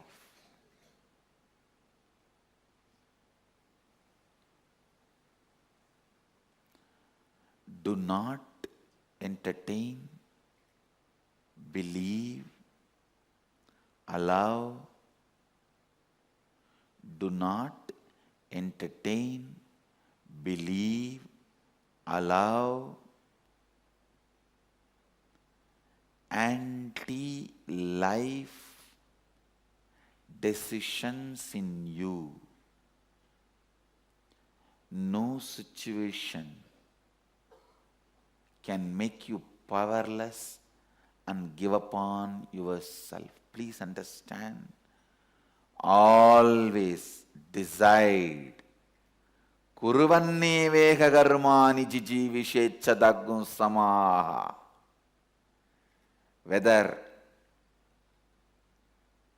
my boss is hitting at me, or my spouse is firing at me, or the society is suppressing me.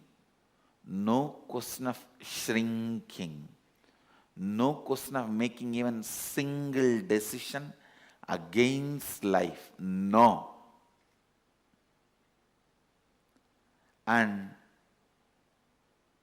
when you decide for life, I tell you, it will always be in tune with them also, and even they will start falling in tune with you beautifully and become part of you.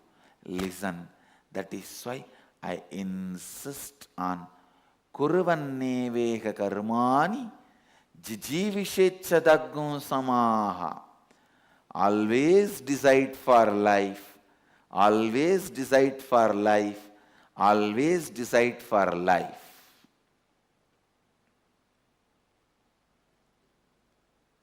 Not having money in your bank account cannot make you poor.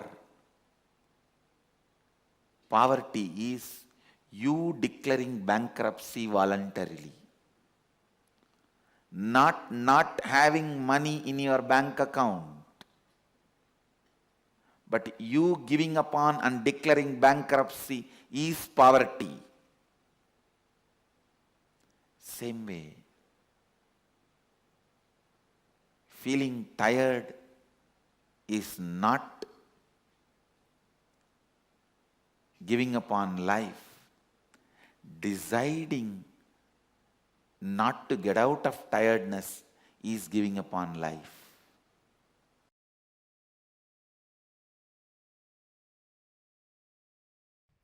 Kena Upanishad. Brief technical introduction. The word Kena means whom. The Upanishad appears as the 9th chapter in Talavakkara Brahmana of the Samaveda, and also known as Talavakkara Upanishad in our Jaimini Brahmana. 35 verses and Shanti Mantra. It's one of the very important Upanishad. And as per the Muktika Upanishad, it's a second Upanishad, the whole order. Upanishad is also called, known as Talavakkara Upanishad. Kena means exactly, the word means whom, by whom. Kene Shitam, by whom willed or directed, directing the enquiry of the truth to its very source is the seed of Kenopanishad. Please understand.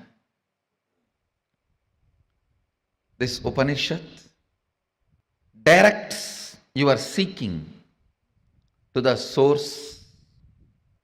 I'll start with the Shanti Mantra, then I'll introduce the Upanishad. Please chant along with me. Apyayandu mamangani. Listen, the verse actually is mamangani.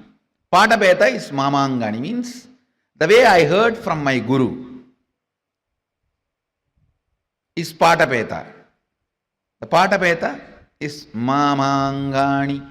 The ma plus not full a, half a. Mamangani. Apyayandu mamangani. Vakprana chakshuhu Shrotramado Balamindriyani cha Sarvani. Please understand, the original mantra is Sarvani, Patabeta is Sarvani. The half U is added. सर्वाणि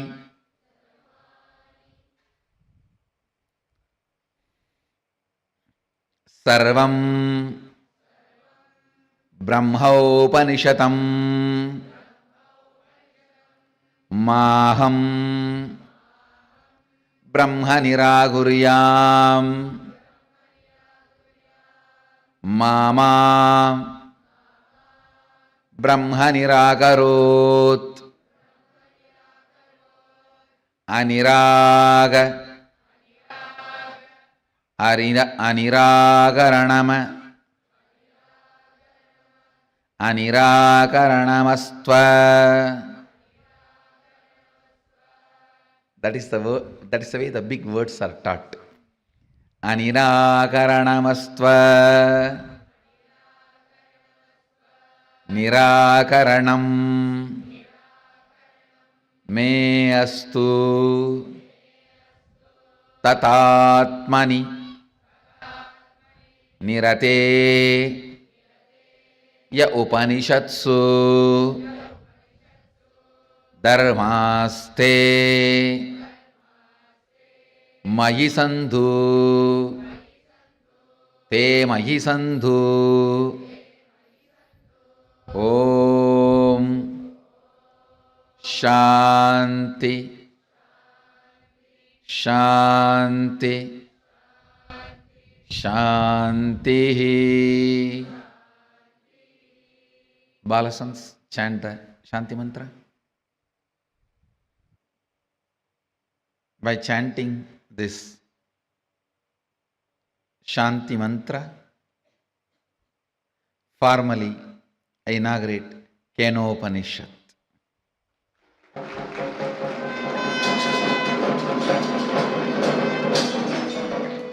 Understand the subject matter of the Keno Upanishad.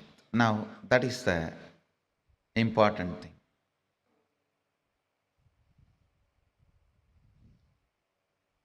The essence of Isavasya Upanishad is seeking.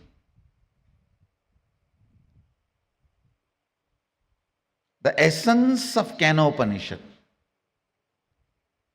is seeking into the very source. Not just who am I, by whom am I? Understand? Who am I starts and ends inside your body. By whom am I starts and ends in cosmos. There is a big difference between who am I, by whom am I.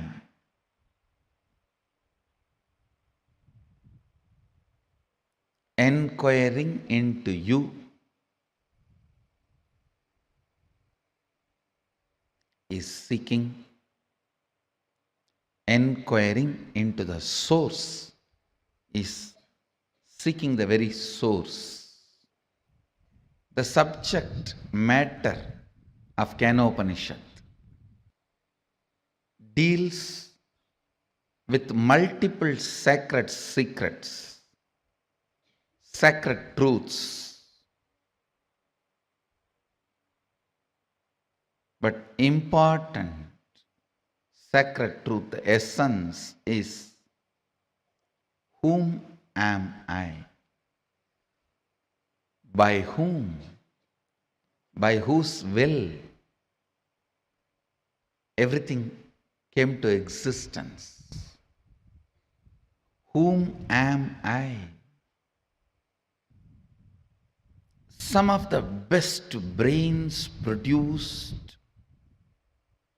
in the planet Earth were rishis. Some of the best people happened in the planet Earth were rishis. I still wonder, seeing the kind of a subtlety, and capacity to catch and reflect the cosmic truth. Please understand.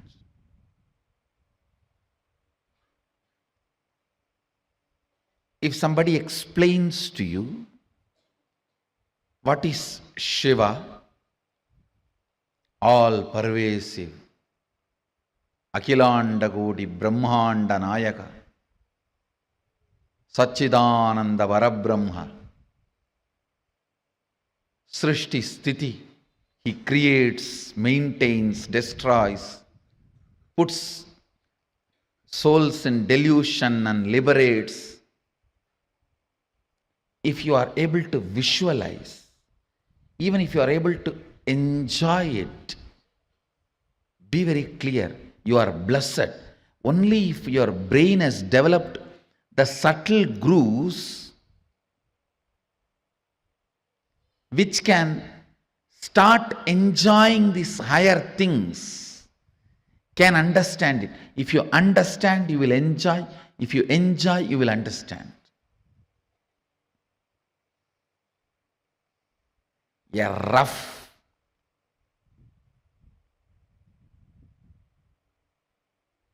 grass, politicians, dull head can never capture this. For him, he only knows what I can grab today, push it behind my seat, without even bothering about from behind the seat somebody else is stealing and running. He doesn't even have a time to check whatever he pushed behind the seat is there or not.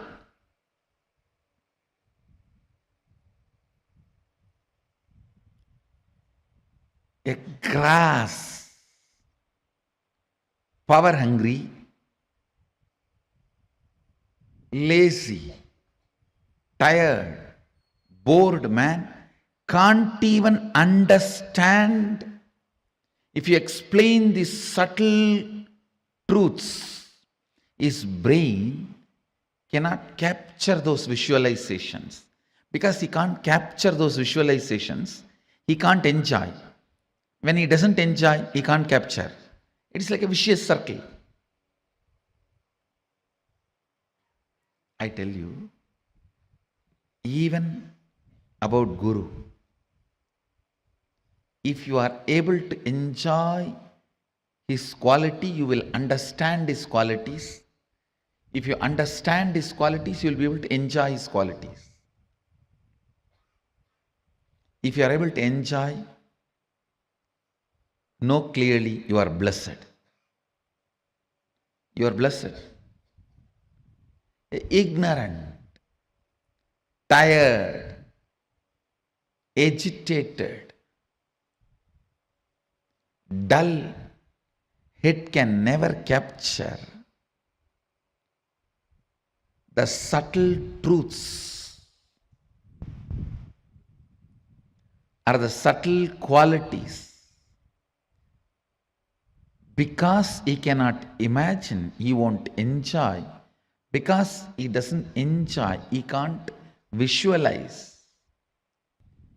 Ability, the brain's ability to catch the subtlest visualizations come by a long practice of internal silence, what I call unclutching or meditation.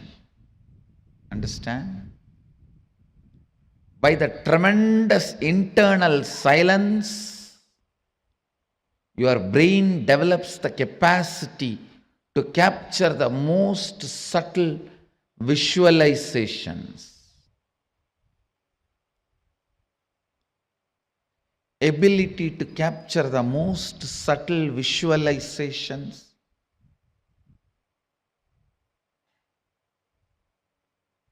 is the awakened intelligence.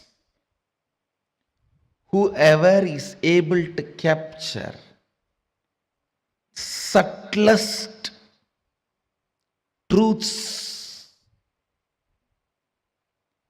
become rishis. His brain has evolved, developed such subtle grooves. It started reflecting the cosmic truths. It started capturing the cosmic truths.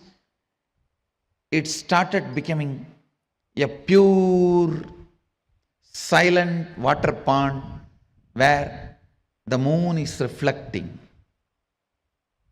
as if it has come down to planet Earth. Moon is reflecting as if it has come down to planet Earth. Understand,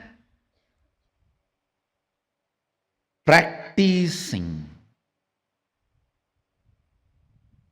surrender or unclutching or Ananda Gandha Dhyana,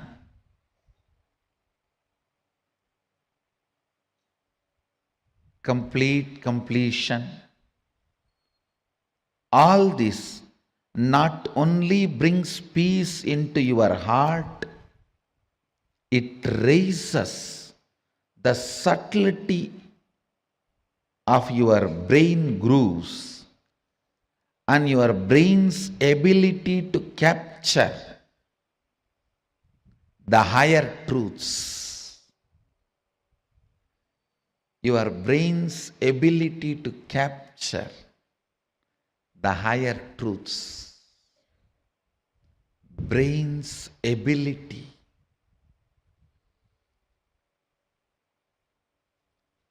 to live the higher truths.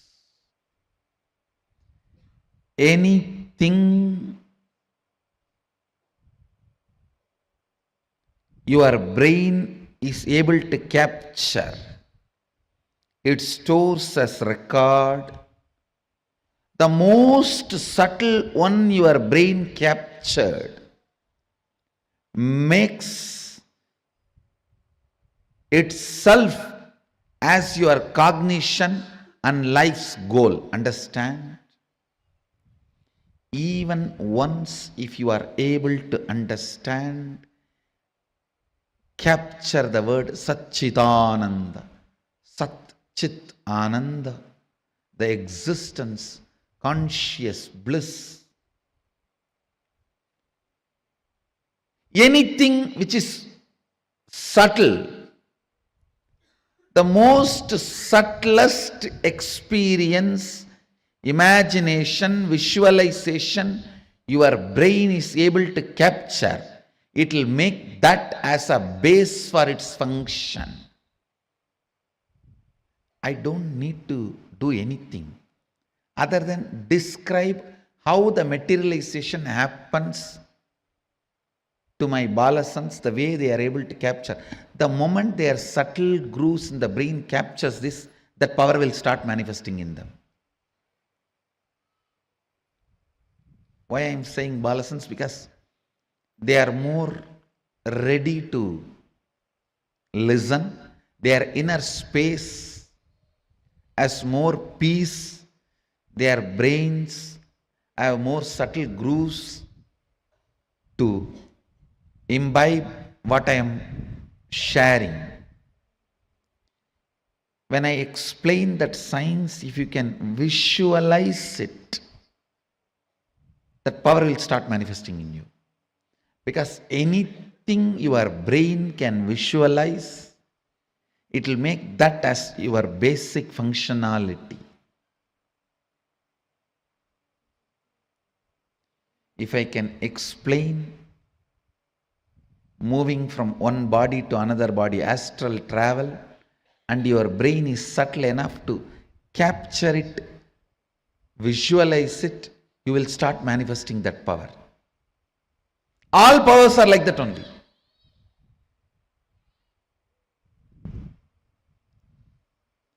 You just need the completion space and Guru who properly makes your brain grooves to catch it. I wonder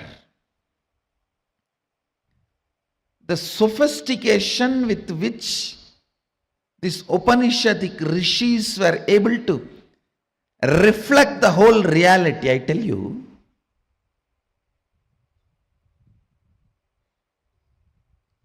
the detail with which they describe the stars and the planets in Vedas and Agamas, you will be shocked. Even I was wondering, how did they see? Unless you see, you can't pen down so detail, such detail. The biggest conspiracy done against Bharat is the Indian astronomy and astrology was not given its due respect and legitimacy, brushed aside in the name of myth and mythology.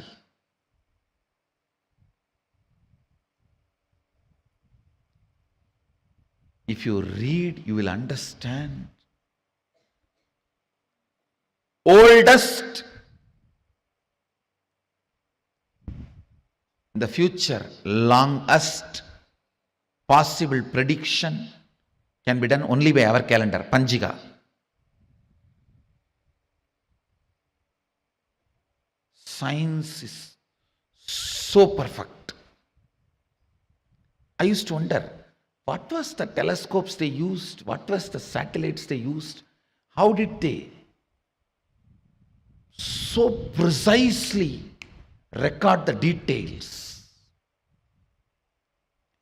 Actually, the exact method happened. I saw in the cosmic records, one rishi will sit in samadhi and reflect the whole cosmos in his inner space. The other rishi will just see his inner space, do fast forward, just like how you handle the iPad and pen down. That's the way they have done it. He will become so pure, complete completion, his inner space will just reflect the whole Milky Way, the whole cosmos. And the other rishi who is recording will push, pull, do fast forward or rewind, even zoom in, zoom out and pen down. I commit with you guys, I'll make my balasans to do this. I'll give them this power. It's possible. It's possible. Just they need to evolve more into the space of completion and responsibility. It is possible. That is the way they recorded. Understand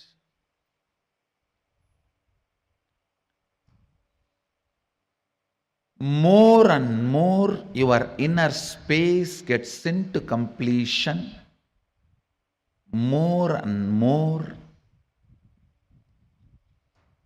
you will catch the sacred secrets about the source, cosmos. This question, by whom? Keneshitam.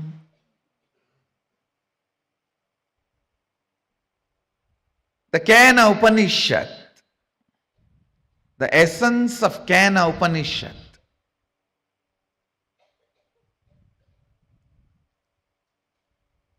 you can experience the essence if you make your inner space completely complete.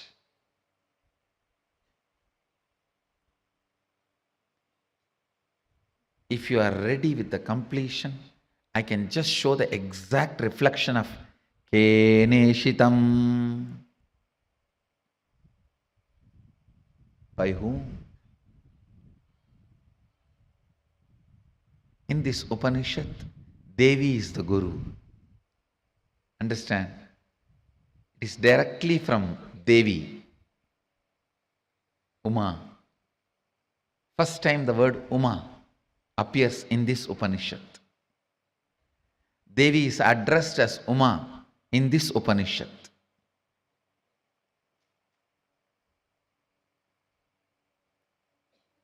The word Ishvara, Isha, is used for Mahadeva in the first Upanishad. The word Uma is used for Devi in this Upanishad. You can reflect, capture, visualize exact, most subtle visualization with a little completion inside. Please understand. Understand this example. A 7 or 8-year-old child is made to see pornography again and again. The physical maturity age is quickened more than 70%, means the physical maturity, if it is supposed to happen at the age of 14, it is drastically brought down. By the age of 8, the body will be physically matured. If the body is made to visualize again and again the sexual action through pornography or some reminding, because whatever your brain visualizes, body becomes ready to it, make that into reality and experience. The brain makes that into your experience. That is why I say, if you want next generation to be sexually healthy, ban pornography. We always have a wrong idea. It is through porn next generation is going to enjoy the sex. No. It is going to be a big disease. If you want the next generation to have a healthy sexual life, ban pornography. Because that is going to reduce the age of physical maturity, which is going to drastically destroy the health of the next generation. Understand the truth I am trying to convey. Anything your brain can capture and enjoy, your life will make that into reality. If your brain can capture and enjoy the most subtlest understandings of cosmic sacred secrets and the spiritual powers, you will become just yogi, divya shariri. If you enjoy pornography, your body will be physically matured.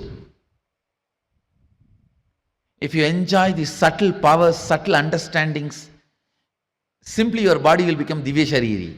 You will become yogi, bala yogi, bala sant.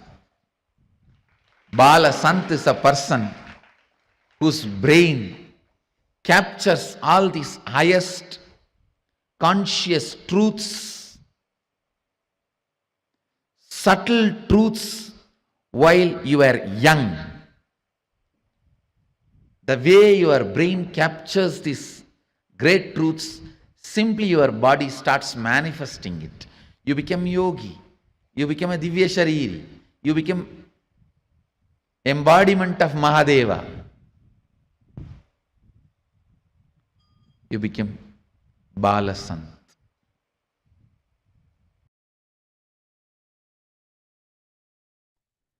Yes, Nityanandam, and welcome back. And wonderfully, Swamiji has revealed further thought currents of the Upanishads and why we should contemplate and cherish these thought currents inside. As we were saying, the Upanishads are much more than just intellectual knowledge. These thought currents, whenever we imbibe them, whenever we let them resonate inside you, they completely detoxify our mind and even our body itself, and awakened spiritual powers. Swamiji mentioned a few of them, even the ability to just reflect the cosmos and look within somebody's inner space, materialization, and practically all the powers awaken. And for us now, applying these thought currents and the essence of these Upanishads is the key to solve all the blind spots that we have, all the life problems that we have, and it's also really the pure spirituality. It's these questions that lead us to experiential answers. Many times when we turn towards religion or spirituality, we are directly given answers, and but that do not fulfill us, because the realization, the true answers have to happen from inside. And the Upanishads guide us to find experiential answers to all the questions that we have, either about the practical problems of our lives, or the larger questions such as life in the universe, connecting with God, and so on. All right. So let us now spend a few minutes to apply and these questions, the seeking, the pure seeking of the Upanishads. And we'll be now spending a few minutes in our internalization exercise to contemplate on all these truths. So now we'll be entering into the internalization exercise. Constantly keep your inner quest alive, keeping the basic questions alive till they become experiential answers in you. Not intellectual, but experiential answers is called seeking. What am I doing? Every day, what am I doing? What am I doing? Is it exactly moving me? Pushing me towards where am I supposed to reach? What am I doing? These three questions are the questions that we are going to internalize on and find the deeper answers inside us. What am I doing? Where am I going? And where am I heading in my life? So start internalizing on all these three questions and reflect these questions in your inner space. So now we'll be giving the participants a few minutes to do this process.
Yes.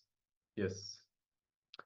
So hopefully you had the opportunity to contemplate and to apply the seeking and all these questions, the pure questioning inside you.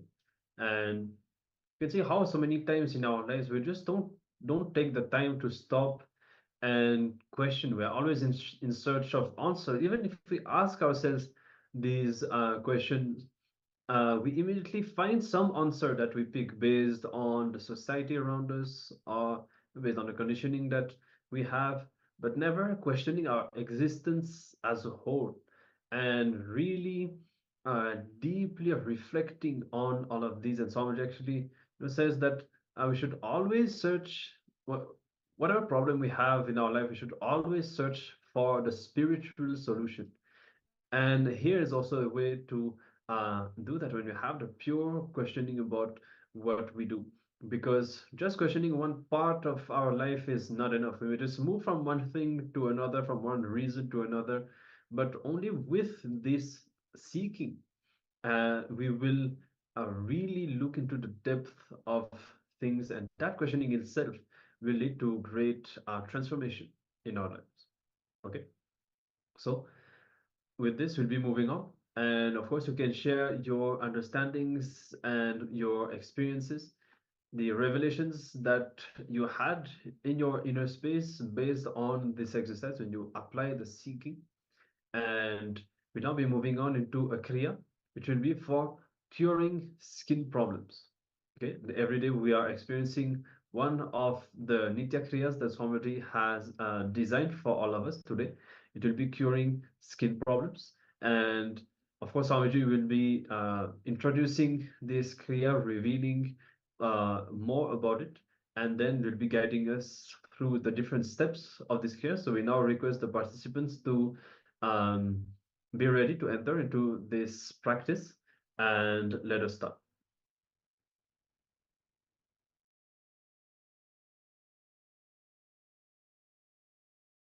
Today, Kriya for curing all the skin problems. First, Batmasana or Artha Batmasana. Anyone is okay.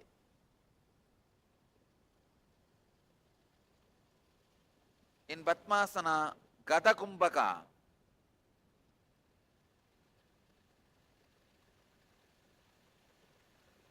Kumbhaka Patadi 112th verse. Let me give the instruction. Inhale through both the nostrils, hold the breath, and exhale through right nostril.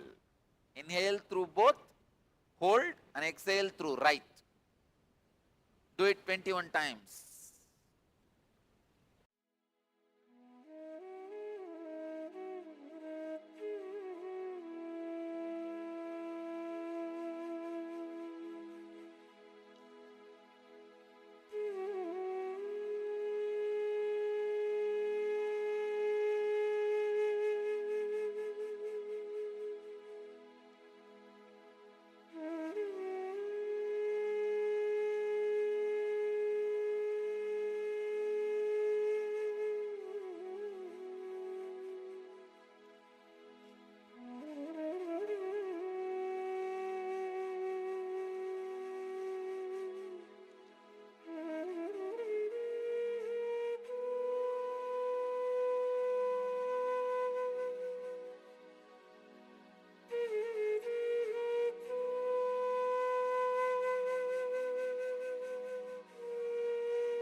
Next, Tattva Kumbhaka. Please understand, with this Kumbhaka you have to have a visualization also. It's from Kumbhaka Padhati 122 verse. 122. Inhale and hold as long as you can. When you are holding, visualize your whole skin is getting healed. This is mainly for the skin problem, this Kriya is. Visualize your whole skin is shining, becoming pure. This is the Tattva. You need to visualize and do Kumbhaka with this Tattva. That is why it is called Tattva Kumbhaka. Then exhale as slowly as you can. Do it 21 times.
Surya Bedana Kumbhaka, from Kumbhaka Patadi 126th and 7th verse.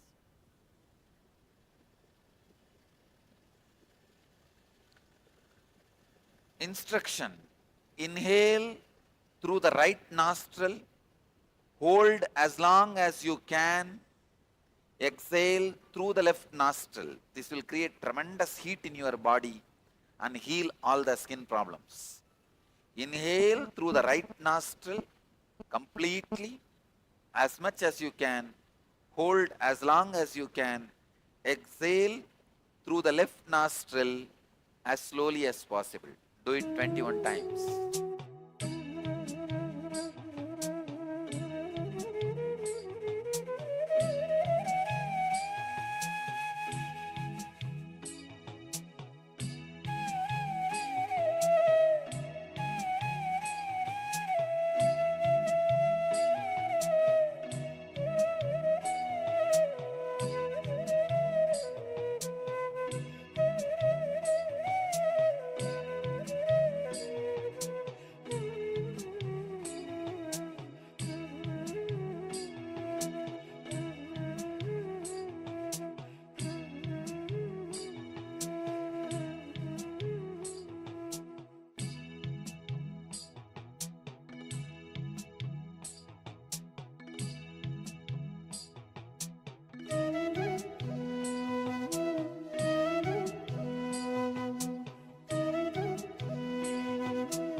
Next, Chandrabedana Kumbhaka. This is from Kumbhaka Patadi 128th verse.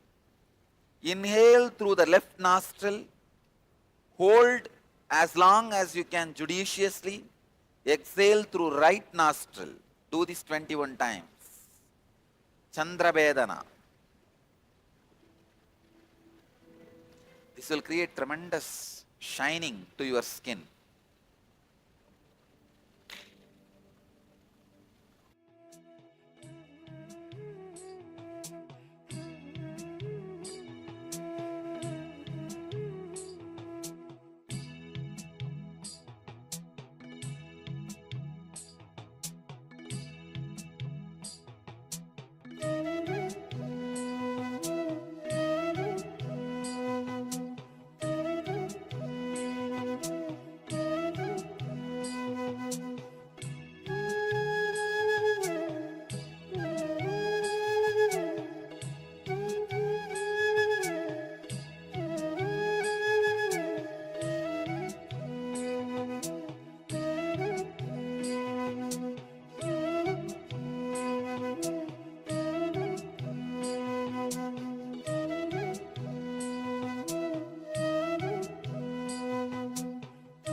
Next step. Ujjayi Kumbhaka, Kumbhaka Patadi, 131st and 32nd verses. Close your mouth, inhale through both the nostrils, hold as long as you can judiciously, exhale slowly through the left nostril. Close your mouth, inhale through both nostrils, hold as long as you can, exhale through left. This is Ujjayi. This will cool your whole body and heal the skin. Do it 21 times.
Relax.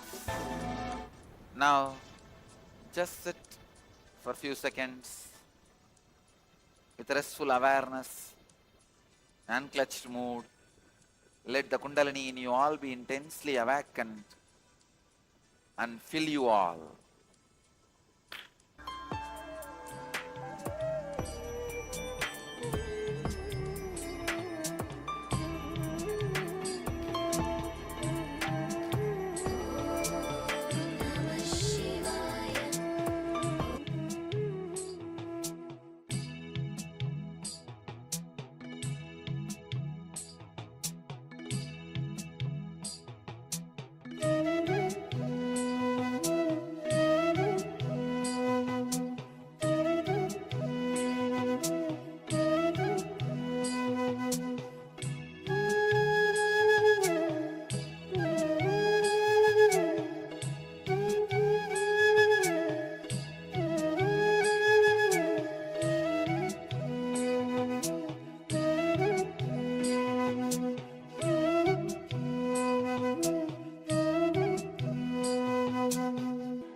Yes. So you can now relax from this kriya and share your experience and gather back, sit in front of the screen. And in fact, actually, the skin, any problem that you have related to the skin is also connected to the relationship with mother. And so when we bring healing to that aspect, I'm also remembering how Swamiji says connecting with the cosmos as mother, as we are connecting, as we are learning the secrets of the Upanishads. If we decide to connect with the cosmos as mother, it will reveal all its secrets to us. Is also one of the truth that Swamiji had expanded upon. I think it was in this Upanishads series. And so you can see after this kriya, if how the body is experiencing healing, and if you experience the healing in your inner space as well, can let us know how it was, how it has been. And we'll be continuing now with our power manifestation, and today the power of the quantum memory. So we'll be showing content. It will be a page from the Living Enlightenment book from Swamiji, just for a few seconds, and without reading, without going through the text and trying to memorize, you're just going to be gazing at the screen, and within just few seconds we'll be removing the page, and then through the third eye you will be accessing the quantum memory within, and you will be accessing the content that this page contains. Okay, so this is going to be the power that we will be manifesting now. So we request all of you to prepare yourselves for that. Make sure that you are seated in a comfortable position and with your head, neck, and spine in a straight line. And just bring your awareness to the third eye very mildly, without force. And we'll be showing the image on the screen. As at just a few moments, have a quick glimpse, have a quick glance, and yes, we hope that you're all able to catch it. If anyone did not, you can let us know. You can drop a message, and we have a sharing. I became an airbag during the kriya. I hope that's a good feeling. Okay, great. And great. If anyone did not catch the page when we showed it, you can let us know. We'll put it on the screen for a few seconds more. And otherwise, if you had, you can start manifesting the power. Have your eyes closed with your awareness on the third eye. And as we said, just request Swamiji to open the quantum memory and reveal all the content, all the truths that are on this page. So you may be seeing letters, words, sentences, or even images, things that are related to the content on the page. So let us see what we are able to manifest. We'll be playing a oneness capsule and can chant the Mahavakya, Om Nityananda Paramashivoham, and let us start manifesting this power.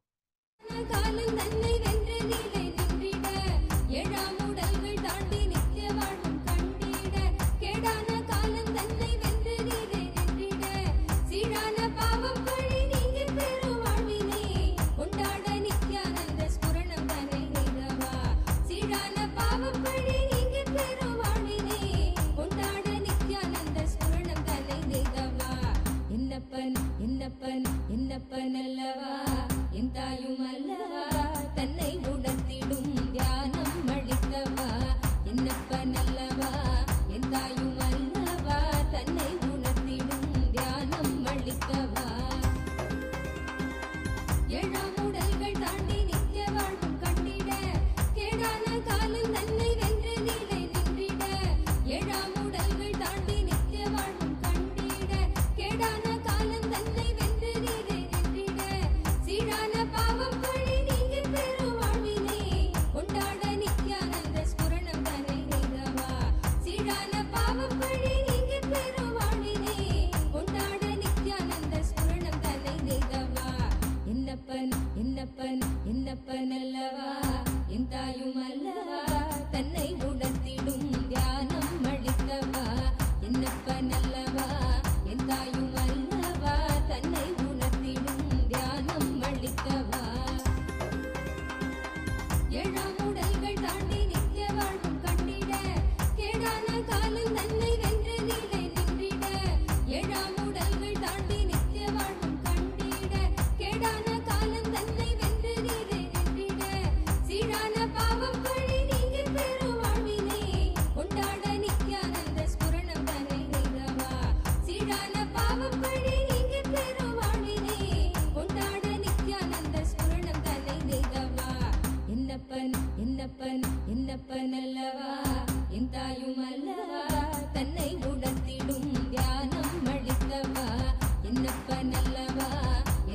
Yes, continue to manifest. You can have a dialogue with Swamiji inside to request Swamiji to reveal all the details to you and be in the space of oneness with Swamiji, with your awareness on the third eye. Remember clearly that you are Paramashiva and visualize that the power is manifesting right now. Hold that space and that the power is manifesting, that the revelations are happening. And we'll be having a few more minutes. You can continue to manifest this power. Yes, let's continue.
गुरु ब्रह्मा गुरु विष्णु गुरुदेवो महेश्वरः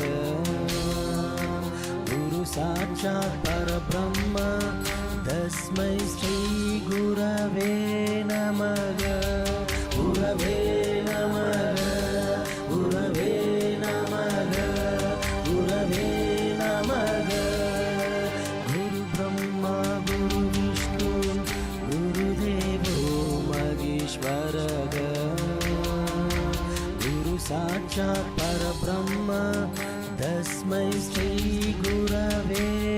नमः